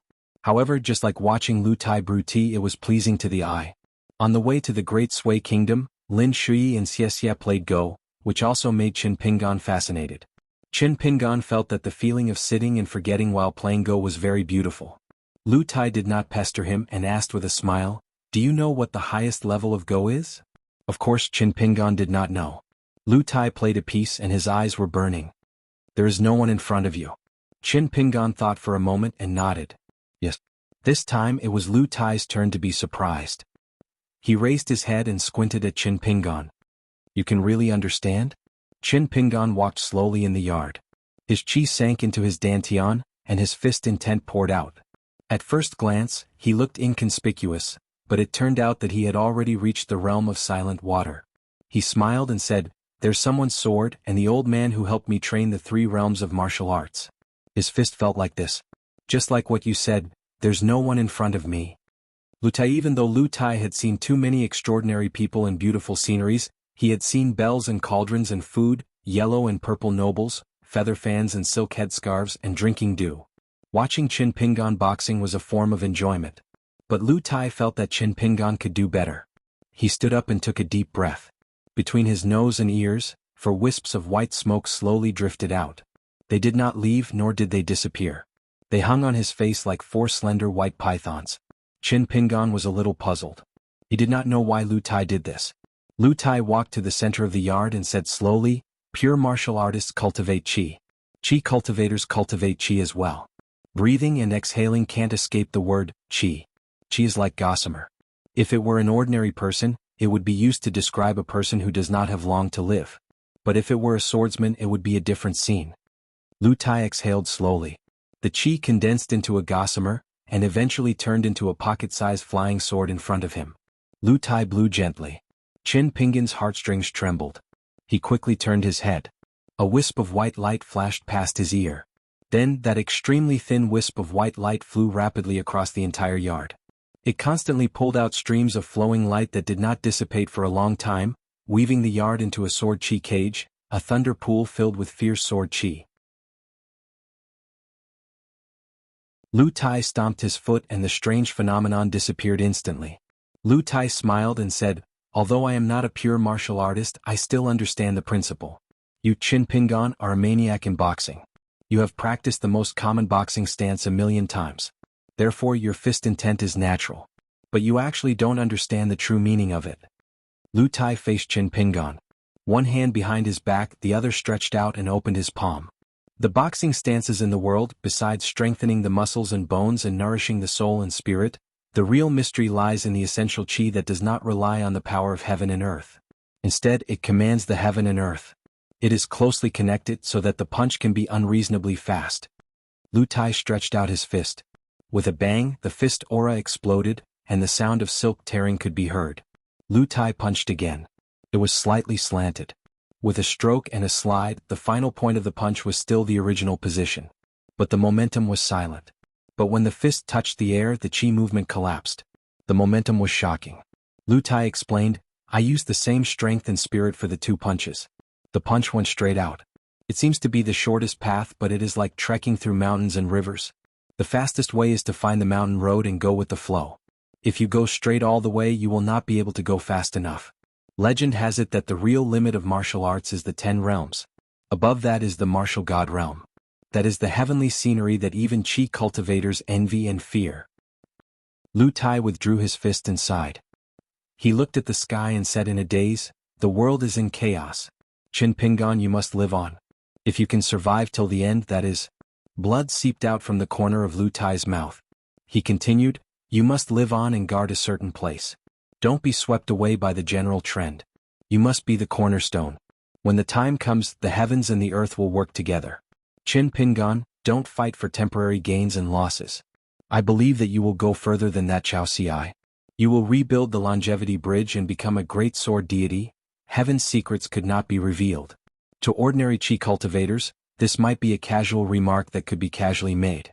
But the school of Yin Yang was different. People who were good at divination, fortune-telling and astrology often did not die of old age. Occasionally they would die of old age. But they should not expect to be blessed by their descendants. They might even live beyond their means, causing their ancestors to lose their virtue and harm their descendants. Qin Pingan had already sensed that something was wrong. He shouted softly, "Lu Tai, that's enough." Lu Tai nodded. He raised the back of his hand to wipe away the blood stains. He sat back at the stone table and smiled brightly. "Since I have found this place and found the balcony in the Eagle Fortress, then you will have to travel alone in the future." Qin Pingan sat beside him and nodded. "After this matter is settled, I will go north alone. You don't have to worry." Lu Tai asked, "What are your plans?" "Of course." Qin Pingan smiled and said, "The nearest is to find the ruins of an ancient battlefield. I will look for the souls and spirits that are still condensed after death. I will refine the 3 souls and strengthen the foundation of the 4 realms of martial arts. As for the distant, after I return to my hometown, I will continue to learn martial arts from the elders. If I walk step by step steadily, the possibility of reaching the 7th realm will be greater." Lu Tai nodded. "Don't worry about me. I am fine." This bit of retaliation from the heavenly Tao is just a common occurrence for the disciples of the Lu clan. After Qin Pingan confirmed that Lu Tai was not puffing himself up at his own cost, he relaxed. He held the back of his head with both hands and said leisurely, "There is also something that I have thought about before but did not have the time to do. I will pave a road for my hometown, the kind where there is a pavilion every 3 to 5 li. No matter how much money it costs, I will not feel the pinch." Lu Tai said unhappily, "It is just a road. It will not cost much." No wonder this fellow's 2 life-bound flying swords were called Needle Point and Wheat On. It seemed that he was born to compete with other people's thimbles. Qin Pingan did not argue with him and continued, When you return to your hometown, try to personally manage the 2 shops in Dragon Rider Alley. As long as you can make money, even if it is only a few copper coins a day, it is fine. Then there are those broken statues in the Immortal Tomb. Although I have already done some things on my previous trip back home, such as building many sheds and repairing some, it is still not enough. I still need to formally reconstruct their golden bodies. Is that why you bought those books on statue creation? Yes. Try to know more taboos and rules to prevent yourself from doing bad things out of good intentions. Lu Tai said with a smile, "You are really busy." Qin Pingan kept looking into the distance. "If it is further, are you willing to listen?" "Go ahead. If you say something bad and dirty my ears, I will plunge into a well and wash myself." Qin Pingan ignored his sarcasm. "I want more buildings to be erected in my hometown's Luapa Mountain other than the bamboo buildings. From the foot of the mountain. Forget it, from halfway up the mountain all the way to the top of the mountain. There must be those tiles, water droplets, cornices, caisson wells, mortise and tenons that you mentioned." When Qin Pingan said this, he stretched out his hand and gestured fiercely. Lu Tai rolled his eyes. What a terrifying ambition. Qin Pingan was somewhat discouraged. Lu Tai hurriedly raised his hands. All right, continue. I won't make fun of you anymore." Qin Pingan then continued, "I want to buy a lot of books. I want some of the writings of the saints of the 3 religions, the 100 schools of thought, and the predecessors. Before the Black Pearl Grotto Heaven was destroyed, it was hard to find a book in a marketplace like my Clay Bottle Alley. You can't imagine it. It is rarer than seeing a piece of silver. I want to have a lot of spiritual artifacts and magical equipment in the buildings on the mountain. I also want to collect the specialties of various countries in the world. I want to raise some of them. I want to raise some of them. I want to raise some of them. I want to raise some of them. I want to raise some of them. I want to raise some of them. I want to raise some of them. I want to raise some of them. Exotic flowers and herbs, high mountains and flowing rivers, pavilions and terraces, dense forests and tall bamboos. Every day there will be a sea of clouds and fog surging over the mountain like a river. Li Baoping and Li Huai can study in peace there. Lin Shuyi can concentrate on cultivation. Yulu can reach the peak of martial arts and ask the old man surnamed Chui about fist techniques. Xie can be there, and not be bullied by Chui Dongshan. The little boy in green and the girl in pink can cultivate and slack off as they want. There is a girl named Ruan Xiao who can often come to my house as a guest. I can take out the pastries made by my shop to entertain her. Every 1st and 15th day of the lunar month, many people will go to the mountain temple of Luapa Mountain to burn incense. I want to make the mountain path wider and have the same bluestone as Fulu Street and Peach Leaf Alley. People won't be afraid of mud on their shoes when it rains. I will prepare many straw raincoats and bamboo hats in the mountain temple. Even if it rains suddenly, the people won't be afraid. They can just borrow them and go down the mountain. They will return them the next time they burn incense. No matter what the world is like, how people live at the foot of the mountain or how other people live on the mountain, I only hope that everyone on my side can love each other and live a more comfortable life every day. I hope that I and the people around me won't be like Lu Xianyang, feeling that we can't do anything. When we are in the right, if others don't listen, then let them listen no matter whether it is by fist or sword." Lu Tai had been listening quietly the whole time. It was like watching Qin Pingan build his own snowman in the summer with his own eyes.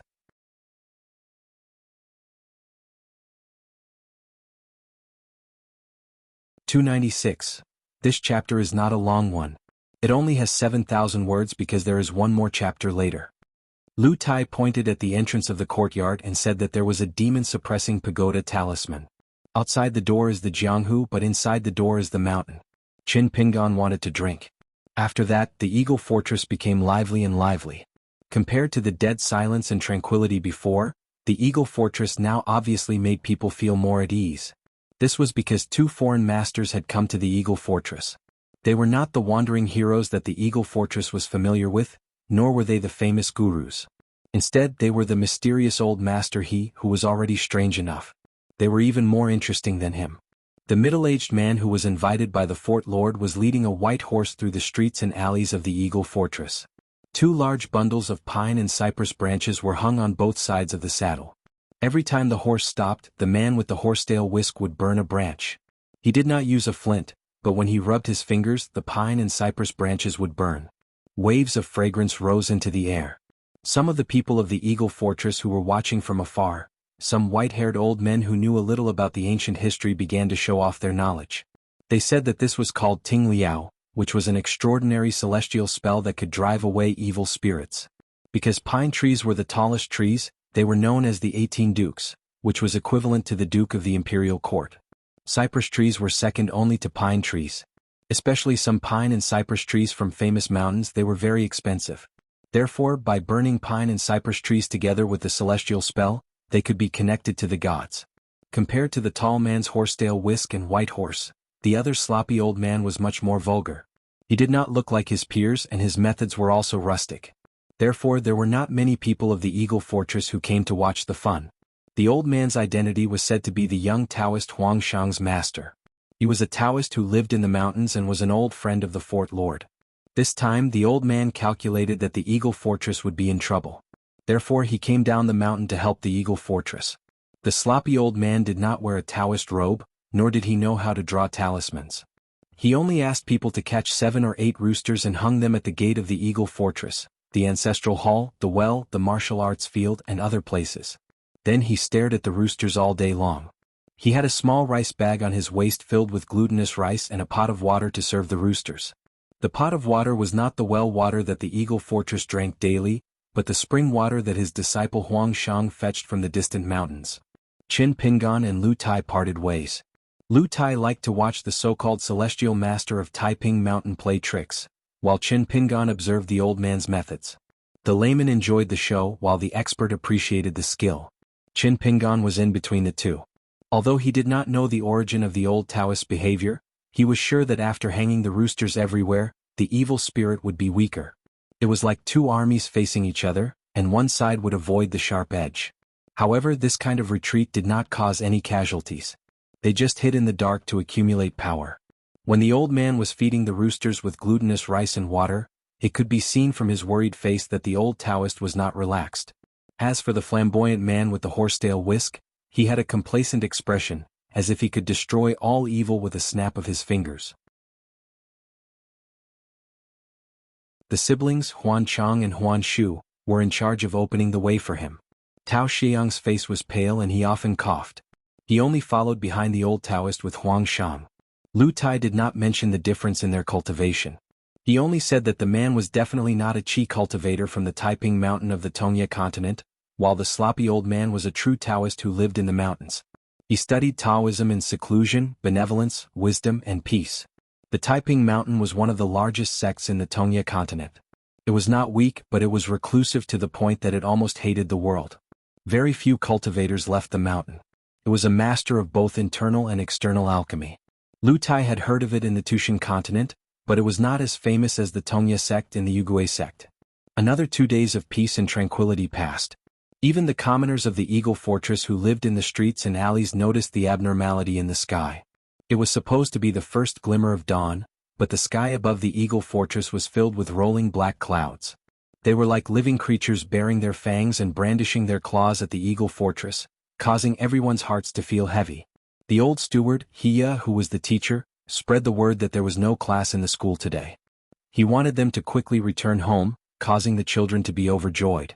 On the way back they gathered in groups and pointed at the black clouds. They said that it looked like a centipede and that it looked like a water buffalo. In the end, they saw the black clouds that looked like a woman's ferocious face. The children were so frightened that they immediately scattered and ran home. Chen Pingan was practicing his boxing stance in the courtyard. He had long noticed the strange weather. Lu Tai sat beside the stone table and silently pinched his fingers to deduce. His expression was calm. It was supposed to be early in the morning, but it was as dark as night. Not a single ray of sunlight shone into the Eagle Fortress. Chen Pingan heard the eerie laughter from outside the alleyway again. It drifted here and there. Chen Pingan stopped his boxing stance and ran to open the door. He turned around and raised his head to take a look. The demon suppression talisman was made of ordinary materials. As time went by, the spiritual qi in the talisman's gallbladder was continuously draining away. It had already become dim and lightless. The originally brand new yellow talisman paper looked like a couplet that had been pasted up for more than half a year. It was badly faded and wrinkled. There were even a few spots of black ink that had been seeped through. No wonder those otherworldly ghosts dared to appear and provoke them. Lu Tai folded his hands into his sleeves and walked out of the courtyard. He stood shoulder to shoulder with Chen Pingan. He raised his head to look at the decaying authentic alchemy script and muttered to himself. In an era extremely long ago, the talismans drawn by people who were equivalent to 7th realm martial artists were only scratching the surface. Only those who were 9th realm martial artists could draw talismans. Therefore, it is easy to imagine how powerful the talisman of that time was. He also had the obscure title of Mr. Marquis of the 3 Mountains and 9 Marquises. He was regarded as the authentic talisman. Unfortunately, we descendants don't even know whether he was a person or just a nickname. Chen Pingan stood on his tiptoes, took off the talisman and put it into his sleeve. Suddenly there was a clamor all around. Fog rose from the muddy alleyway and quickly spread out. The fog first reached the ankles, then the knees and soon the waist. It was as if Chen Pingan had opened the lid of a pot. Fog immediately rose up. However, the fog on the stove was the fragrance of hot rice and coriander. On the other side of the alleyway, there was a sticky, damp fog suffused with a faint fishy smell. Chen Pingan turned his head to look. Fortunately, the fog did not surge into the courtyards of the city gates in one go.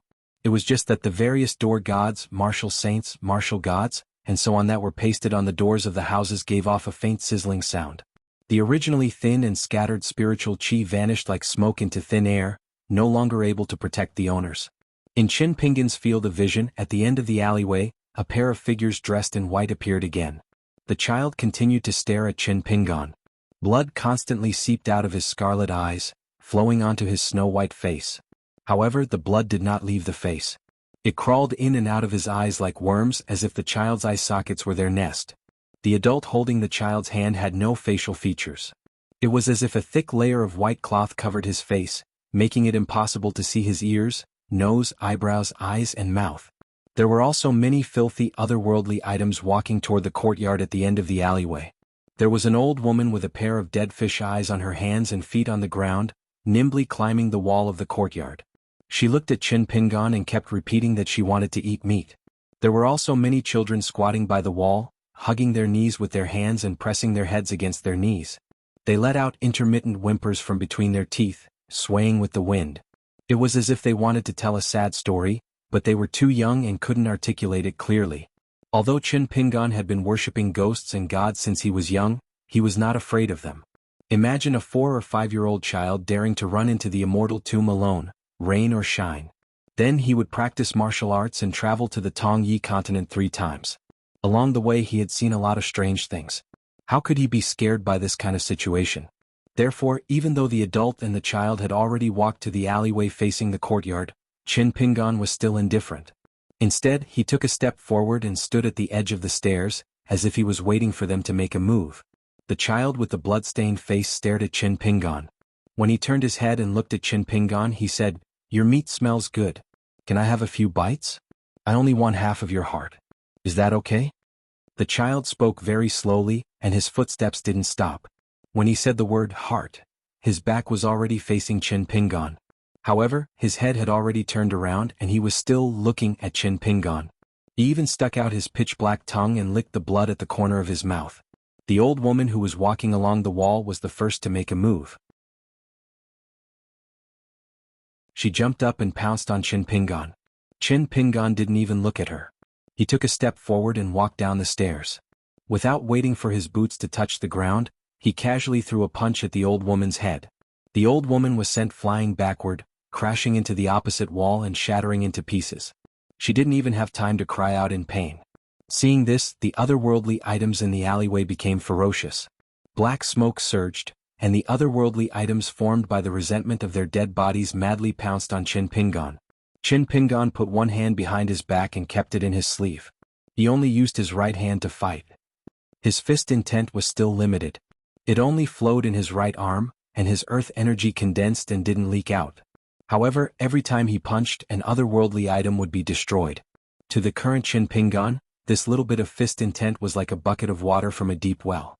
On the other hand, in the eyes of the group of otherworldly items, the white-cloaked young man's arm was like a small section of sunlight that cut through the curtain of the night. It was scorching and dazzling. In just a few blinks of an eye, most of the otherworldly items in the alleyway were gone. Lu Tai was sitting on the threshold, watching with a smile on her face. The child who had threatened to eat Chen Pingan's half of his heart got rid of the adult's hand. He flashed and appeared behind Chen Pingan. He used his palm as a knife and stabbed Chin Pingan's back. He wanted to cut Chin Pingan's heart from his back. His hand knife was swift and fierce.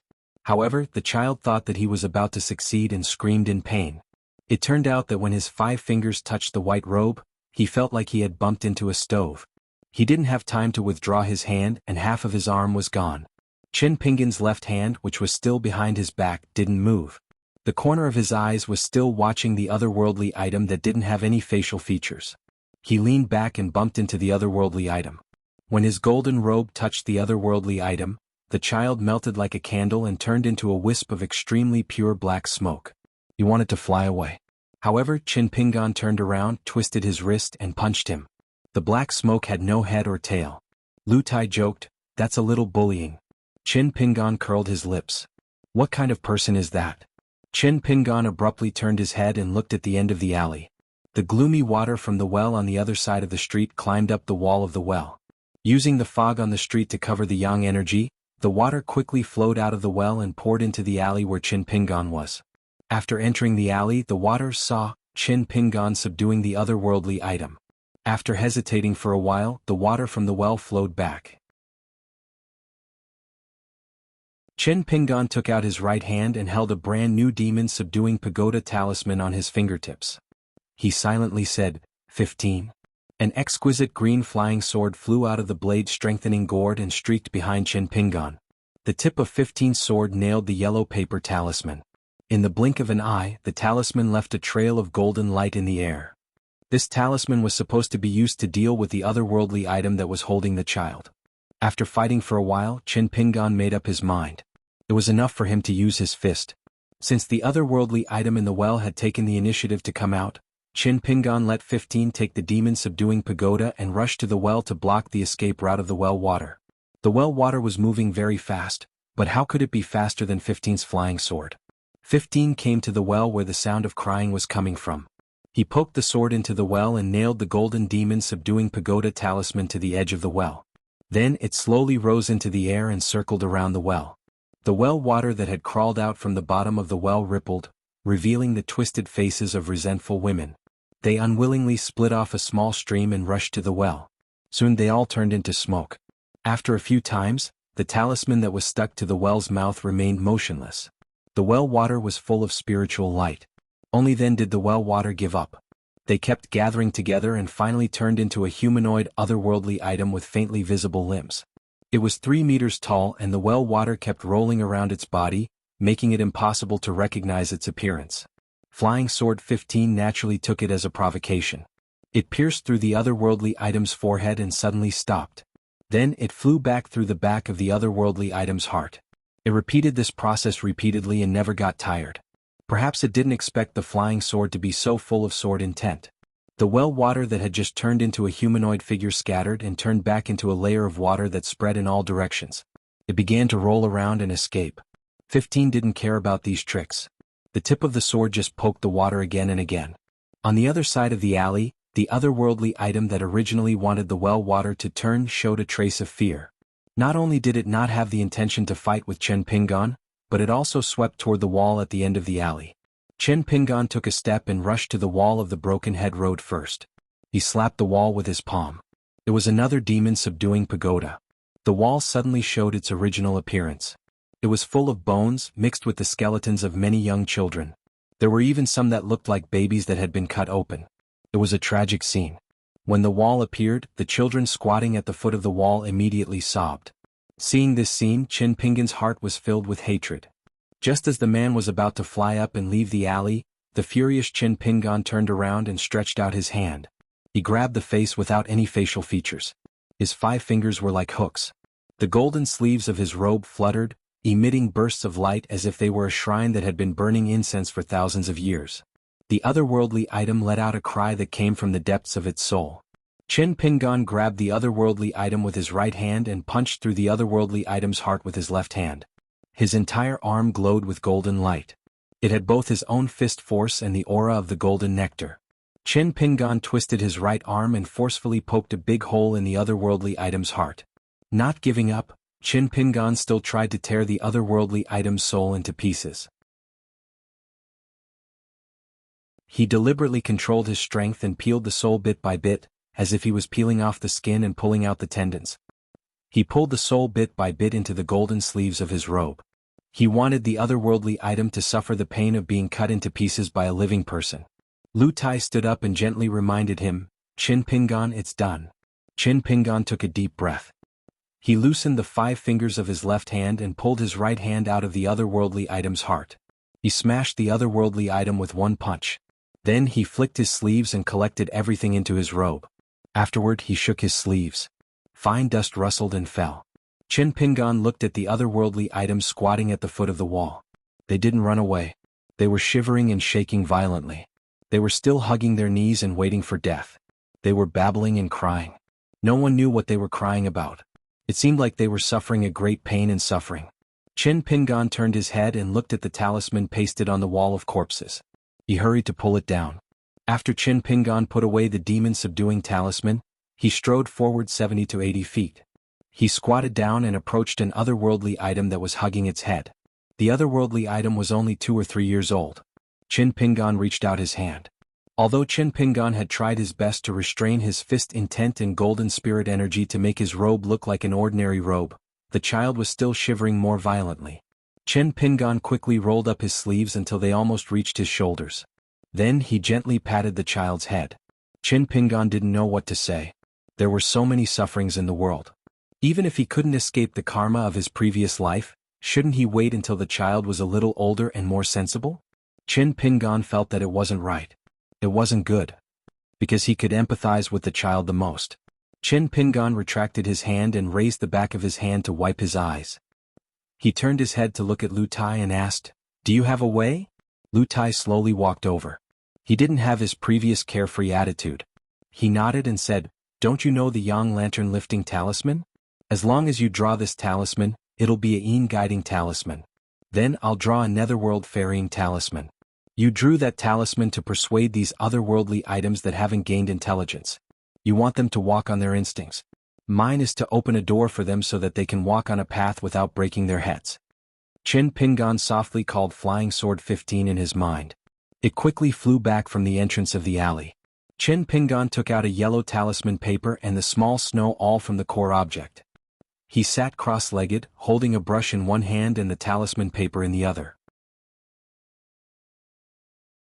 Under Lu Tai's guidance, he began to draw the Yang Lantern Lifting Talisman for the first time. Because his state of mind was unstable, he failed in the end. Lu Tai didn't say anything.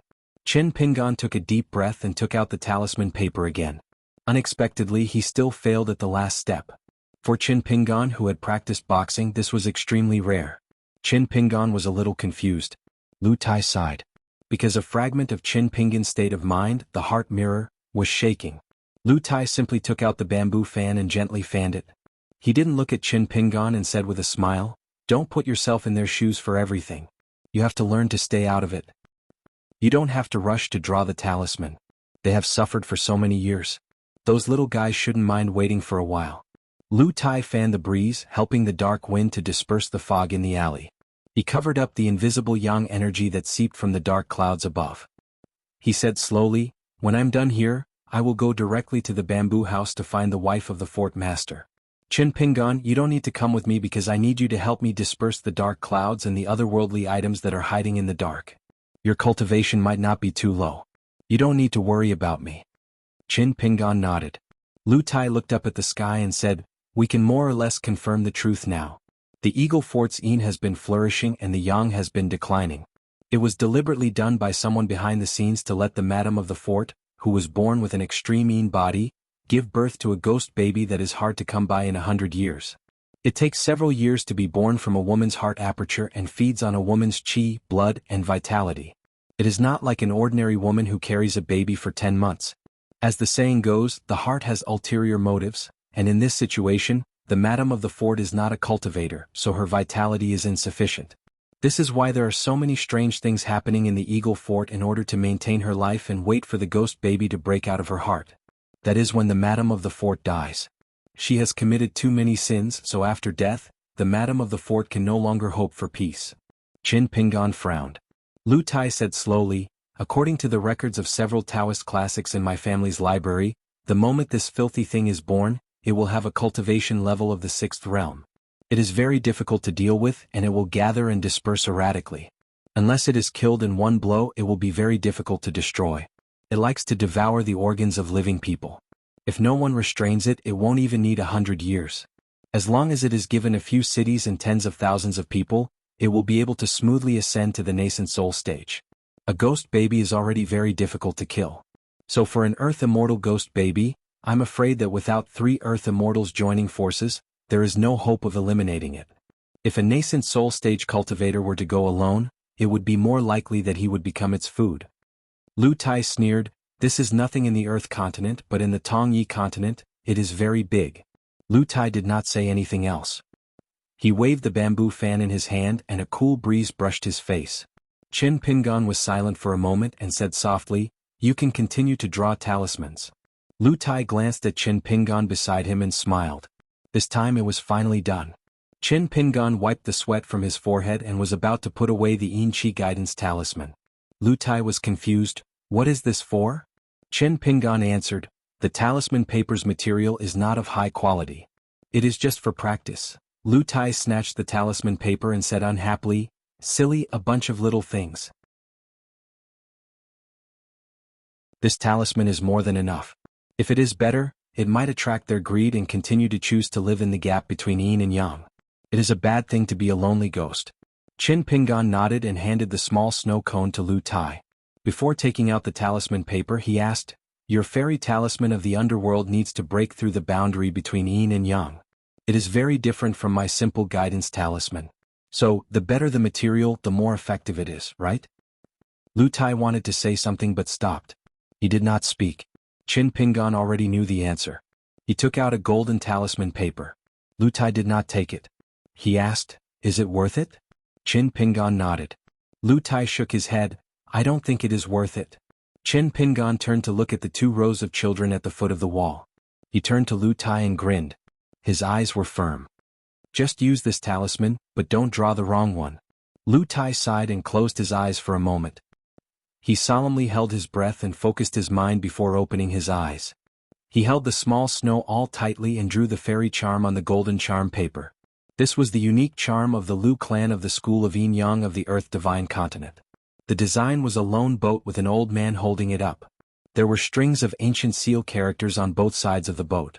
Qin Pingan believed in Lu Tai's talisman and turned to look at the children. Someone once heard the words "not worth it" in the Yang family's shop. Qin Pingan looked at the children as if he was looking at dozens of himself, waiting for an answer. After a while Lu Tai smiled, "It's done." Lu Tai returned the small snow all. Then the 2 of them stood up. Qin Pingan picked up the Yin Guide talisman and poured a wisp of pure true energy into it. The talisman emitted spiritual light. The light was soft and gentle. It was a completely different scene from the lantern lighting talisman.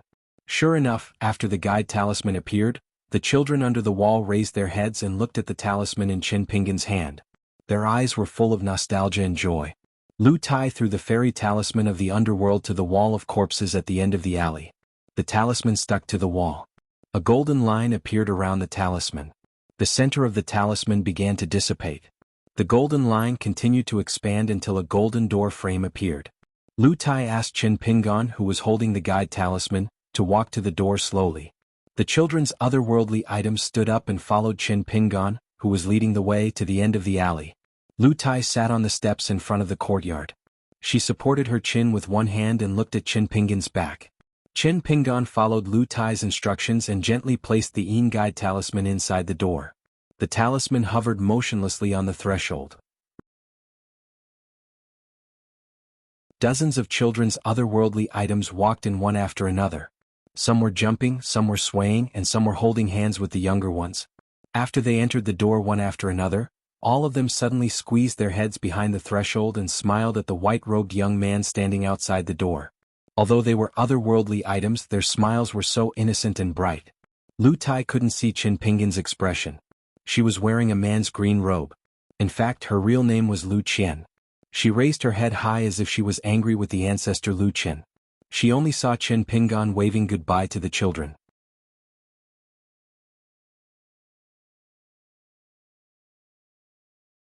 297. Inside the main building of the Eagle Fortress, dozens of people from the Huan family who were the pillars of the fortress, were livid with despair. The fortress master Huan Yang would never have thought that the immortal master of Taiping Mountain, who was hired by his longtime friend, was the real culprit. In the four corners of the hall there were 4 braziers. The pine and cypress branches inside had long been burned to ashes. Previously, the immortal master said that this main building was the key location that the evil spirits had coveted for a long time. Therefore he had to gather everyone and gather here. Then he would use the Ting Liao technique and the unique talisman of Taiping Mountain to set up a formation to dispel the filth. That way the evil spirits with ulterior motives would not have a chance to take advantage of them.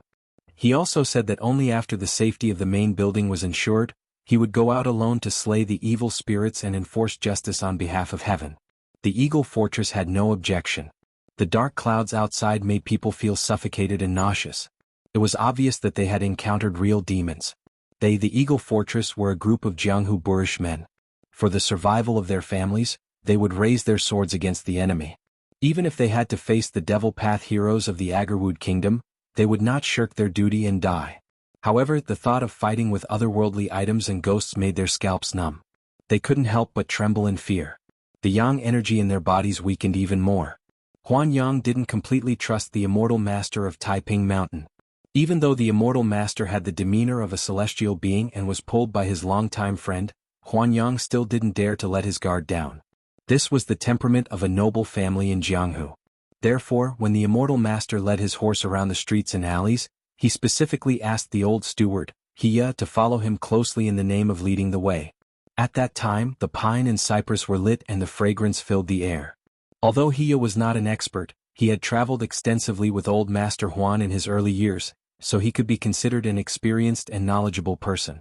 After confirming that the immortal master's method was a righteous immortal, the Flying Eagle Fort, which was already at a dead end, was completely reassured. Therefore, an hour ago, the white-robed immortal master was holding a horsetail whisk in one hand and a brush in the other. He was writing the talisman of alchemy on the Nanmu pillar in the lobby. His movements were smooth and pleasing to the eye. Hiya, who was the teacher of the Eagle Castle, even stayed by Master Immortal's side and took the initiative to hold the box of bright red cinnabar for him. Old Master Hiya slumped into a chair. His eyes were bloodshot as he stared at the man in white standing between Huan Yang and his wife. He wanted nothing more than to drink the man's blood and eat his flesh. An old man of his age had long since become indifferent to worldly affairs. Furthermore, he had no children. Every extra day he lived was a blessing from the heavens. What was there to fear about death? But Hiya couldn't imagine how he would face the ancestors of the Huan family after his death. Most of the people who were qualified to sit in the hall were old men with the surname Huan from the Eagle Castle. Most of them were old and most of them had suffered serious injuries from the fight in the alley. Their qi and blood were exhausted, and after inhaling the smoke from the burning pines and cypresses, their faces turned blue and their limbs twitched. The white-robed man probably didn't even need to do anything to kill them. As for the young disciples who did not have a seat, they stood behind the seniors of the various houses. Their martial arts skills were not high, and they were all paralyzed on the ground. Some of the better seedlings could even sit cross-legged and meditate, trying to keep themselves awake. The tall man in white was still holding the snow-white horsetail whisk in his hand, but he pressed the shoulder of Fort Lord Huan Yang with one hand. He said with a smile, "Fort Lord Huan, you don't have to blame yourself. You feel that you have let a wolf into your house. I schemed against the Eagle Castle so that I could save some energy. If we really fought, you Wulin heroes wouldn't be able to escape death. After decades of careful planning and scheming, who will die if you don't?" The madam beside Huan Yang was trembling. She was the only one in the hall who didn't seem to be affected by the smoke. However, she was already scared out of her wits. After all, she was a native of the Eagle Castle and liked to be quiet. Other than the occasional spring and autumn excursions, she had never walked more than 100 miles away from the Eagle Castle. How could she withstand such a storm? The tall man lifted his hand from Huan Yang's shoulder and pinched the woman's cheek. His action was gentle and full of love. But it wasn't the lecherous gaze of a man who coveted a beauty. It was a craftsman who was looking at his proudest work. He reluctantly withdrew his hand and said with a smile, "Fortunately, that inexplicable exchange of blows didn't affect our Eagle Fortress. Once someone with ulterior motives saw through this plan, then we would really lose all our hard-earned money. Actually, according to the previous plan, you could still enjoy another half a year of peace. But my master was really afraid of those fellow cultivators who fought to the death. What if they attracted the attention of the fuming sect again? So I rushed over as soon as I received the secret letter. No one in the lobby could speak. So this immortal master felt a bit bored. It was a bit of a fly in the ointment that no one was there to support him. The tall man looked at everyone and mocked, "Are you all hoping that the old Taoist and the young Taoist can save you? I advise you to give up. He's just a Realm 5 independent cultivator. He's lucky that I can't kill him with one slap." The reason why I didn't touch him was that the chi, blood, and spirit chi of the master and disciple were the icing on the cake. He was a bit regretful. If he knew this would happen, he wouldn't have put so much secret medicine in those pine and cypress branches. A room full of mutes, but they didn't even curse, let alone kowtow and beg for mercy. It was really too boring. Taking advantage of the fact that his master hadn't made a move yet and the situation had already been decided, he wanted to have some fun. He looked around and his gaze finally stopped on a woman who was circulating her chi to resist the medicine. He really couldn't tell that such a delicate woman was a hidden Realm 4 martial cultivator. It wasn't easy for a woman to have such a martial cultivation. He slowly walked forward, squatted down and pinched her chin. The woman's expression was firm and her eyes were sharp. He smiled and took out an exquisite porcelain bottle from his sleeve. Turning his head, he caught a glimpse of a young man who looked like a woman. His body was weak and he had already fallen to the ground. His limbs twitched, his eyes rolled back and he foamed at the mouth. He didn't have long to live. The man's eyes lit up. This was interesting. He actually had some aptitude for cultivation. If he was thrown into a third-rate sect, he might even be an important direct disciple. Since he had nothing to do, he might as well give him a hand. Whether this kid succeeded or not and whether he could live to become an external disciple of his sect would depend on his luck. However, before that, regardless of whether the young man lived or died, he had to enjoy his good fortune with women. As for the other people in the lobby, they were going to feast their eyes. The man disguised as a Mount Taiping cultivator extended a finger and pressed it between the young man's eyebrows. Then he raised his hand casually, bringing out a wisp of stinky dark green smoke. It condensed into a round ball. With a gentle flick of his finger, the ball of smoke dissipated in the lobby. The handsome young man immediately came to his senses. Just as he was about to say something, the man slapped a scarlet pill into his mouth. He threw the young man into the middle of the lobby and waved his horsetail whisk again, dispersing the pure jinchi in the woman's body that was struggling to resist the poison mist of pine and cypress. Then he moved her to the young man's side. The man said with a smile, "Everyone enjoy this." The young man's face was flushed. His body was curled up and he was trembling like a pendulum. When he saw the woman, his eyes gradually burned with desire. He slowly crawled towards her. The man clicked his tongue and said, "Our crooked path can't compare to those sects and schools that are steady and step by step. Some of the visualization methods can only be unconventional and go against the etiquette of the secular world. The most hateful thing is that our final achievements are limited. Even touching the threshold of the Jindan realm is an extravagant hope." Speaking of this, the man was somewhat resentful. Then he smiled at the young man and said, "But don't look down on the Seaview realm and the Dragon Gate realm. Little guy, you've eaten my Nank pill with endless effects. Now your mind is relaxed. It's a rare feeling of immortal ascension. However, one of the 7 emotions and 6 desires in your heart will be infinitely magnified. This is also the secret of our sect. As for what emotions and what desires, the Nank pill has a corresponding response. The one I rewarded you is the most expensive. Don't waste it. As long as you maintain a trace of clarity from beginning to end, you can enjoy yourself during this period.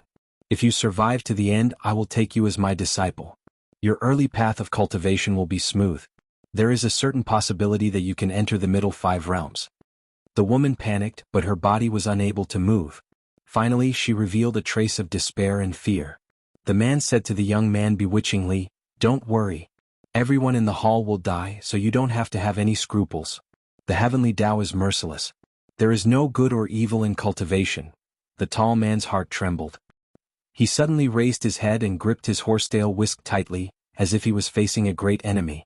Languid yawns could be seen on the beam. He lowered his head and looked at the evil cultivator. He took out a bamboo fan from his sleeve and fanned it slightly. "You're really bored. You like to talk to yourself so much?" It was Lu Tai. The man narrowed his eyes. "Friend, you and the young man with the sword on your back, Are you just passing by to watch the show, or are you here to spoil the fun? Or perhaps, back then in the mountain outside the Eagle Fortress, the two of you were part of the plan? Lu Tai glanced at this on the ground. The young man who was intoxicated made a series of tut-tut-tut sounds. His face was full of disgust. Do you think that everything is because of that harmful pill? I don't mind telling you the truth. At this moment, at least 30 to 40% of your thoughts came from your own heart. No wonder you caught the eye of this guy. It's because you're not a good person to begin with. The young man whose hand was about to touch the woman's knee began to struggle. His heart and body were like this. As a result, blood seeped out of his 7 orifices. However, it was black blood. His face was covered in blood and he rolled all over the ground. The tall man was indifferent. He only felt that it was a pity. After that gentleman on the beam exposed the heavenly secrets, the young man's fragile Tao heart had also collapsed. Originally, if the young man didn't have anyone to help him expose that layer of window paper, he could have walked down this path to the end. In fact, it could have been considered a way out. He really could have become the man's inner disciple and embarked on the path of cultivation. Lu Tai's expression was indifferent. He put 2 fingers together and lightly swiped from top to bottom. The life origin flying sword called Needlepoint broke through the air and slashed directly at the young man who was in endless pain. The woman spat out a mouthful of blood and shouted at Lu Tai, "No!" The needlepoint flying sword that was only an inch away from the young man's neck suddenly stopped. Lu Tai looked at the woman whose face was full of tears and said, "It will be easier for him if he dies. If he walks out of here alive today, either he hardens his heart and kills you and then falls into the demonic path again, or in the following years, he will suffocate himself to death by the words of others." The woman only shook her head and repeatedly murmured, "Immortal Master, please don't kill him. Please don't kill him." The man held a horsetail whisk and asked with a smile, "I'm very curious. How did you silently enter this formation?" Lu Tai held a fan in one hand and supported himself on the beam with the other. He smiled and said, "When it comes to formations, there seems to be no one in the world who is better than my family. Don't you think it's infuriating?" The man laughed loudly, but his laughter came to an abrupt end. In an instant his body began to twist and turn. The snow-white horsetail whisk in his hand that was inscribed with the 2 words, "Relieving Sorrow," let out howls of wind and thunder in the air. Every time he waved the horsetail whisk, there would be a thread made from the tail of some mountain or swamp spirit beast that would leave the horsetail whisk and shoot towards the beam above Lu Tai. The threads of the horsetail whisk turned into white snakes that were as thick as arms in the air. They had a pair of wings and emitted a cold air. They moved as fast as lightning. Lu Tai did not pay any attention to the dozens of white snakes. He closed the bamboo fan and began to use it as a brush to write talismans on the beam. Under the brush tip, at the top of the bamboo fan, ancient silver characters and patterns constantly flowed out. Then, the characters that were like living creatures began to flow along the beam, the pillars, and the ground. They soaked into the alchemy book talisman that originally existed and covered them one by one. The guest overshadowed the host. As for the white snakes that left the horsetail whisk, as long as they came within 20 feet of Lu Tai, they would automatically turn into powder. The man could not tell what kind of Dao technique this was at all. This was the most terrifying part. However, something even more terrifying than this happened. The green-robed man who was more beautiful than a woman revealed the heavenly secret himself. He smiled and said, "I just set up a small array around here. It's common in the Blessed Enclave. It can block all kinds of Dao techniques from outsiders. I'm a saint in the middle. Doesn't it sound amazing?" The man's heart was surging. He hesitated for a moment and stopped the horsetail whisk in his hand. He placed it heavily on his arm and said, "Immortal Master, not only do you have a long history of learning, but you also have great abilities. I admire you. As long as Immortal Master is willing to be magnanimous, my master and I are willing to show enough sincerity. For example, all the secret treasures of the Eagle Fortress will belong to you 2 Immortal Masters. I can also make the decision on my own and privately give you a reward. When I return, I will ask my master for a superior spiritual weapon. What do you think, Immortal Master?" Lu Tai did not answer the question. "Your master is in the Golden Core realm?" The man smiled and nodded. "To show my sincerity, I'm willing to tell you my master's Dharma name. He is the one who killed the 2 Dragon Gate realm cultivators of Peace Mountain." Lu Tai hurriedly waved his hand and said, "Stop, stop. You are too scheming." The man had an innocent expression. "Why do you say that, Immortal Master?" Lu Tai sighed. A mere golden core wild cultivator from the Tongya continent was used by a sea-viewing realm cultivator like you. You can't scare me to death, but you can make me laugh to death. You almost succeeded. Then Lu Tai started to laugh while holding his belly. Of course, whether the mastermind behind the scenes was really in the golden core realm was another matter. The man's face was gloomy. Motherf *Ker, he had met someone with a hole in his head. Most importantly, this person who was neither male nor female had a very deep cultivation base. Lu Tai restrained his smile and even wiped the corners of his eyes. It seemed that he was really happy. Apart from you and your master who are raising that ghost infant, do you have any other experts as allies? The man was shocked and said with a bitter smile, the people at the foot of the mountain think that this kind of rebellious behavior is very far from the Fuyao sect. However, in our eyes it is not far. Do you think that just the two of them would dare to set up such a big trap? That they would be able to control this scheme? Lu Tai said, it seems that you and your master want to eat it all by yourselves. The man pretended to be calm, but he was already cursing in his heart.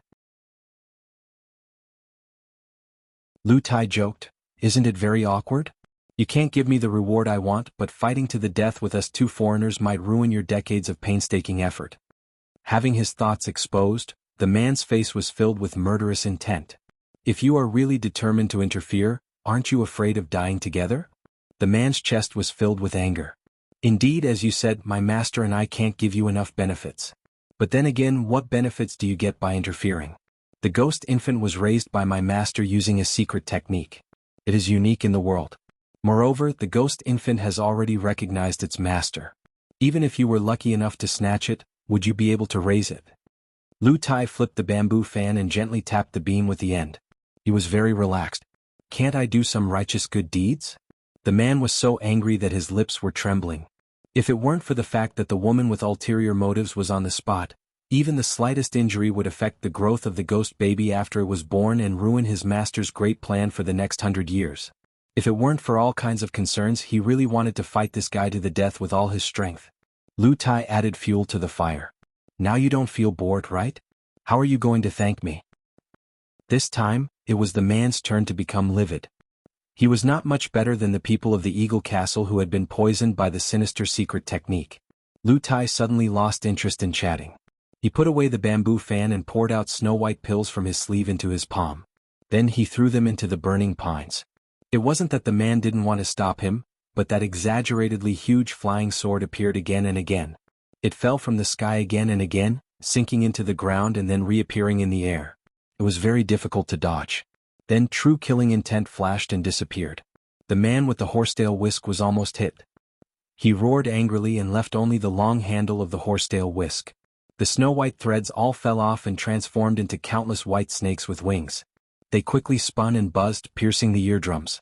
They densely covered him and protected him in the middle. The man touched his cheek. There was a bloody groove that was deep enough to see bone.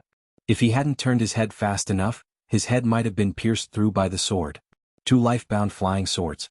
They were also proficient in array formations. And they boasted shamelessly, claiming that their family's array formations were unparalleled in the world. Lu Tai sneered. You walked right into the trap. You can't blame anyone. On the pillar, the silver runes shone brightly. Then they pulled each other and formed a net in the hall. The fishing lines of this fishing net were the words and pictures that were floating in the air. In the net, other than the man who had carelessly drawn a prison, there were also Lu Tai's needlepoint and Mai Meng's life-bound flying swords. Lu Tai floated down from the beam. He ignored the cage and walked toward the pale-faced wife of the castle master. The woman's eyes were lifeless and she was sweating profusely. There was a faint smell of blood coming from her seat. He passed by the woman in the center of the hall. The woman who had been sneaking around the fourth realm martial artist was already able to move freely. She held the withered and lifeless youth in her arms. When Lu Tai had thrown the beads into the brazier, the snow-white dust had scattered in all directions. After being inhaled by the old and young members of the Huan family of Eagle Castle, color gradually returned to their faces. Everyone's bodies were fine, but their spirits had been greatly damaged. It was inevitable that they would lose their lifespan. The woman suddenly turned her head and questioned Lu Tai's back. Why did you say those things? You are also the culprit. Lu Tai turned his head and glanced at her. He asked with a smile, why don't I kill the two of you right now? Once and for all, there will be no more worries? The woman held the youth and quickly lowered her head. She didn't dare to look at Lu Tai again. Lu Tai walked in front of the wife of the castle master. He put his hands behind his back and bent down to look at her. You don't have much life left. You will die no matter what. Now it depends on whether you choose to die a worthy death or be killed for the sake of the people. In Lu Tai's eyes, the woman's seemingly beautiful face had long been shattered. Her ravines were crisscrossed, and wisps of black death aura seeped out. Her pair of watery eyes, which were very lively in the eyes of an ordinary teacher, were pitch black. This pampered woman was ignorant and didn't react. Lu Tai smiled. Stop pretending. I know you've come back to your senses. Take advantage of the fact that you still have the energy to make your own choice. I'll respect your decision. In another half an incense stick's worth of time, you won't be able to control yourself. At that time, I won't be courteous with you. Huan Yang was about to stand up and speak when Lu Tai waved his sleeve and sealed his 5 senses. He sat there like an obedient puppet, but his eyes were filled with pain and pleading. The woman slowly raised her head and murmured, "Can I not die?" Lu Tai sighed and didn't know what to say for a moment. After a long silence, Lu Tai turned to face the door. He leaned against the chair the woman was sitting on and said softly, "Then live a little longer." Outside the main building of the Eagle Castle, the sloppy old man watched the roosters that ate glutinous rice and drank clear spring water die one by one. Today Huan Chang and Huan Shu happened to be with Taoist Huang Shang and Tao Xiang. The brother and sister didn't want to hide in the happy nest of the main building. They didn't want to hide under the protection of the immortal Master Taiping Mountain. Since the old man was still outside, they wanted to help him. The old man looked up at the black clouds that kept pressing down. He gritted his teeth and had to use his trump card. He took out 2 big white bowls and held one in each hand. He turned to the brother and sister and said, "I need to borrow 2 or 3 liters of your blood to move the 2 stone lions at the gate of the ancestral hall. They are the treasures your grandfather asked for from a master to guard the house. They are the real trump card of the Eagle Castle." The old man raised his hands and said in a low voice, "Hurry, then let's hurry to the ancestral hall. We can't delay any longer." Huan Chang and Huan Shu looked at each other and then cut their palms without hesitation. Their blood flowed into the white bowls in the old man's hands. The old man turned his wrist and the 2 white bowls disappeared. "There may be ghosts and otherworldly items on the way. I can't take care of you. You 4 should take care of yourselves. You even have to help me clear the way. If you die, no one will collect your bodies. So, now is the time to decide whether you want to go or not." The brother and sister, the 2 good friends, nodded at the same time. The old man shouted, "Let's go."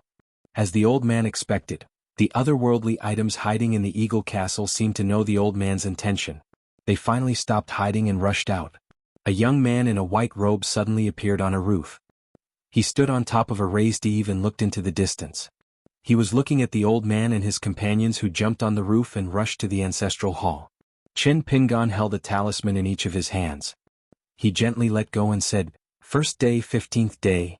2 sword lights carried the 2 talisman and rushed to the Huan family's ancestral hall.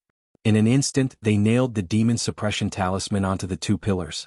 2 balls of dazzling golden light exploded from the beam. Then the 2 sword lights returned to Chen Pingan's side. Another 2 yellow talisman were brought to the 2 roofs not far from the old man.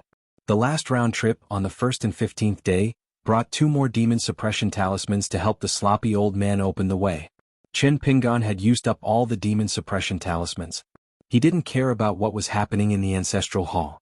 In the Jianghu, one had to be responsible for one's own life and death. It was the same for doing evil and the same for doing good. The dark clouds above were about to press down on the city. It was as if the sky was hanging low and people could touch it. A few loud words in the marketplace could alarm the immortals in the sky. Chen Pingan looked up. The Jianghu people in the Eagle Fortress couldn't see the scene above the dark clouds, but he could. An unknown laurel old man was sitting cross-legged on a red futon. He was chanting and controlling the sea of dark clouds that covered the Eagle Fortress. He was falling bit by bit into the human world. The time had come. The old man was going to massacre the Eagle Fortress and absorb all the essence of flesh and blood to feed the newborn ghost baby that was about to break out of the heart. Chen Pingan began to skim across the roofs. His figure flashed and disappeared at an extremely fast speed. Because he was wearing a white robe, he seemed to stretch out a snow-white rainbow. He finally landed on the martial arts field of the Eagle Fortress. Other than Chen Pingan, there was no one else. Chin Pingon lightly stomped his feet and took a deep breath. Both of his knees were slightly bent, and he slowly formed a majestic and ancient fist stance. The cloud steaming great swamp style. Chin Pingon's robe, the golden cloth that had been used as a camouflage, also revealed its true appearance at this moment. On the golden robe a flood dragon swam. Chin Pingon closed his eyes. The pure qi in his body flowed rapidly through the circulation method of the 18 halting sword qi, like the water of a great river flowing into the sea. Chin Pingon suddenly opened his eyes. He lifted his foot and stomped heavily. Not only did the entire martial arts field shake, countless weapons on the wooden racks fell to the ground. Dust flew up from the nearby streets at almost the same time. He punched towards the sky first. Then he punched out. It was the fist stance of the steaming cloud swamp style, but the fist intent was the drum-beating style of the deity. The old man surnamed Chui in the bamboo house had never taught Chin Pingon this fist technique. Chin Pingon punched again and stomped his feet to borrow strength. The earth shook and rumbled like an earth bowl turning over. The old man once said that he had comprehended the steaming cloud swamp style. When this fist appeared for the first time, it forced the rain curtain in the sky to retreat 1,000 feet, not daring to touch the human world. Chin Pingon did not think too much. He only wanted the rolling sea of clouds at this moment to be like the heavy rain curtain above the old man's head in the past. Before his fist technique, it would all roll back to the sky. Unknowingly, there was no one in front of him.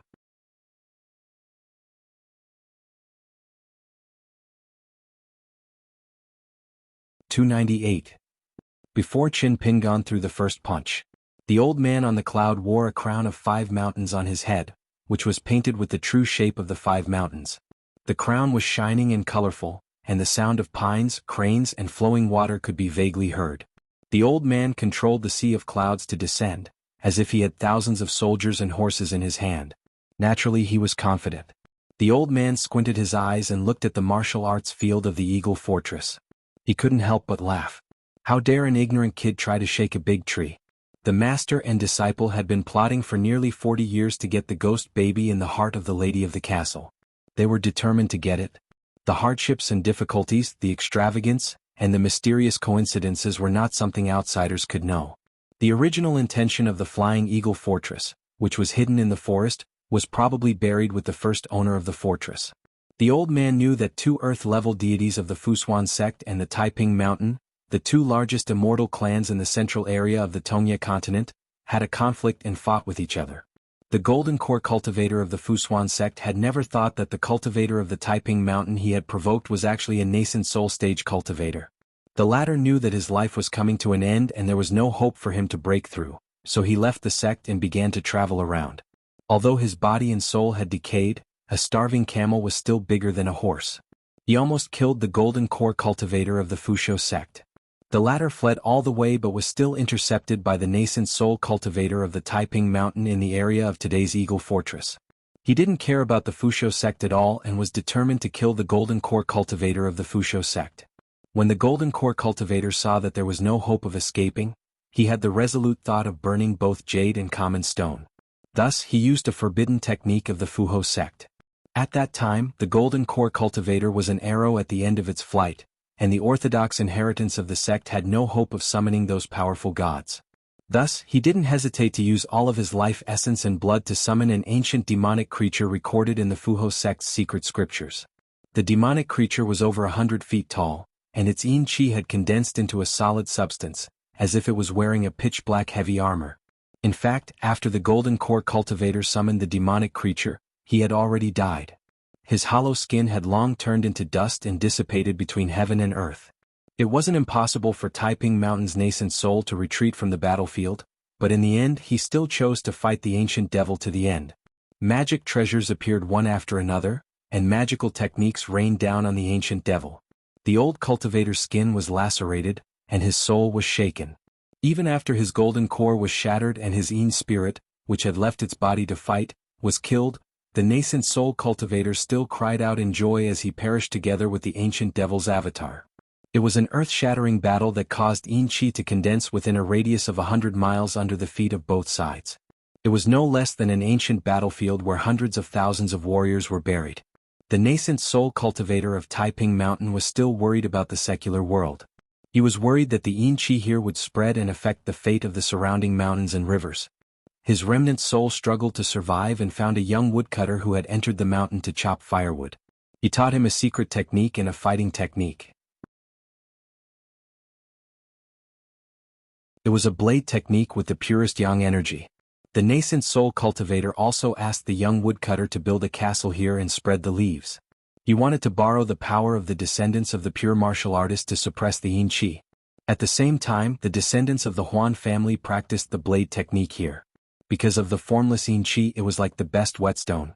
The Huan family's martial arts progress was often twice the result with half the effort. This also contributed to the Eagle Castle's position in the Jianghu in the future. Old Master Huan and the other lords of the Eagle Castle all liked to travel the Jianghu on the surface after they achieved success in martial arts. In fact, they secretly traveled the famous mountains and rivers in search of immortals. They might have wanted to solve the problem of yin qi in the Eagle Castle once and for all. However, Old Master Huan died in a strange way. His son, Huan Yang, who was not very talented in martial arts, took over as the lord of the Eagle Castle in a hurry. Soon, the demon cultivators of the Agarwood Kingdom joined forces to attack the Eagle Castle. Therefore, there were no clues about the fate of the nascent soul immortal and the ancestor woodcutter. Many of the relationships that the ancestors worked hard to build were also lost. For example, the relationship between Old Master Huan and the master of the young Taoist Huang Shang was completely unknown to Huan Yang. Instead, he had to run to his friends in the capital for help. Even the existence of the 2 stone lions at the entrance of the ancestral hall was unknown to everyone in the Eagle Castle. Then this disaster happened. The Laurel Old Master was a notorious demon cultivator in the central part of the Tongye continent. He used to be a top Jindan cultivator with outstanding combat ability. As a wild cultivator, he was not inferior to the Jindan cultivators of the Fuyang sect and the Taiping Mountain. However, after the magnificent feat of killing 2 Dragon Gate cultivators of the Taiping Mountain, he was soon hunted down by the Taiping Mountain. A young Jindan cultivator of the Taiping Mountain went down the mountain alone and chased him for thousands of miles. The old man was beaten to the point that he lost all his fortune. Even the only thing he had left was broken. In the end, he had to give up half of his cultivation and body to deceive everyone and escape death from the young cultivator who looked like a god from the heavenly court. The old man, who hated the Taiping Mountain, always wanted to take revenge. Therefore, he had the meticulous plan of the Flying Eagle Fortress that lasted for decades. First, he had the wife of the fort master who had the potential for cultivation but had fallen back to the Dragon Gate realm when she was young. He had personally broken her longevity bridge. Thousands of cracks had appeared on the bridge, but only the bridge section at the heart was intact. It made her like a porcelain pot that constantly absorbed the yin qi from the ground. Moreover, the yin qi flowed into this spring, at the heart of the heart. Finally, under the guidance of the old man's secret method, the ghost infant who was crying for food was born.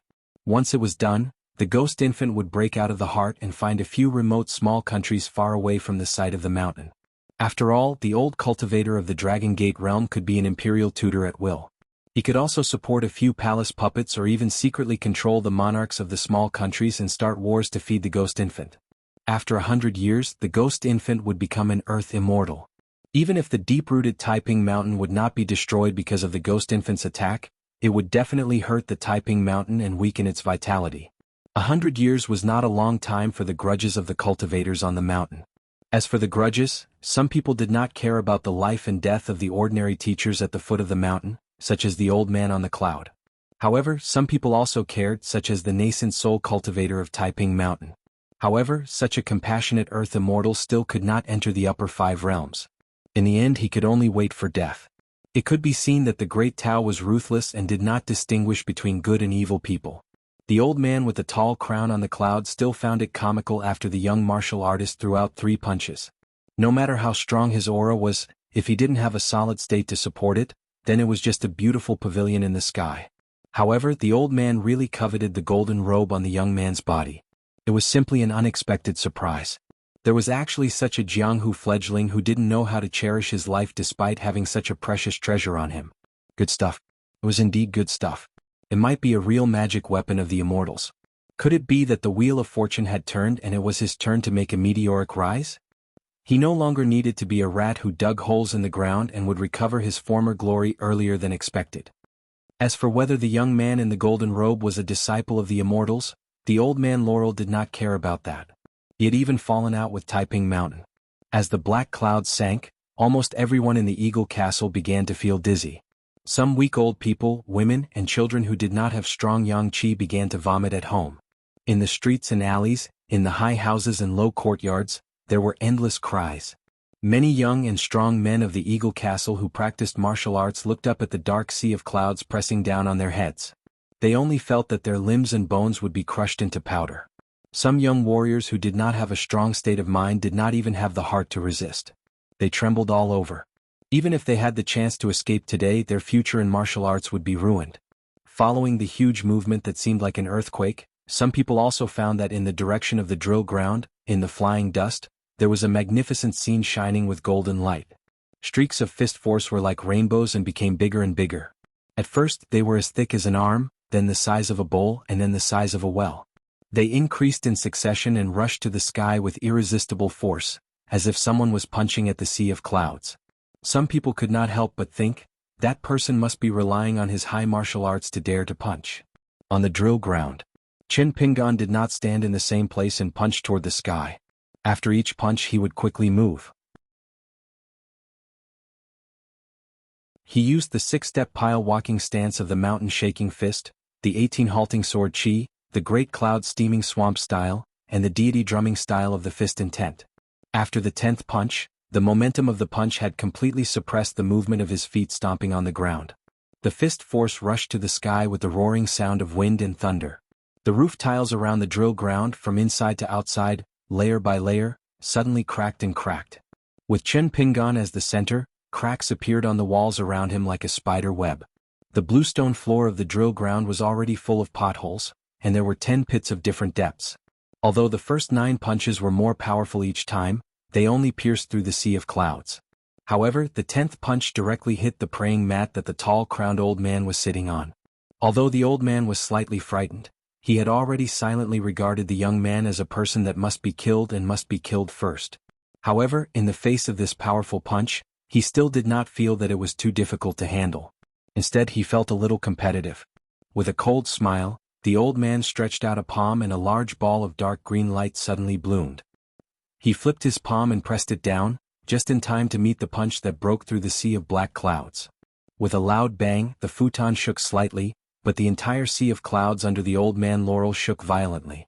The fist force from the drill ground and the brilliant green light around the old man's palm shattered at the same time, turning into thousands of specks of starlight. The fist force scattered into the nearby sea of clouds, making the dark sea of clouds, which was originally heavy with death chi, like a layer of ink that had been ground out, sprinkled with a pinch of golden dust, making sizzling and burning sounds. The old man shook his wrist, and through the hole in the sea of clouds created by the fist force, he looked down at the drill ground that was less than 300 feet away from his head and laughed eerily. "Good boy, at such a young age you can be considered a master of martial arts at the foot of the mountain. You don't want to mingle in your jianghu, but you have to go against me. You don't know the immensity of heaven and earth."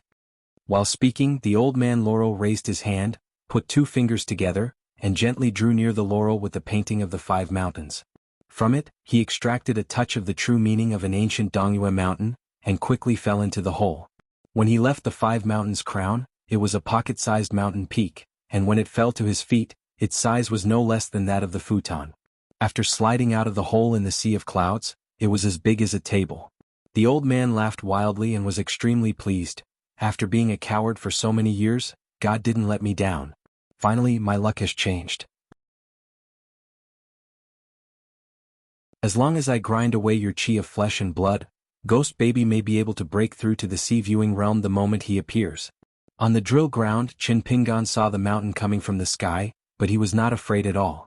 When he was in the ancestral house of the Sun family in the old Dragon City, the flood dragon in the sea of clouds swooped down, and its momentum was no weaker than this immortal's supernatural power. Didn't he also punch out? Chi-Ji was born and it was mighty. The fist intent was vigorous and he firmly believed that one punch could break all laws. His golden robe fluttered in the wind, making the young man of Clay Bottle Alley look like a mountain immortal for the first time in his life.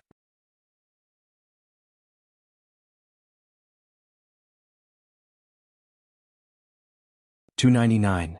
The 11th punch was extremely fast. The true strength of the deity's drum-beating fist intent lay in the fact that as long as the puncher's body and spirit could withstand the intense pain brought about by the circulation of qi within his body, he would be able to deliver a new punch. Then he would be able to accumulate the power of each punch and topple mountains and cities. It was absolutely not a fool's dream. Chen Pingan's punch caused the house-sized exquisite mountain to fall back several meters. Without another word, he stomped his foot and punched upward. Old Man Laurel's expression turned serious. He no longer had the intention to play around and silently recited an incantation, drawing down 4 times near the 5 Peaks crown with 2 fingers. Even though it would consume a fair amount of spirit energy, the 5 Peaks crown on his head would temporarily lose its abilities. He was determined to kill this troublesome youth in one go. As a rogue cultivator who did not ask for help and had no one to rely on, this was the only magical treasure that the old man had. He had obtained it in a secret realm. In order to monopolize this item, he had killed his brother who had gone through thick and thin with him.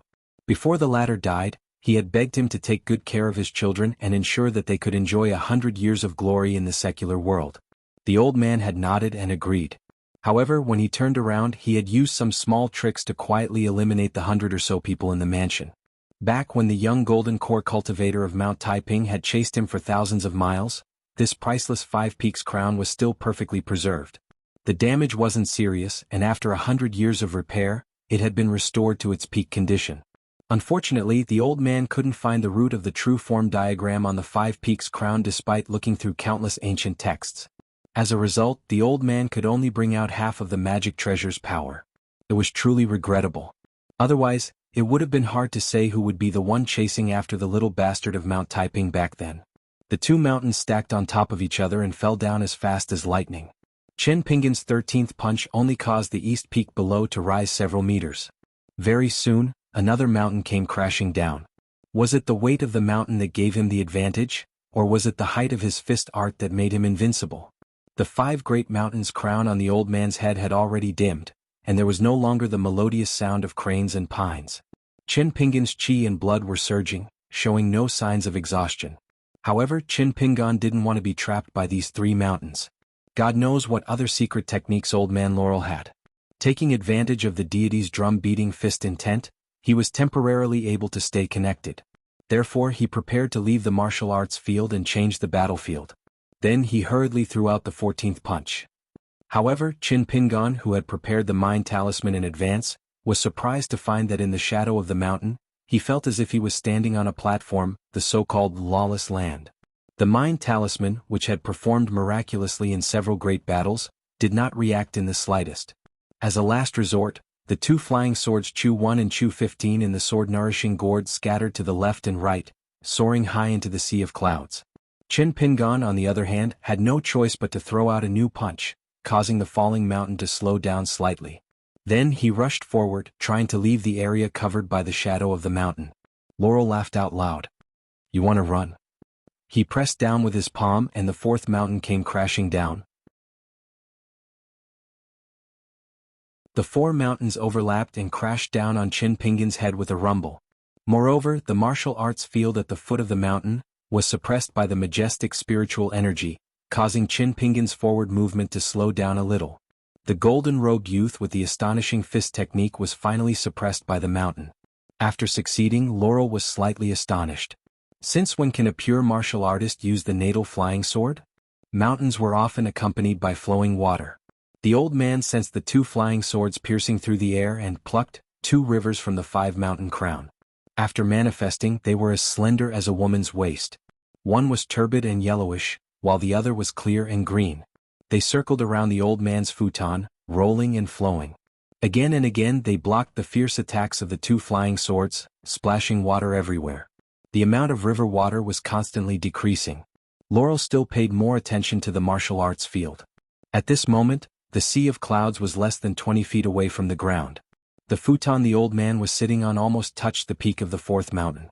His vision was blocked. Laurel stretched out a finger and tapped between his eyebrows, silently saying, "Open." In his vision, it was pitch black at first, then the clouds dispersed like the curtain of night, revealing the true appearance of the moon.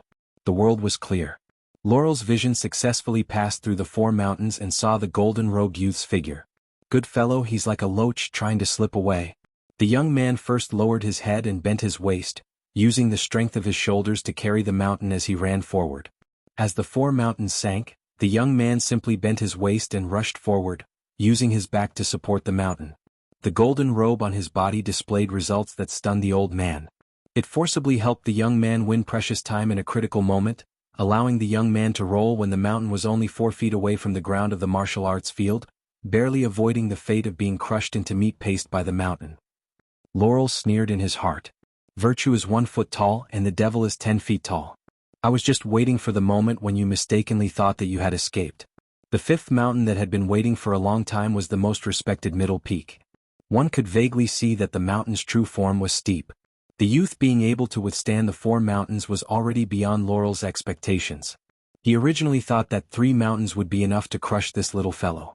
That kind of fist technique that seemed to have no end to its power was really strange. If the youth could leave behind a fist technique manual after his death, it might not be inferior to the golden robe. The old man lightly shouted, "Go!" Middle Peak just happened to smash towards Chin Pingon, who was rolling on the ground. At the same time, the previous 4 mountains began to scatter, surrounding Middle Peak, and one after another, took root. Some crushed the buildings of the martial arts field, some crushed the high walls, some fell on the street outside the martial arts field, and some smashed into a private courtyard next to the martial arts field. Once the 4 mountains stood on the ground, and with Middle Peak in the center, it would form a natural formation. The 2 flying swords above the sea of clouds seemed to be connected to the youth's thoughts, and they attacked the 2 true meanings of the river with all their might. Laurel laughed heartily. "I'm afraid of you 2 little things. Good, this old man will play a game of tag with you 2. Let's see what you 2 will do when your master dies." The old man reached out with both hands, grabbing 2 black clouds. Then he clapped his hands heavily, and the clouds covered the old man's figure and disappeared. Chin Pingon, who was surrounded by the 5 mountains, was already on the verge of death. Although Chu Yi and 15 sword energy was awe-inspiring, they were helpless against the hiding old man Laurel. They could only do their best to reduce the sea of clouds. Even though Chin Pingon had summoned the demon binding rope that was made from the 2 whiskers of the old flood dragon, it shone with a golden light and suddenly grew in size. It was like a golden flood dragon that coiled around the middle mountain, forcibly raising it up by several feet. It was not pressed down and connected with the earth, causing the 5 great mountains formation to be temporarily unable to take shape. However, even though the demon binding rope continued to shrink, squeezing the middle mountain, causing it to continuously crumble and fall, the middle mountain was still slowly sinking.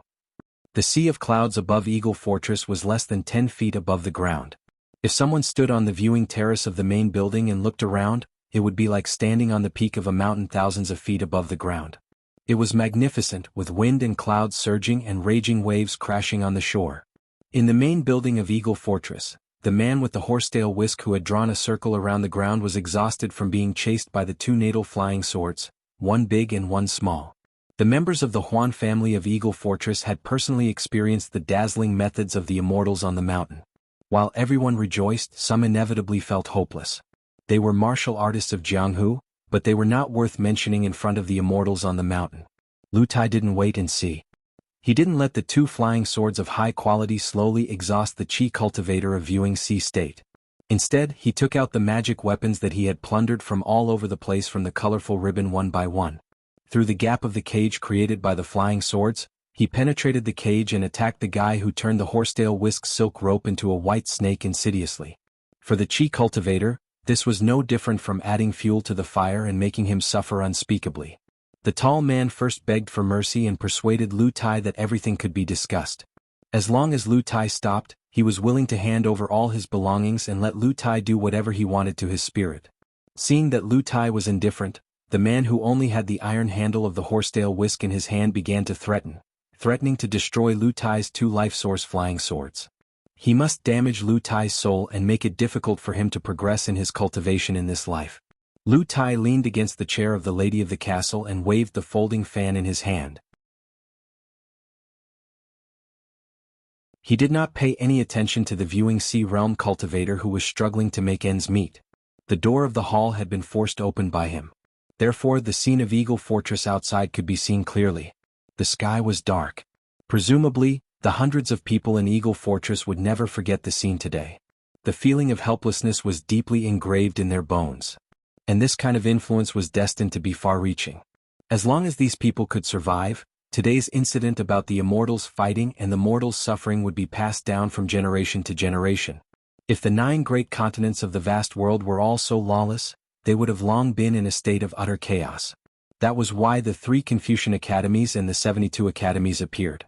The purpose was to prevent the immortals on the mountain from destroying the mountains and rivers with one punch and smashing the cities in the mortal world with one magic weapon. After all, the people on the mountain came from the mortal world after all. If the mortal world was gone, what was the point of being on the mountain?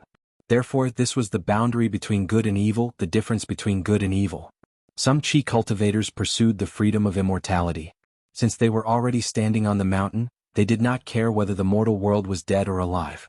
Some cultivators either had a pure heart and few desires and did not care about the affairs of the mortal world, or they abided by the rules and were willing to live less happily for the peace of the mortal world. They did not pursue absolute freedom. The world was full of different states and everyone had their own desires. Right and wrong were a mass of paste, because there were too many people who only spoke the truth for others to hear. They did not use it to restrain their own hearts. It was the same on the mountain and under the mountain. Lu Tai was a disciple of the Yin-Yang school of Lu. He had a deeper understanding of human nature. Moreover, his family background and himself were very special. Not only was he not a sword cultivator, but he had raised 2 natal flying swords casually.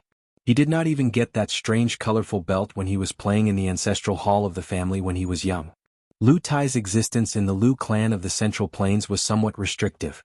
To those silent and lethargic old ancestors of the Lu clan, this junior was too awkward. At the same time he was stunning. It was as though he had been born from the Tao. There was almost no precedent in history. Therefore, the massive Lu clan's attitude towards Lu Tai had always been ambiguous. The sage said, "The big man changes into a tiger, the small man changes his face, and the gentleman changes into a leopard." Lu Tai's body was like a magic weapon. It was even more wonderful than the body that the young Cui Dong, Qin Pinggan's student, had stolen in his early years. Lu Tai paid attention to the sea of clouds outside the building, looking for the best time to make a move. The scene in the lobby of the main building had been covered. It was almost impossible for the man with the horsetail whisk to send a message out. The lady of the castle said softly, "Immortal master, I've made up my mind." Lu Tai was puzzled. He looked down and asked, "What do you mean?" The lady's face was sad, but her eyes were resolute. She put her hand over her heart and asked, "Can he survive?" Although the lady was not a cultivator, the strange feeling in her heart had lasted for several years. She was not a fool. Connecting the disaster of the Eagle Fortress and the conversation between the man with the horsetail whisk and Lu Tai, she had guessed most of the situation. Lu Tai shook his head and said, "The little guy has deviated from the great Tao. He is violent, cruel, and bloodthirsty. Even if you die and he survives, he will still be a disaster in the future. When the time comes, a small Eagle Fortress will not even be qualified to be buried with him. It may very well be the entire Agarwood kingdom," the lady cried sadly, "but I want him to live. I can feel his existence. After all, he is like my child." Lu Tai was neither moved nor disdainful. She just smiled indifferently and stated a fact for the poor woman. "Then do you know that the little guy has already developed spiritual intelligence? That's why it can deliberately transmit false emotions to you. It can even subtly influence the host's mind with its instinct. Otherwise, why didn't you tell your husband about it when you knew that your body was strange?" The lady covered her heart with one hand and raised the other hand to cover her mouth. Her face was full of pain. She was at a loss and just shook her head at Lu Tai.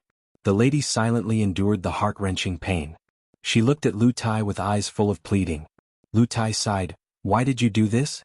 Do you really want to abandon the hundreds of lives in the Eagle Fortress? Think about it.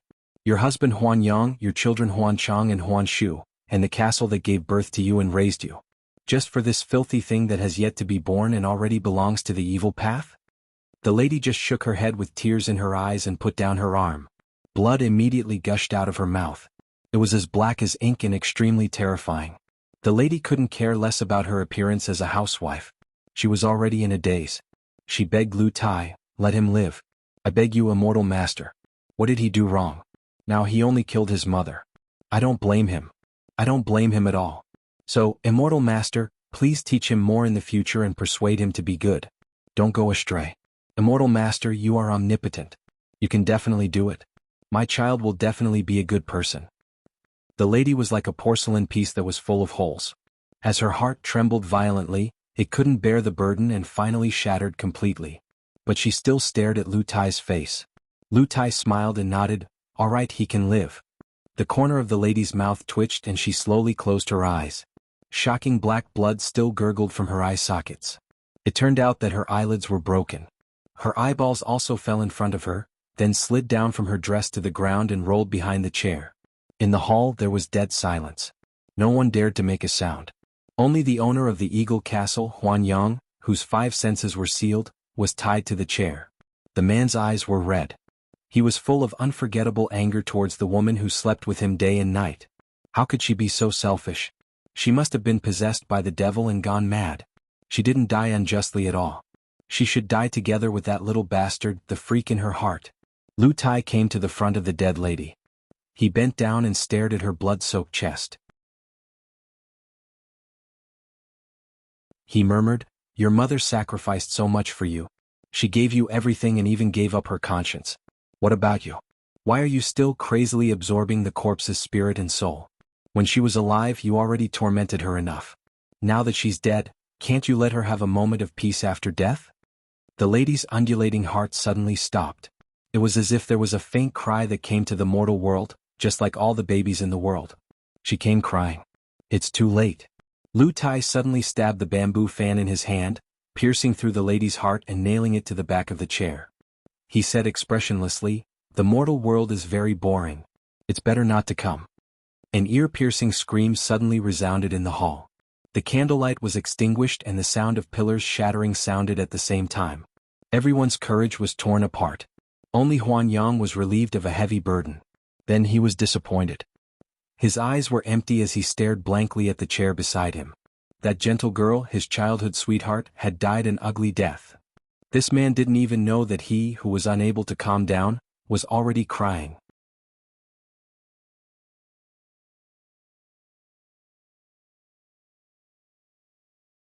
"300.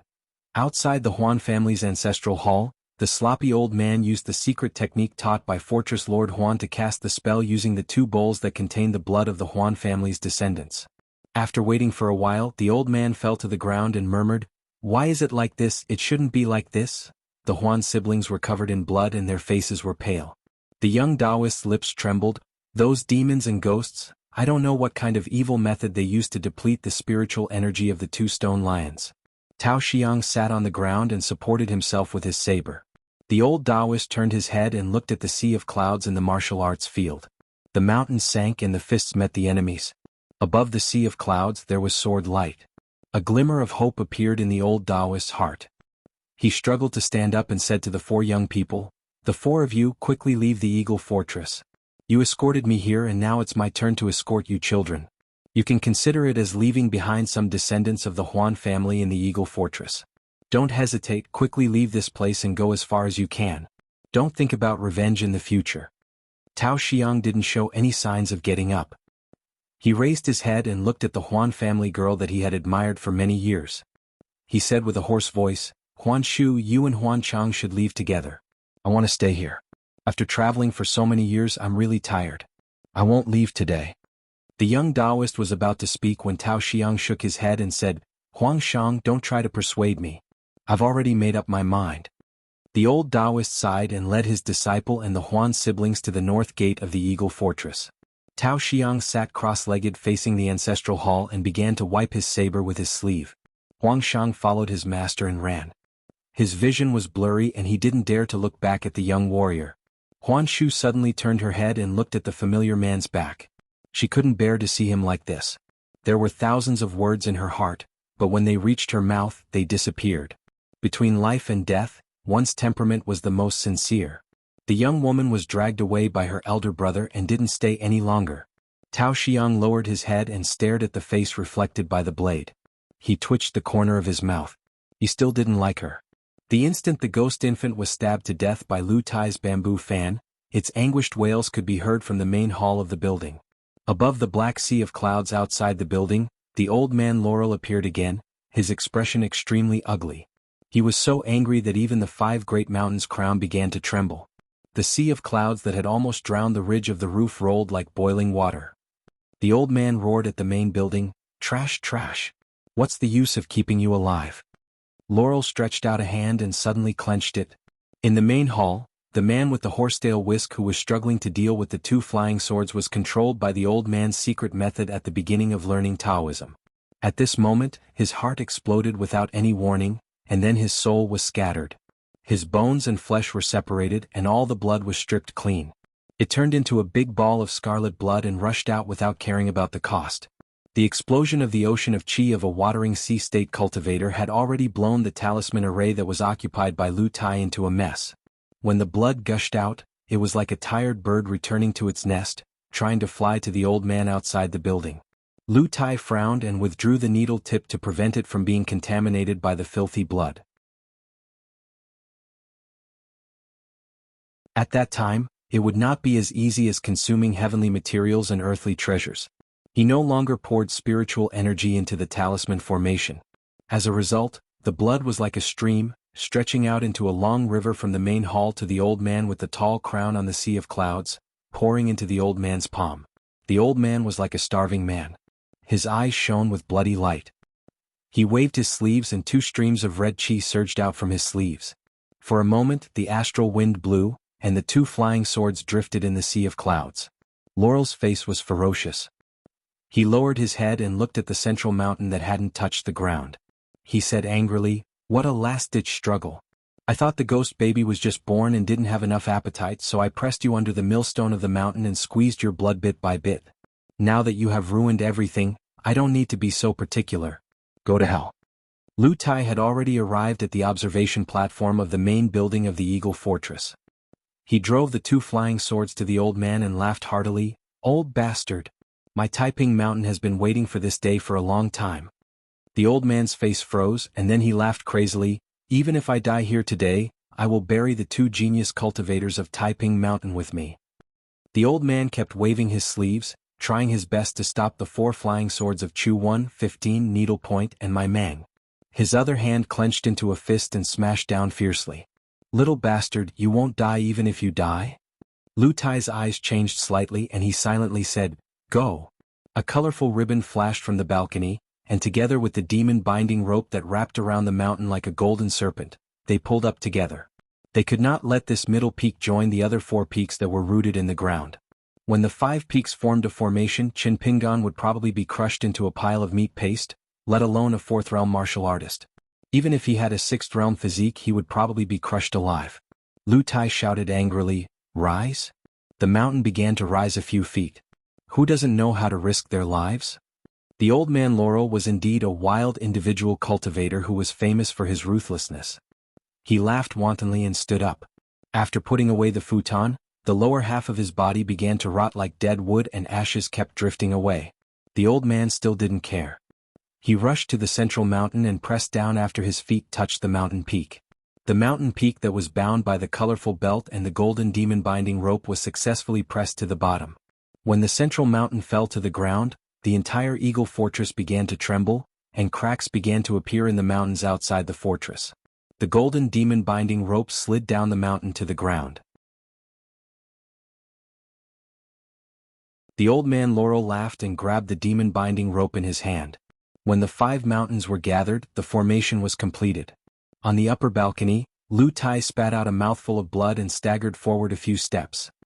He held onto the railing with difficulty and his fingers moved slightly. He said with difficulty, "Come back." The colorful belt that originally bound the central mountain also lost its brilliance and began to return to its original shape. Then it swept toward the main building. The old man's eyes lit up. He reached out and grabbed the ribbon again. He had just gotten the demon binding rope, and now he had this ribbon, which was undoubtedly a magic treasure, in his pocket. There was always a way out. Although he suffered a great loss this time, at least he didn't lose everything. The old man sat cross-legged again. The futon appeared out of thin air. After this battle, the 5 mountains' crown on his head had thinned out. In the sea of clouds above his head, only the 2 flying swords of the sword cultivator in the main building, one big and one small, were still struggling. The old man Laurel had been secretly observing the 2 pocket-sized flying swords.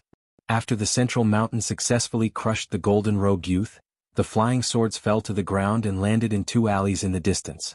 They were most likely destroyed. It was a pity. Today he had gotten his revenge.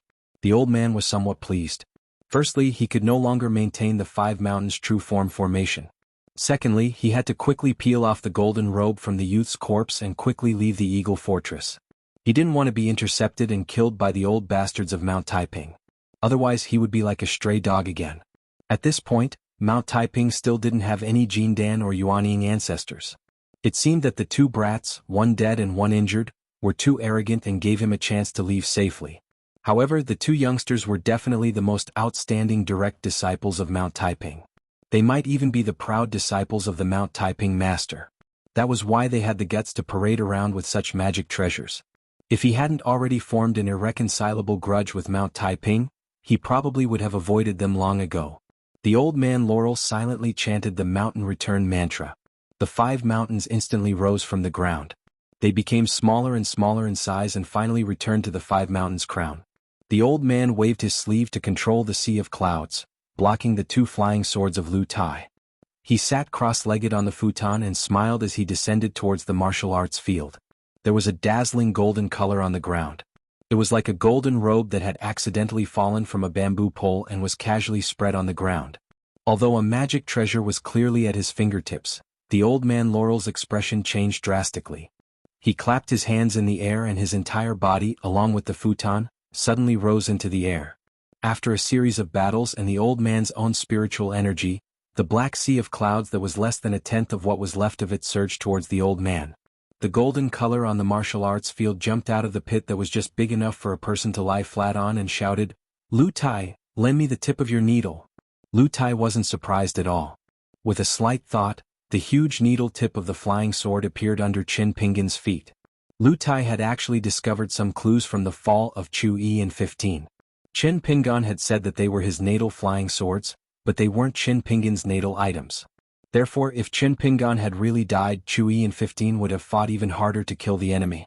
Only Qin Pingan had faked his death and deliberately let the 2 flying swords act. After that, the demon binding rope also faked his death. Lu Tai had a hard time holding back his laughter. Following the example of the old man, the platform also lost control of the multicolored belt on purpose, allowing the old man to take it away. The old man left very quickly, but Chu Yi and 15, who had been hiding nearby, were even faster. One on the left and one on the right, they instantly pierced through the futon, causing the old man Laurel's fleeing speed to slightly stagnate. There was also Lu Tai's flying sword, Wheat On, blocking the old man in the air. Most importantly, Lu Tai's multicolored belt and Qin Pingan's golden demon binding rope had come alive again. They bound the old man Laurel's arms at the same time, like 2 pythons coiling around a person.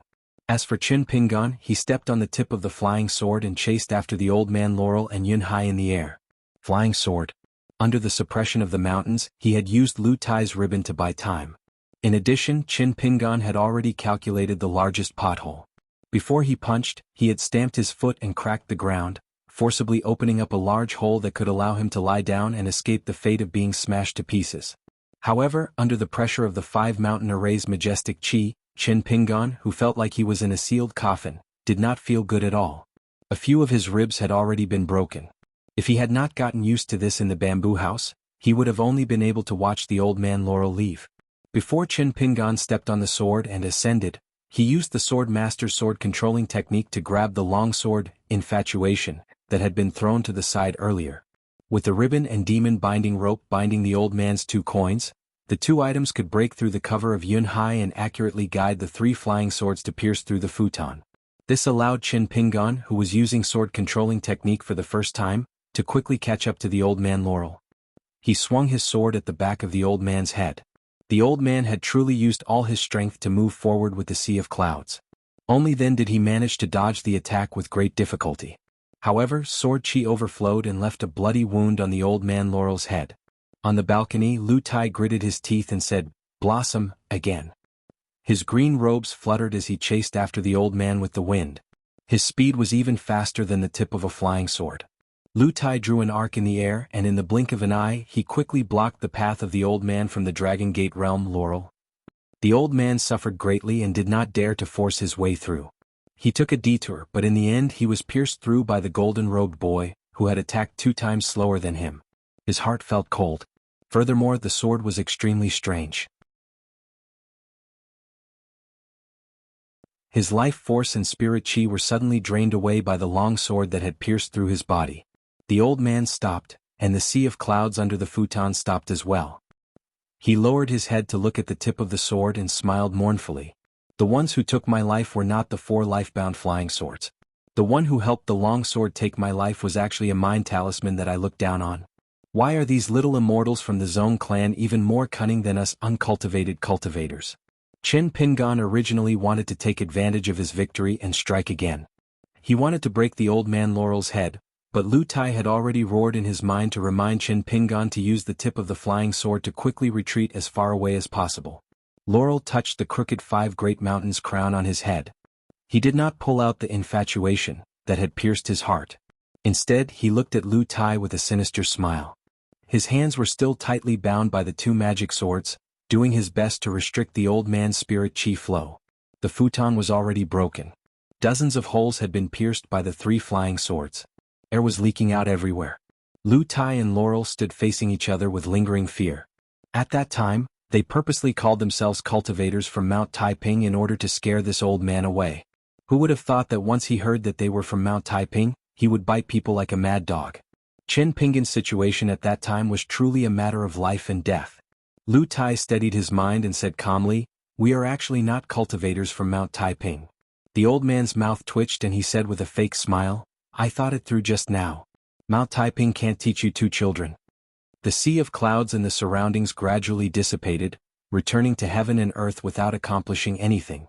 Immortals always fought in the sky. But the joys and sorrows of separation and reunion were mostly in the human world. The atmosphere in the main hall of Castle Flying Eagle was strange. Castle Lord Huanyang was already able to move freely, but he did not even look at the corpse of the woman on the chair beside him. The old housekeeper, Hiya, glanced at the castle lord's wife with a complicated expression. He could not bear it and wanted to say something, but was stopped by Huanyang's cold gaze. Huanyang placed one hand on the chair and said in a low voice, "No one is to spread what happened in the hall today.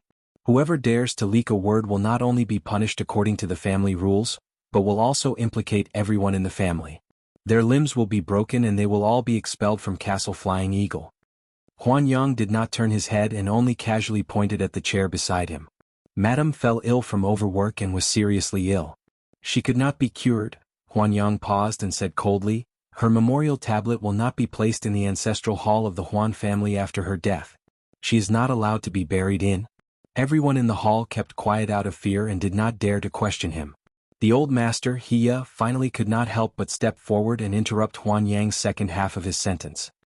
He said sadly, "Castle Lord, Madam is at fault, but I hope that you will allow her to be buried in the back mountain on account of her years of assisting her husband, teaching her children, and managing the family business.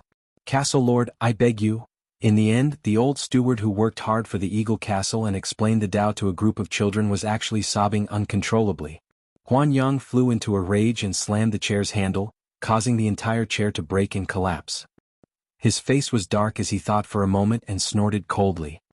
"We will discuss this later." Huanyang, who had always been kind to people, was now like a hungry eagle. He looked around, causing everyone's scalps to tingle. No one dared to look him in the eyes and lowered their heads. It's still hard to say whether Castle Flying Eagle can survive. Don't leave this place for now. Iya, kill anyone who dares to leave the gate. After saying this, Huanyang left the hall alone and went up the stairs. In the end, he came to a place that even his father did not know why it was called Upper Balcony. The man who had never been so cold-hearted in his life looked into the distance, trying to see the result of the battle earlier. Unfortunately, his martial arts cultivation was average and his eyesight was limited. He could not see anything at all. He could only vaguely see the sea of clouds dissipating and the sword light crisscrossing. Huanyang lowered his voice and gritted his teeth. "If that ghost baby is really as powerful as they say it is, it will be great if Castle Flying Eagle has full control over it." The old Taoist led the 3 of them out of Castle Flying Eagle smoothly and went all the way to the depths of the mountains in the north. This trip was unimaginably smooth. Other than the occasional otherworldly item that came out to disturb the situation, there were not many twists and turns. Not to mention the 3 young people who survived the disaster, even the old Taoist himself felt that it was unimaginable. For a moment, the 4 of them felt as if a lifetime had passed. Standing on the hillside, Huan Chang suddenly said, "I want to go back." The sloppy old man nodded inwardly. With such thoughts, regardless of whether it was childish or not, there was hope for the Huan family to rise again in the future. If he only focused on escaping, the old man would not look down on the girl Huan Shu. However, he would look down on old brother Huan's grandson from the bottom of his heart.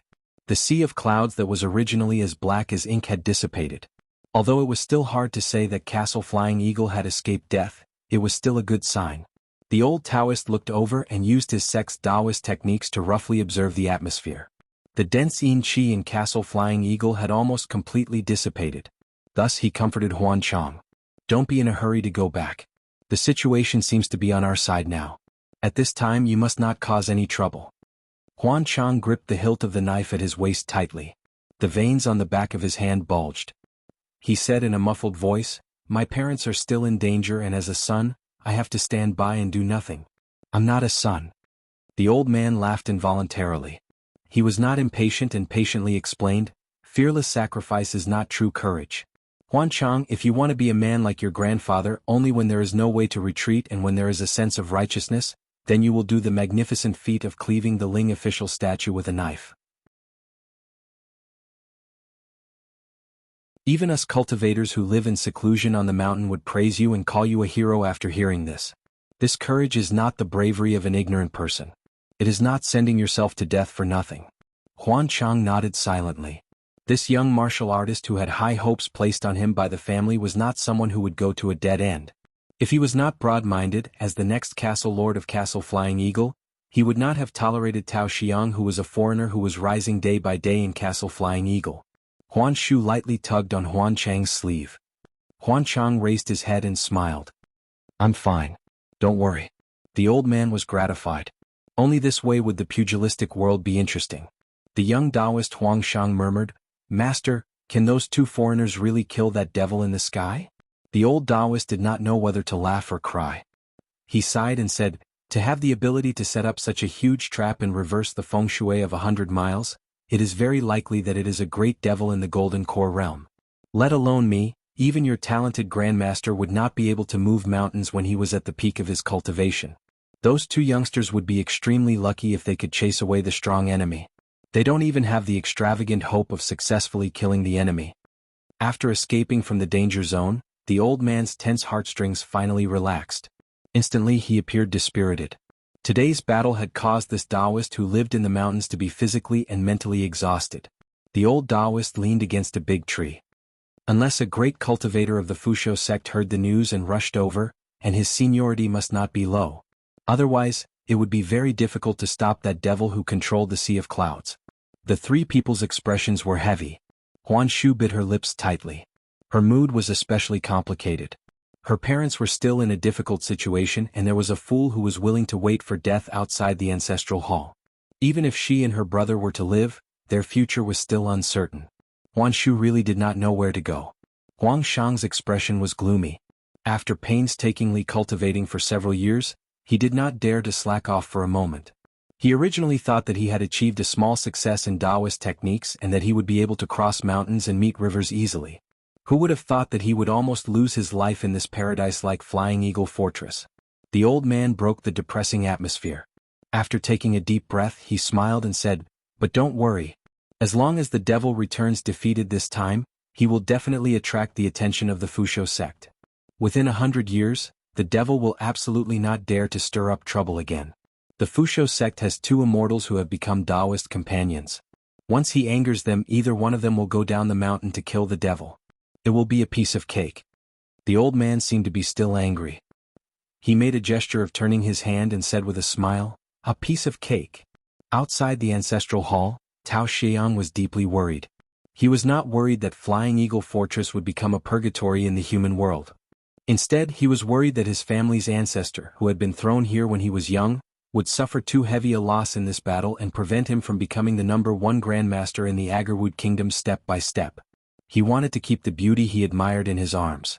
He really liked Huan Shu, who he had watched grow from a little girl to a young girl and then into a graceful woman. He wanted a beauty. He also wanted Jianghu. Perhaps in the future he would have the opportunity to go to the top of the mountain to see the scenery. Occasionally he would take the opportunity to run around Jianghu for the Huan family and meet with the ancestor in private. The ancestor once taught him that as long as it was something he liked, he should hold it in his hands. If he really could not hold on to it, he should just forget about it or directly destroy it. Tao Xiang deeply agreed. There was no one around. Tao Xiang, who had taken off his mask, looked uncertain. He put away his messy thoughts and finally felt that the pair of stone lions, which had been useless for a long time, were an eyesore. He chopped the 2 stone lions in half and they fell to the ground with a loud bang. After venting his anger, the young man immediately realized that he had done wrong. Once the ancestor's plan failed, he would have to return to his nest to recuperate. His active peak would easily reveal some clues and the damned old man would find out something. Therefore, the meticulous Tao Xiang quickly stepped forward and used the pure genuine qi on the hilt of his saber to smash the stone lion statue on the ground bit by bit. Then he quickly walked to the main building of Flying Eagle Fortress. Halfway there, he slapped himself in the chest and did not stop until blood spurted out of his mouth. The mountain was dangerous and Lord Feng fell easily. Jianghu was dangerous and deep water was easy to capsize. The ups and downs of people's hearts were the most difficult to calm. It was very difficult to be calm and sincere.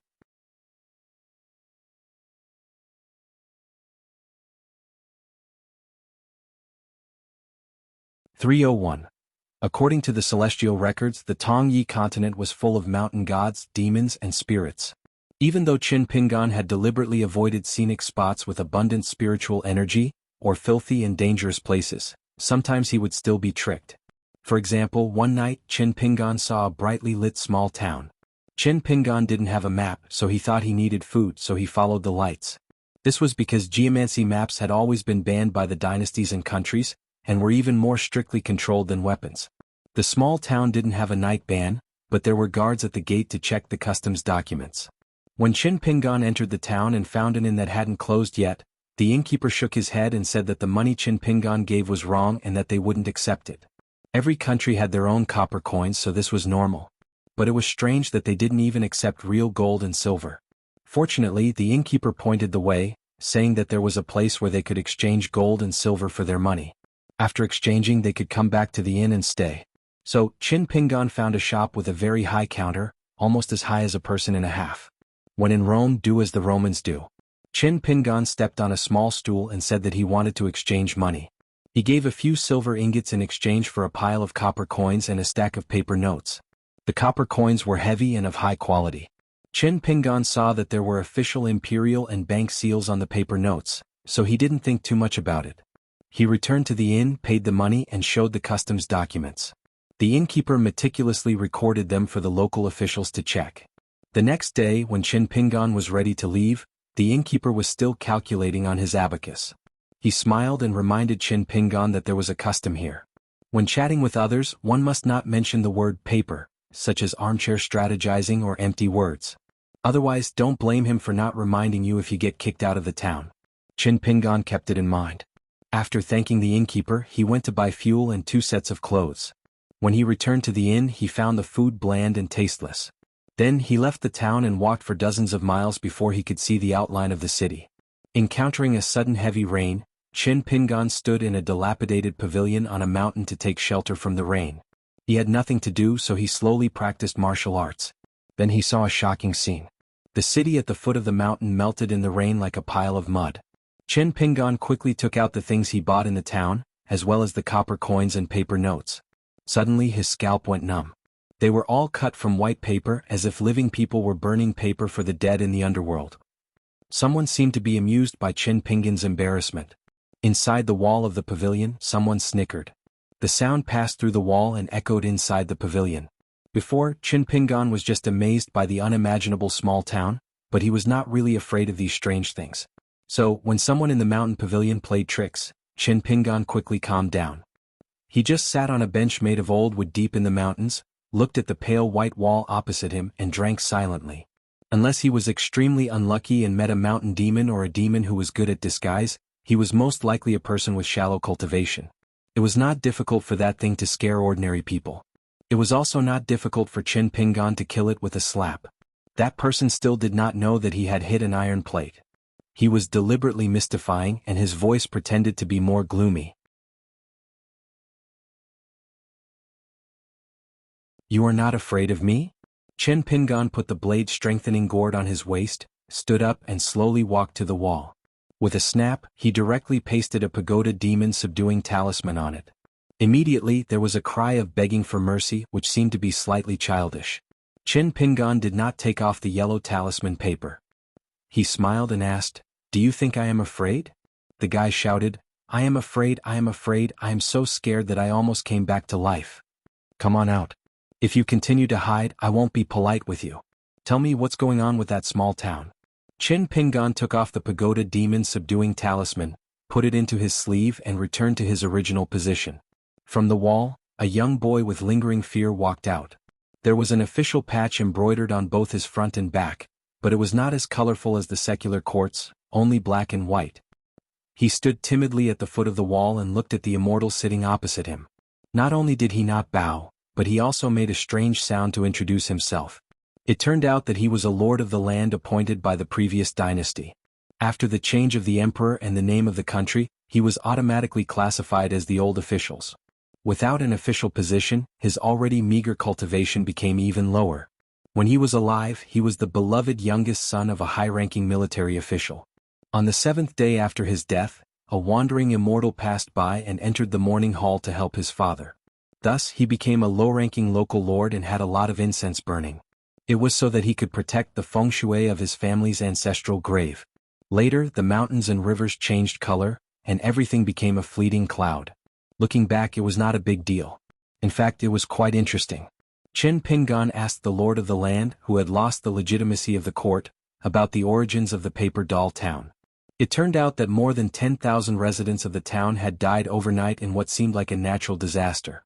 In order to prevent the people from panicking, the court ordered the surrounding counties to block the news and even invited a Buddhist monk to perform a ritual. Only then did it not evolve into a dangerous and sinister place. Chin Pingan asked what would happen to the town after the storm. The boy smiled and said that it was fine. As long as the weather was fine for a few days, everything would return to normal.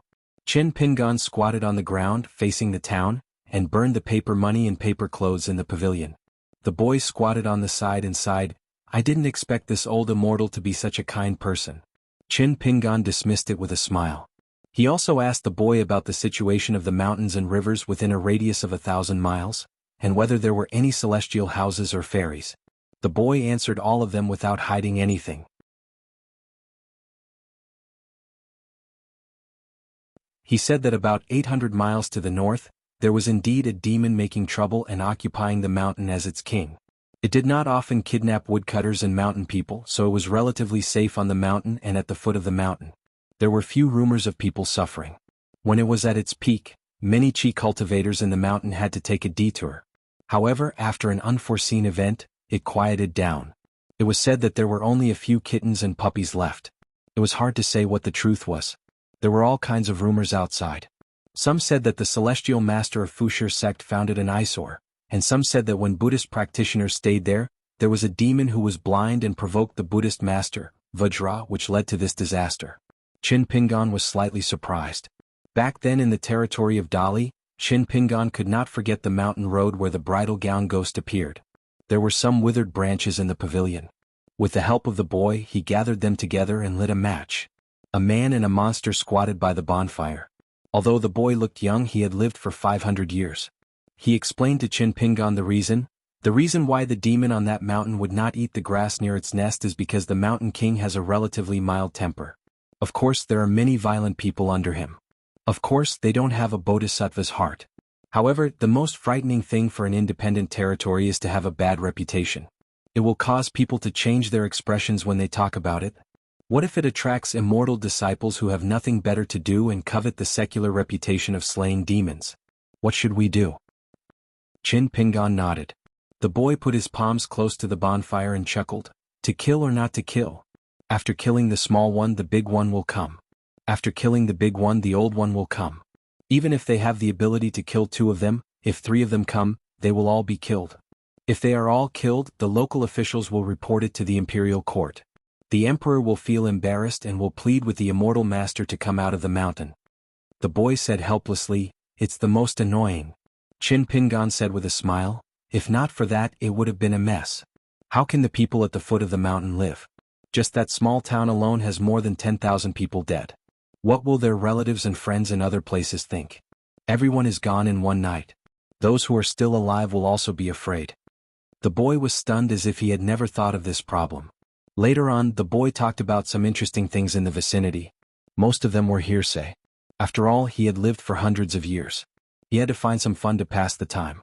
After the heavy rain stopped, Qin Pingan said goodbye to the little land official and continued on his way. Only the boy was left standing outside the pavilion, mumbling to himself. Qin Pingan passed by a barren tomb along the way. A group of poor scholars who had come to the capital to take the imperial examination stood in front of a large tomb. They looked ashamed and amazed.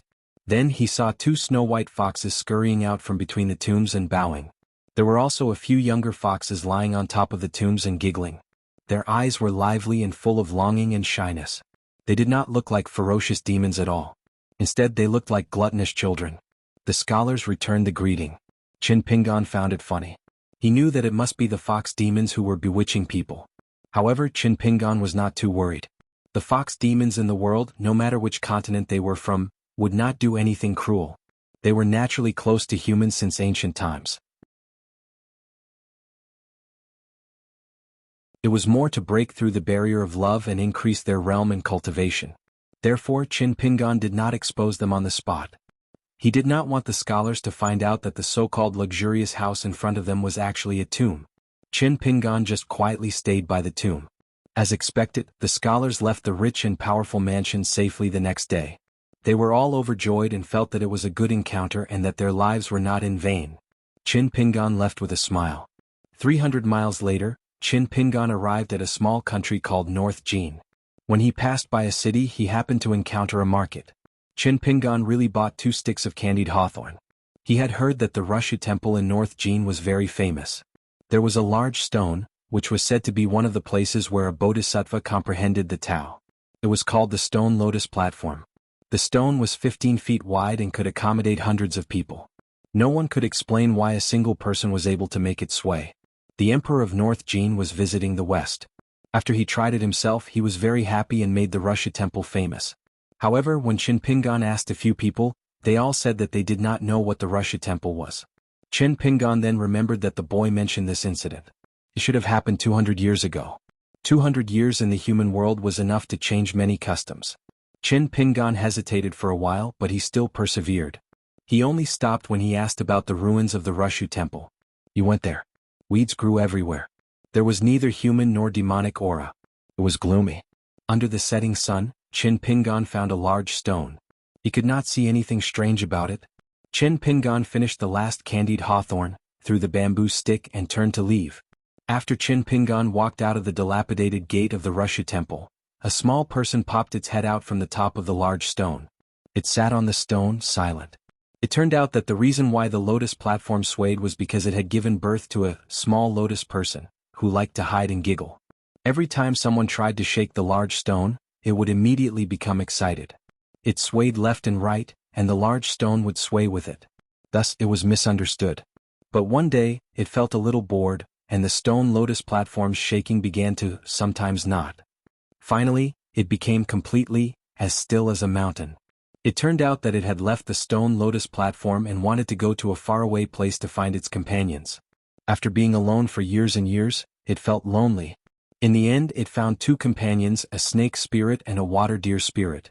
The pure and innocent little lotus person was cheated by them of a small arm formed by the cloud root and the earth spirit, and a yellow lotus leaf. But it persisted in looking for companions. Finally, it found a flower spirit that did not ask for anything from it. It brought her back to the stone lotus platform and played with her, teasing the tourists. But one day when it woke up, it found that the spiritual energy on the stone lotus platform was gone, and the flower spirit had also disappeared. The stone lotus platform that had lost its spirituality was once again left unattended. Finally, it was completely forgotten. There was only a one-armed little spirit that often sat on the edge of the stone platform, humming a folk song and gently swaying its feet. Occasionally it would feel a little sad because it did not know whether its three companions were doing well or not. If they were not doing well, why didn't they come to see it? It would comfort them. If they were doing well, why didn't they come to see it? It would be happy for them. Could not understand. The little fellow suddenly turned its head and found that the outsider wearing a snow-white robe was sitting on the other side of the stone, drinking wine while facing the sunset. After noticing its gaze, he smiled at it. The little fellow was so scared that it quickly got up, jumped, and directly disappeared into the large stone. Qin Pingan laughed out loud, jumped off the stone, and left Ru Chu Temple for real, no longer teasing that little spirit. The little fellow hid in the stone for a long time before it dared to sneak out. It looked around, and after confirming that the person was no longer there, it came to the place where the person was sitting. It suddenly opened its eyes wide, and found a coin that was surrounded by spiritual energy. The spirits of the world, most of them liked the immortal's money on the mountain and ate it as food. Putting down a snow coin, Qin Pingan did it casually. But when Qin Pingan left the city, walked out of the official road and entered the mountain, he found that in front of the small road, there was a little thing with tears in its eyes, holding the snow coin with both hands. Looking at Qin Pingan, the little thing seemed to be nervous but also happy. Qin Pingan slowly walked over. The little fellow was naturally timid, and instantly disappeared on the road. This repeated a few times, and the little fellow followed Qin Pingan for nearly 100 miles. Qin Pingan did not take the initiative to get close to it, and let it follow him at a moderate distance. Just like that, an adult and a child walked together. When they arrived at the deep mountain forest mentioned by the boy, the mountain was indeed steep. When Qin Pingan was about to walk out of the mountain boundary, he met a little spirit that seemed to have gone mad. Its clothes were ragged and it staggered, and it was repeatedly muttering a sad sentence. With such a heart, how did you become a Buddha? How did you become a Buddha? The little fellow was so scared that it did not care about anything else, and ran all the way, hiding at Qin Pingan's feet. After that, the little fellow completely let down its guard. It would either jump around beside Qin Pingan, or sit on Qin Pingan's shoulder. Later, Qin Pingan brought this new companion that could not speak, and passed by a country that was constantly at war. The people were plunged into misery and suffering, and a group of heroes were forced to become bandits. They occupied a mountain and set up a banner.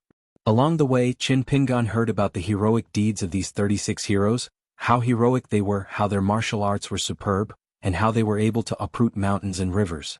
Naturally, Qin Pingan did not believe all of them, but he also thought that if there was a chance, he would go to that mountain to take a look and meet the heroes. Even if they might not be willing to drink with him at the same table, it would be good to get some of their heroic spirit from afar. In the end, Qin Pingan went there out of admiration, and encountered a black shop that sold human meat buns. When Qin Pingan saw that a few traveling merchants had fainted, he also pretended to be unconscious. He was tied up and brought to the back of the shop, and was thrown on a long pork chopping board. Then a shop assistant carrying a boning knife walked towards them, yawning.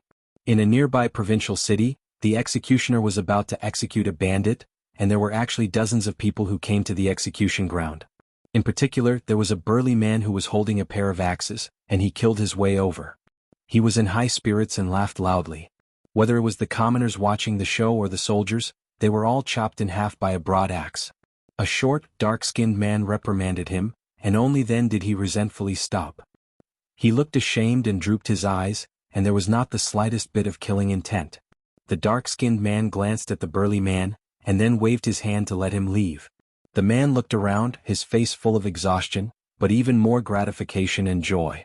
Just now, when he reprimanded the burly man with the double axes, his words were harsh, but now he looked at the back of this trusted general, and there was a smile at the corner of his eyes. This group of people had successfully saved the person in the execution ground. Not far away, they had already prepared their horses, and they galloped away from the chaotic provincial city at top speed. The soldiers actually did not dare to go out of the city to pursue them.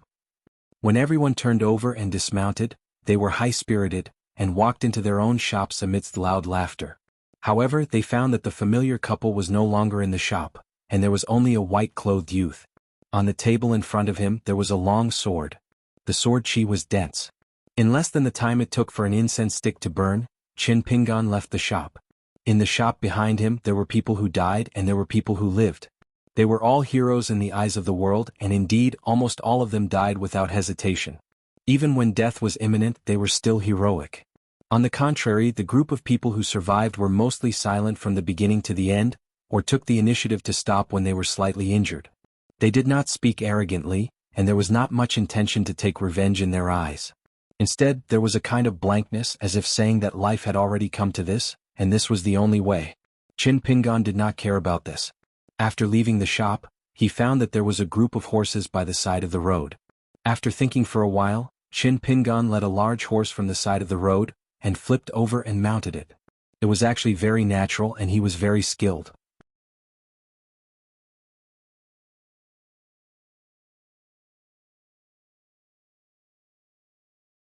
"302. On the way back, Qin Pingan's emotions had returned to normal. Flesh and blood were slowly growing on his bare arm, and the meridians were slowly spreading like grass vines. It was very mysterious. Qin Pingan looked at it carefully. It was like a teacher studying, but it disgusted Lu Tai. He thought that the Lu family also had some secret martial arts grandmasters, but when they were at the 4th or 5th realm, they definitely did not have Qin Pingan's willpower. Qin Pingan looked as he walked. He endured the pain and enjoyed it. As he witnessed the growth of the meridians with his own eyes, it was greatly beneficial for him to circulate his qi. Some of the crux of the problem that he did not understand before suddenly became clear. As they approached the Eagle Fortress, Qin Pingan had to retract his arm to avoid being mistaken by the people of the Eagle Fortress as a demonic cultivator. With the golden wine robe, he could hide this miserable scene in his sleeves, and it would not affect the process of growing flesh and blood on Qin Pingan's arm. Flying Sword Mai Mang had already brought back the 5 Mountains crown. Lu Tai weighed it and said that it was an ancient magic weapon of high quality. The drawing of the true shape of the 5 mountains on it, regardless of the technique or the shape, showed that the 5 Mountains crown came from the central divine continent. It was very likely that it had fallen into the Tongya continent in the later generations and was a pearl covered in dust. Perhaps it was the natal item of a famous mountain god in the central divine continent. Qin Pingan was quite interested in this, so he took it as an opportunity to enrich his knowledge. As for whether Lu Tai would take the 5 Mountains crown for himself, or whether he would deliberately belittle its value, Qin Pingan did not even think about it, because he felt that Lu Tai was not that kind of person. The world was complicated and people's hearts were hard to fathom, so he could have it but he could not pass it. The two of them did not directly go to the main building of the Eagle Castle.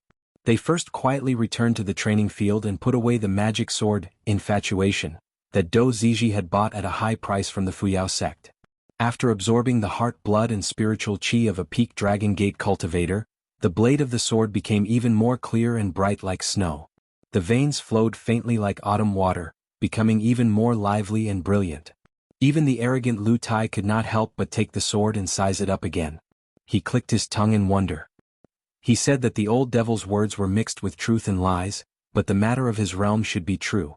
Before his realm fell, he was most likely at the threshold of the nascent soul realm. A golden core cultivator at this level could be considered not bad in the central divine continent, as they could climb mountains with their backs straight. As a result, this magic sword that was more accurate to call infatuation or heart-eating could be considered a great opportunity. As a result, Lu Tai advised Qin Pingan not to sell infatuation. In the future, if he encountered an evil cultivator or a demon or otherworldly item, he could very well stab the sword through the heart. Not only could he accumulate good karma for himself, he could also improve the quality of the sword. It was the best of both worlds, so why not? Seeing Qin Pingan hesitate, Lu Tai reprimanded Qin Pingan for the first time, saying, "Cultivators can choose not to talk about good and evil. That's just bullshit and nonsense. However, there are artifacts and treasures in the world, so how can there be a distinction between good and evil? What's wrong with using evil artifacts to do proper things?" The more Lu Tai spoke, the angrier he became.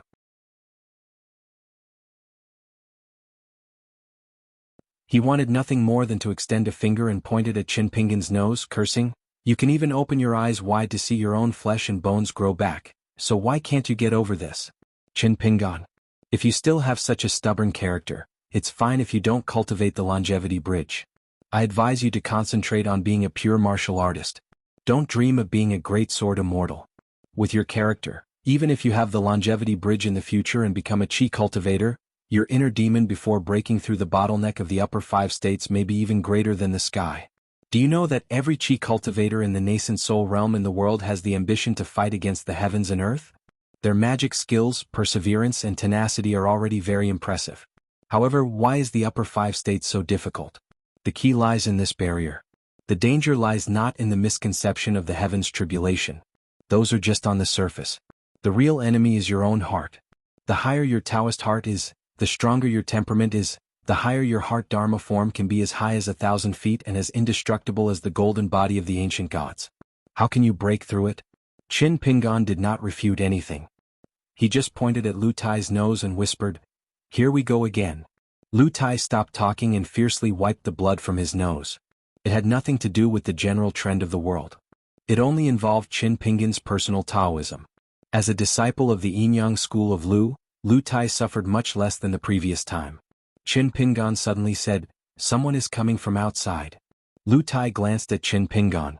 With such a keen divine sense, he was probably not inferior to a 6th-state martial artist. Was he really just a 4th-state martial artist? He became more curious about the person who taught Qin Pingan the fist art. A group of 4 people carefully entered the martial arts field. They were the old Taoist, his disciple Huang Shang, and the siblings Huan Chang and Huan Shu. The reason why they did not go to the main building was the idea of the slovenly old man. In the northern mountain forest, he accidentally saw Qin Pingan and Lu Tai returning to the Eagle Fortress. The old man decided to meet here and ask about the devil's whereabouts first. It was obviously safer for the 2 groups to go to the main building together. The old man made a Taoist bow and introduced himself. "I am Ma Feifu, cultivating at the Yuanyang mountain. I am honored to meet Immortal Master Lu and Immortal Master Qin." When Qin Pingan and Lu Tai entered the Eagle Fortress as guests, they only introduced themselves. Lu Tai casually stretched out his hand and a bamboo fan appeared out of thin air. He gently waved it. "I am from the Central Divine Continent." Qin Pingan thought for a while. "I am from the Dali family of the Aquarius continent." The old Taoist asked carefully, "Do the 2 immortal masters know the whereabouts of the devil?" Lu Tai closed the bamboo fan and pointed it at the old Taoist.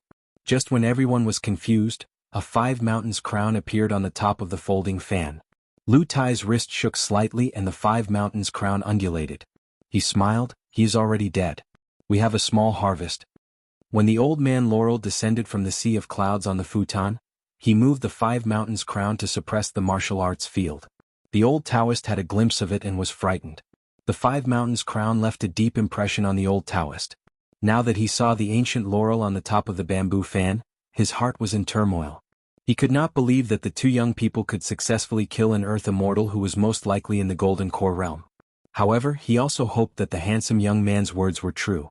Ma Feifu, the Taoist living in the Yuanyang mountain, was an experienced Jianghu cultivator after all.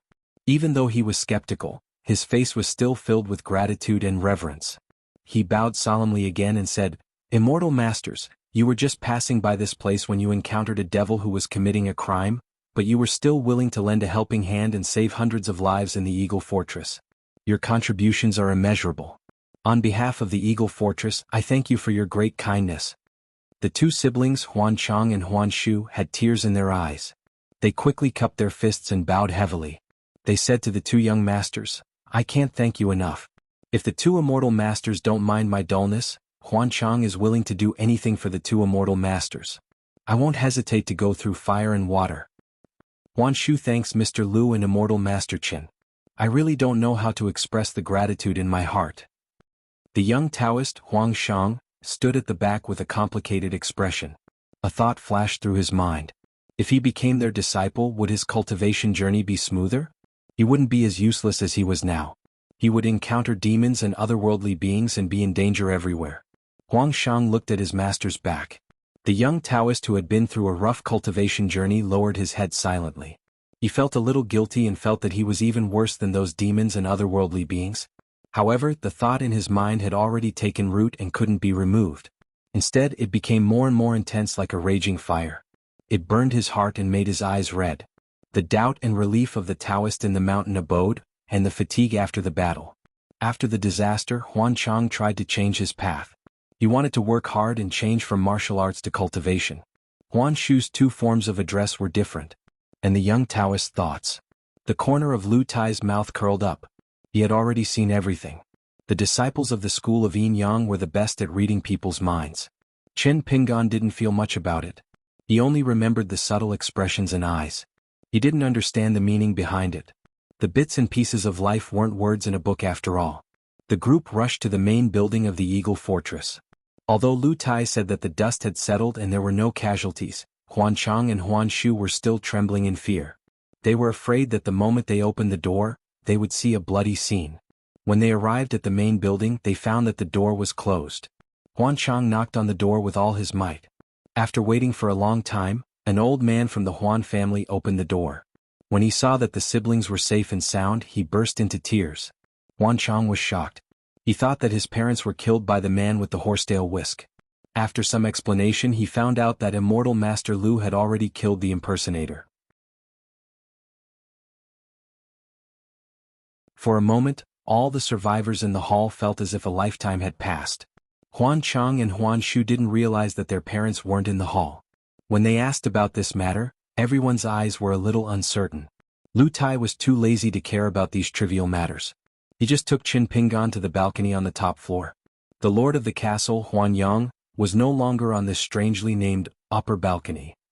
Lu Tai sat on the railing. Qin Pingan imitated him. After taking off the blade-strengthening gourd, he drank the strong wine. He raised his head and exhaled a mouthful of turbid air with the smell of alcohol. Lu Tai swayed his legs and slowly fanned himself. His hair flew in the air. He started to divide the spoils. He was familiar with the process. After the battle with Ma Wanfa and Do Ziji, plus today's battle, we're really lucky. We've earned a lot. If it was in the past, I wouldn't have had such a harvest. You know, I have the title of treasure hunting immortal in my family. Qin Pingan smiled. He couldn't help but think of the female Taoist priest of the Xingyao sect who was known as the most fortunate person in a continent. Do Ziji's spiritual sword, infatuation, is yours. The 5 mountains crown is mine. You can't say it's mine, but I bought it from you. Other than the demon binding rope that I'll help you refine and repair, the damaged armor pill you mentioned earlier is the one you bought from the Lingji shop on the inverted mountain. Didn't you always complain about the armor taking up a lot of space? I can repair it for you free of charge and turn it into a military armor pill. Don't worry about how I did it. I have my own plans. Lu Tai smiled brightly. So you might need to stay in the Eagle Castle for a while. It won't be too long. You can recover here and then go find that Taoist temple. Qin Pingan smiled and nodded. He wouldn't be soft-hearted when dealing with a rich man like Lu Tai. Lu Tai slowly said, for a high-grade magic treasure, the 5 Great Mountains crown, I need to give you 20,000 snow coins. If converted to grain rain coins, it would be 20 grains. Chasing after Ma Wanfa and the cultivator with the horsetail whisk in the main building, I actually had some gains. I roughly calculated that I should need to pay you another 20,000 snow coins, still 20 grain rain coins.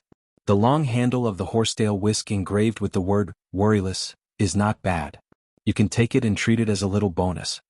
Qin Pingan was shocked. So much grain rain coins? Lu Tai kept looking into the distance and smiled. I still have some immortal coins on the mountain. Ordinary nascent soul earth immortals of the central divine continent wouldn't dare compare their wealth with mine. Qin Pingan was so angry that he slapped him. Then why did you complain about being poor at the inverted mountain?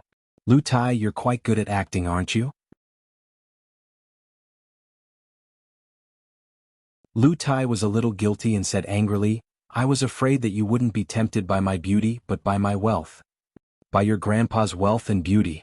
Qin Pingan slapped him again and Lu Tai flew into a rage out of humiliation.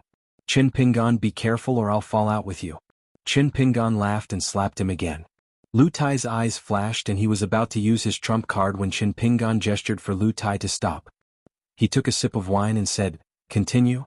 Lu Tai flipped his palm and an exquisitely embroidered bag appeared. He passed it to Qin Pingan. Qin Pingan frowned. What? Lu Tai laughed and said, it's just a little toy, a gift for you. Open it and take a look. You'll definitely like it. This is a bag of alm money seeds with a special origin. When you return to your hometown, you can plant it on a mountain with good feng shui.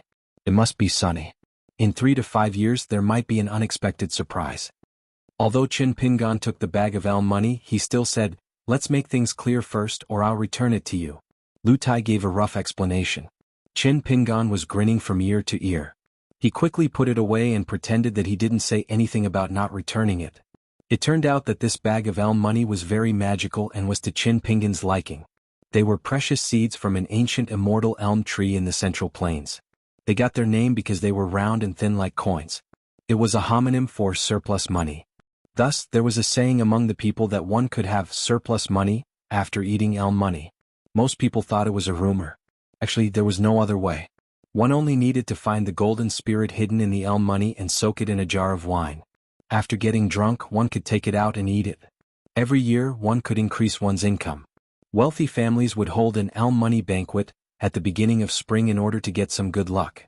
They hoped to make a lot of money in the new year. Chin Pingan liked this kind of long-term income. In Chin Pingan's heart, he always believed that a sudden wealth came and went quickly. It either required a lot of perseverance and hard work to hold on to it. However, benefits and income like elm money that weren't particularly eye-catching made Chin Pingan feel at ease.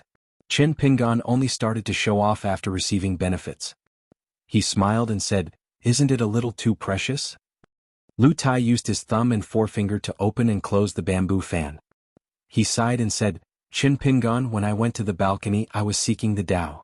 Do you know how important the word Tao is? I don't even know how to convert it into money. However, since we're friends, why don't we let it go? Otherwise, no matter how rich I am, I won't be able to afford it even if I go bankrupt. How about it?" Chin Pingan handed him the blade-strengthening gourd and nodded with a smile. "How else can it be? That's it."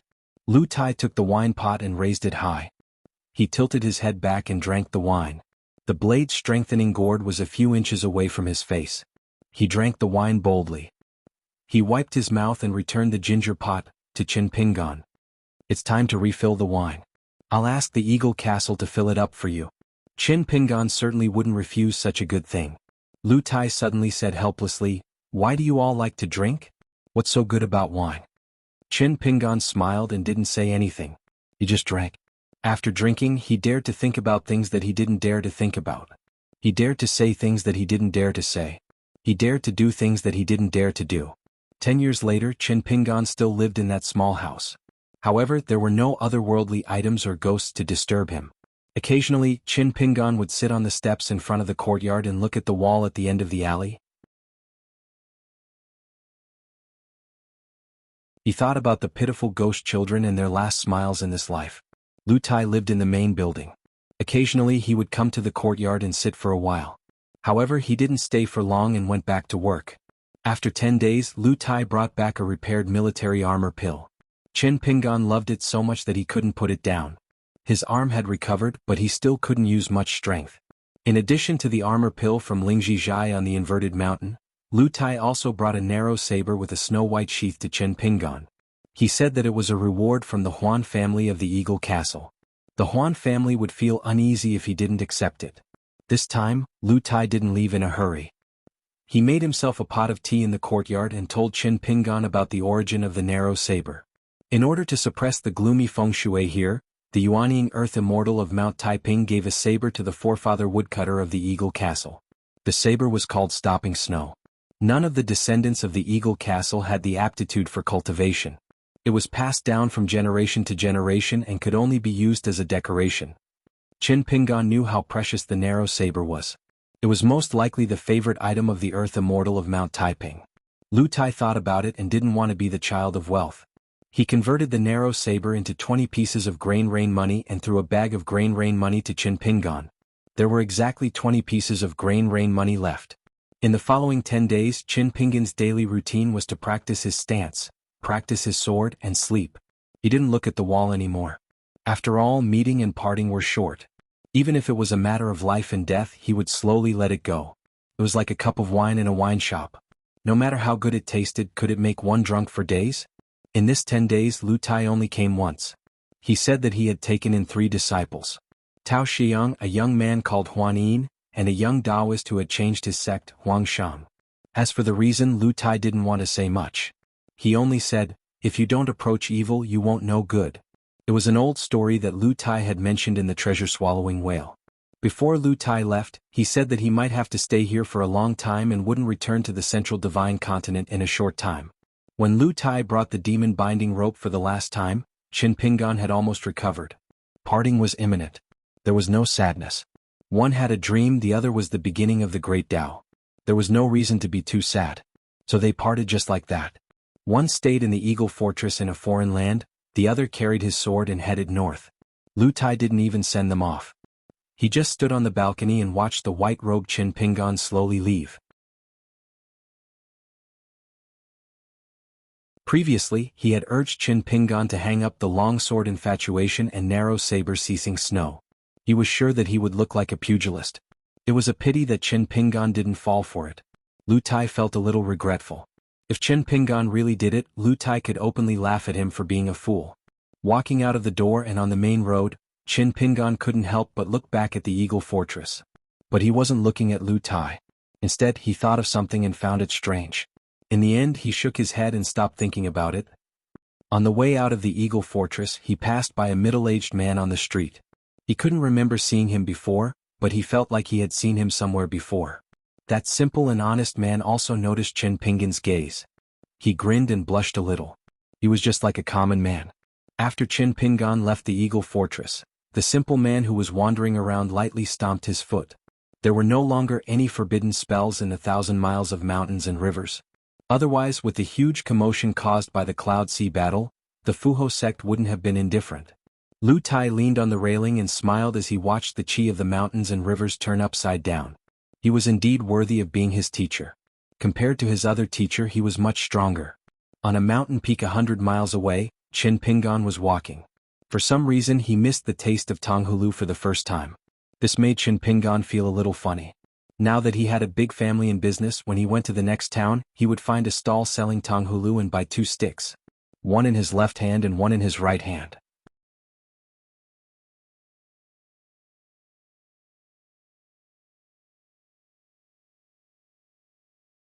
(303) According to the records of the immortals, Tongya continent had many mountain deities, demons, and spirits.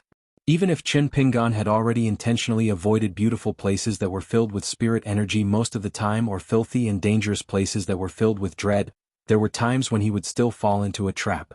For example, Qin Pingan once saw a small town that was brightly lit up in the middle of the night. Qin Pingan didn't have a map in his hand, so he thought that he needed to replenish his food, so he followed the lights all along the way.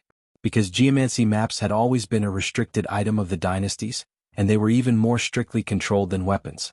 That small town did not have a night ban, but there were soldiers at the gate checking the documents. When Qin Pingan successfully entered the town, he found an inn that was not closed yet.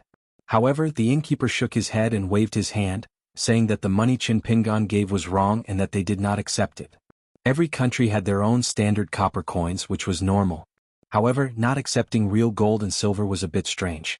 Fortunately, the innkeeper pointed the way and said that there was a place where one could exchange gold and silver for their money. After the exchange, they could just stay at the inn. Thus, Qin Pingan found a shop. The counter was extremely tall, almost half the height of a person. When in Rome, Qin Pingan did as the Romans did. He stepped on a small stool and said that he was exchanging money. He gave a few silver ingots in exchange for a pile of copper coins and a stack of paper money. The copper coins were heavy and of good quality. On the paper money, Qin Pingan saw the official seal of the imperial court and the bank. He did not think much about it and returned to the inn, paid the money, and showed the innkeeper the documents. The innkeeper meticulously recorded everything for the local officials to check.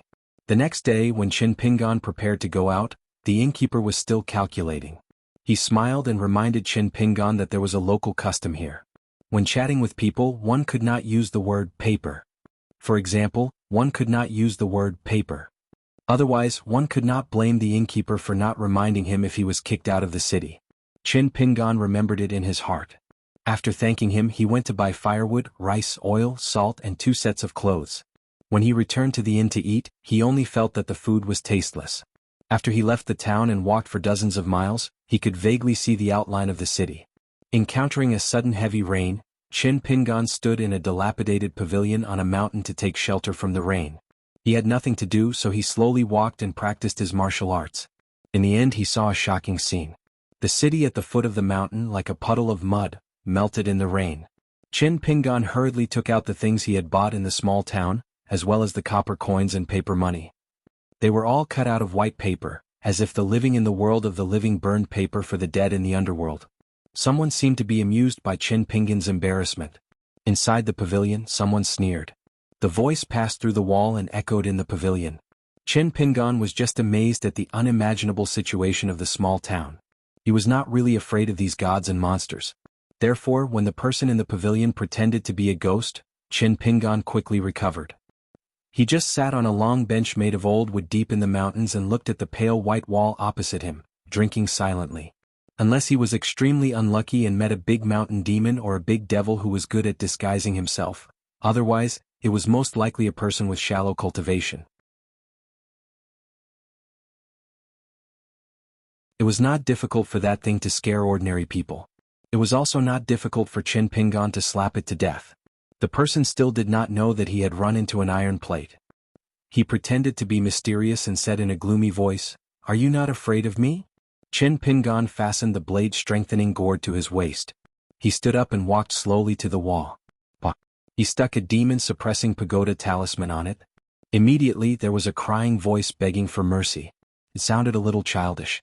Chin Pingon did not take off the yellow talisman. He asked with a smile, "Do you think I'm not afraid of you?" The guy shouted, "Yes, yes, I'm so scared that I almost came back to life. Come out. If you keep hiding, I won't be polite to you. Tell me what's going on with that small town." Chin Pingon took off the demon-suppressing pagoda and put it in his sleeve. He sat back in his original position.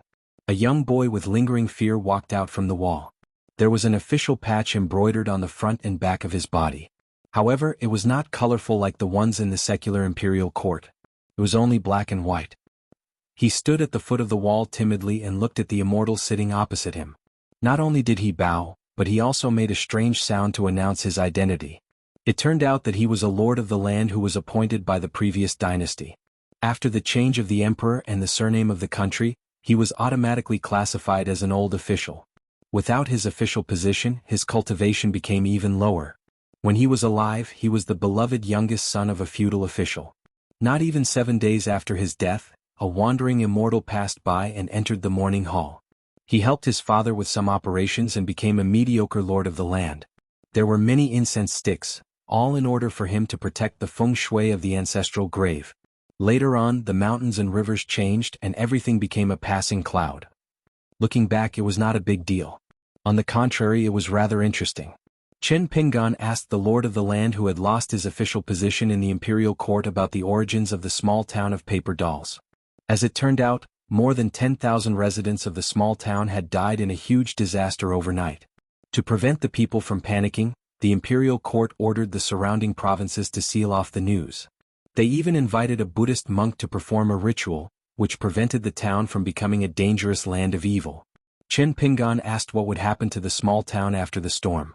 The boy smiled and said that it was fine. As long as the weather was fine for a few days, the town would return to its original state. Chin Pingon squatted on the ground and faced the small town.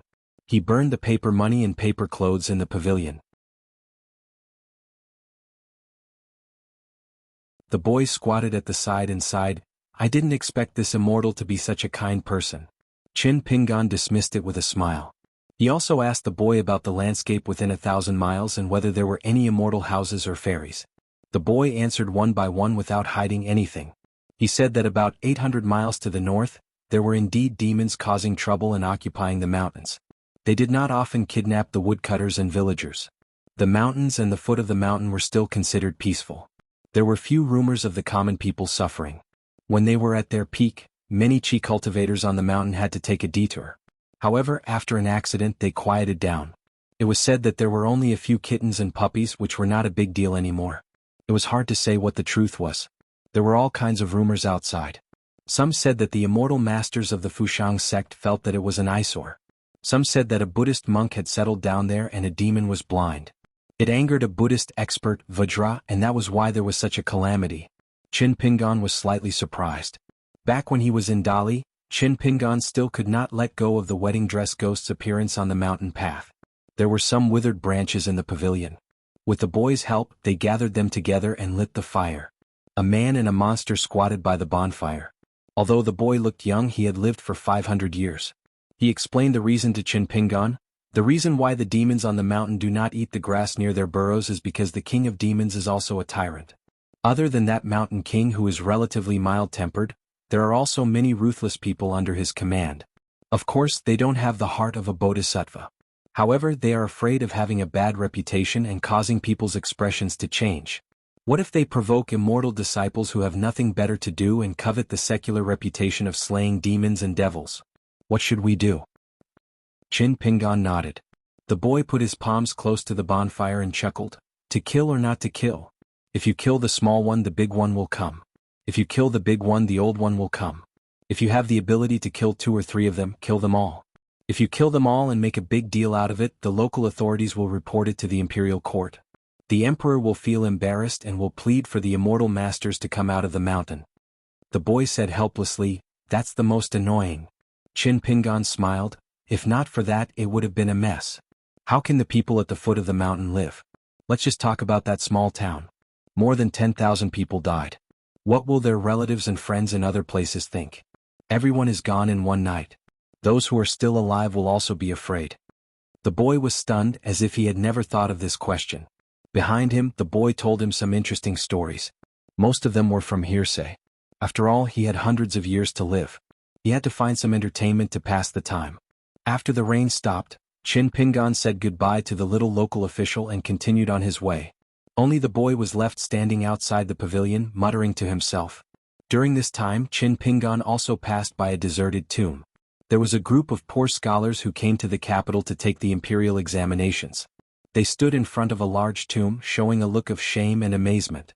Then 2 snow-white foxes jumped out from between the tombs and bowed like the people. There were also a few young foxes lying on top of the tombs and laughing. Their eyes were full of spirit, full of longing and shyness. They did not look like ferocious demons at all.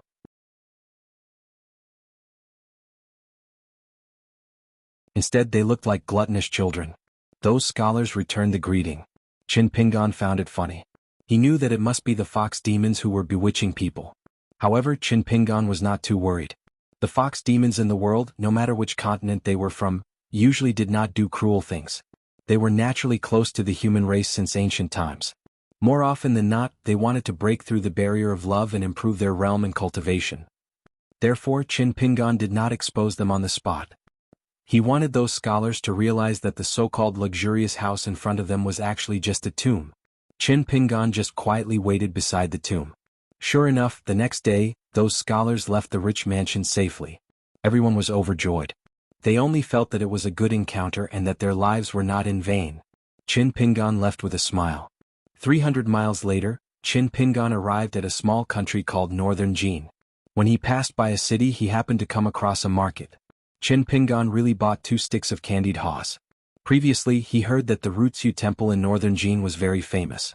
There was a huge rock that was said to be one of the places where a bodhisattva comprehended the Tao.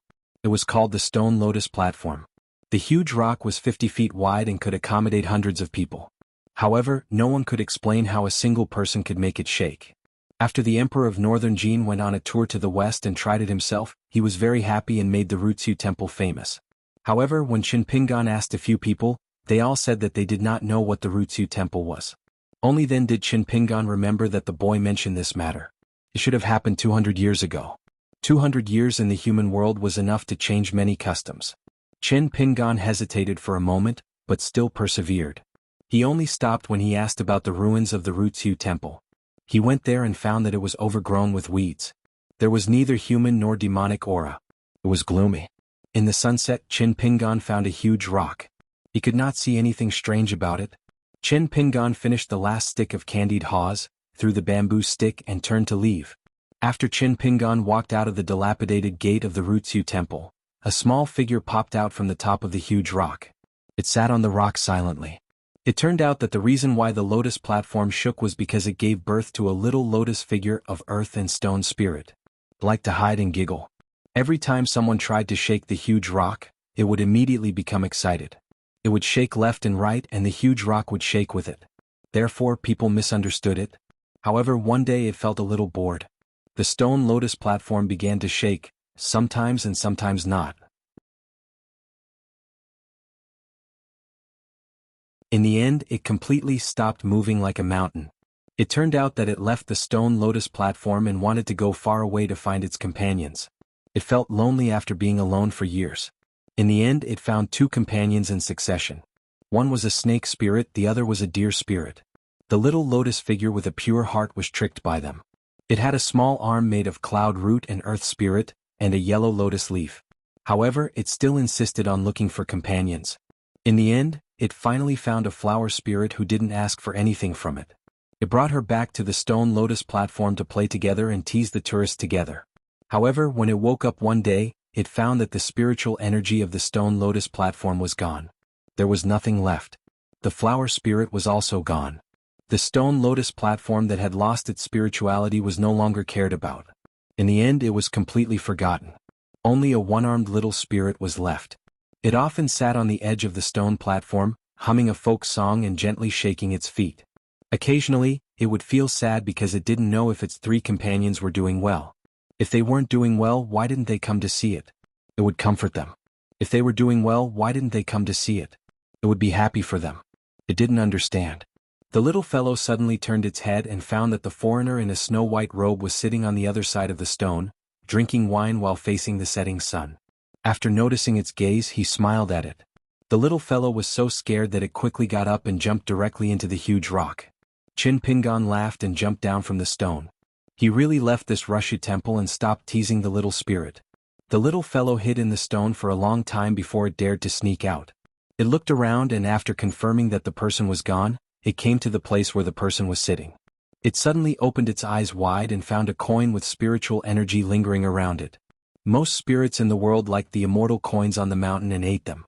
Chin Pingan just casually put down a piece of snow to spend money.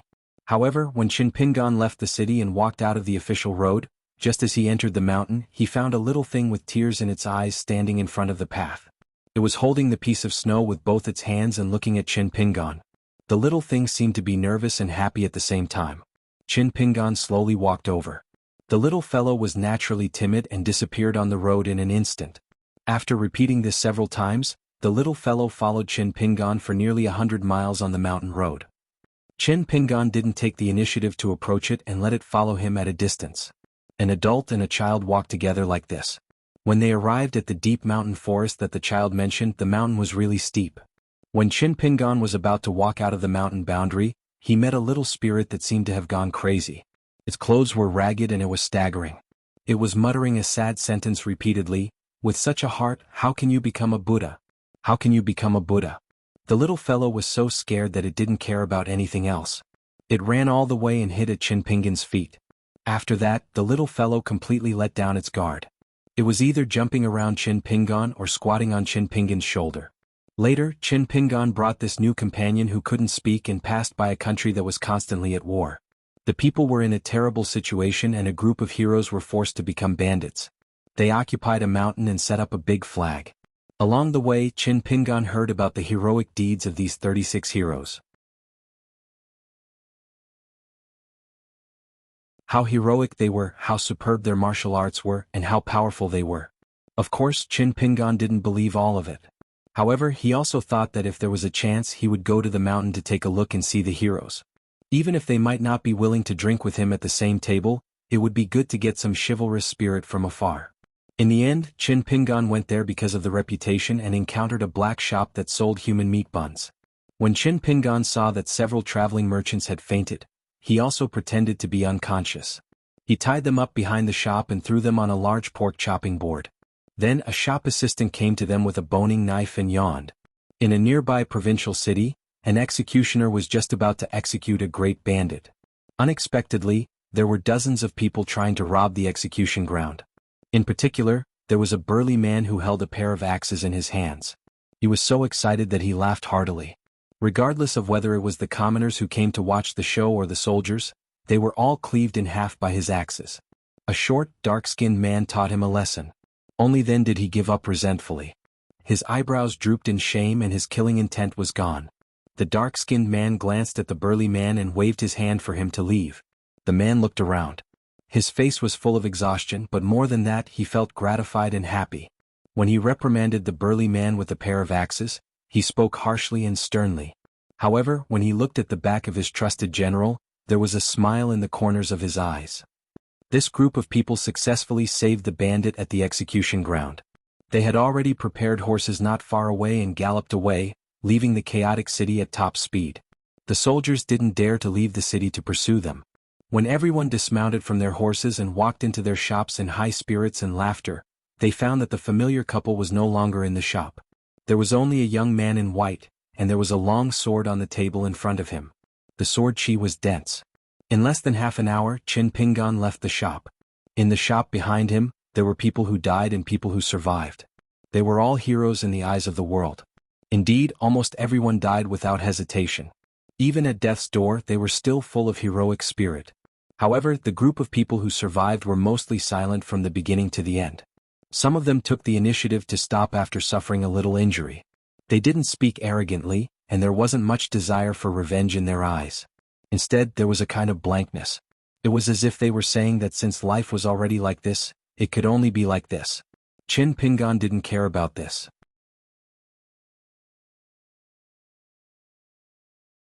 After leaving the shop, he found a group of handsome horses by the roadside. After thinking for a while, Qin Pingan led a tall horse from the roadside and mounted it. It was a natural process and he was very familiar with it. First it was swaying. Then it was galloping. You're tuning in to the Sword Dance in the Vast Sky YouTube channel. Don't forget to subscribe and join us on this journey to catch the most captivating stories.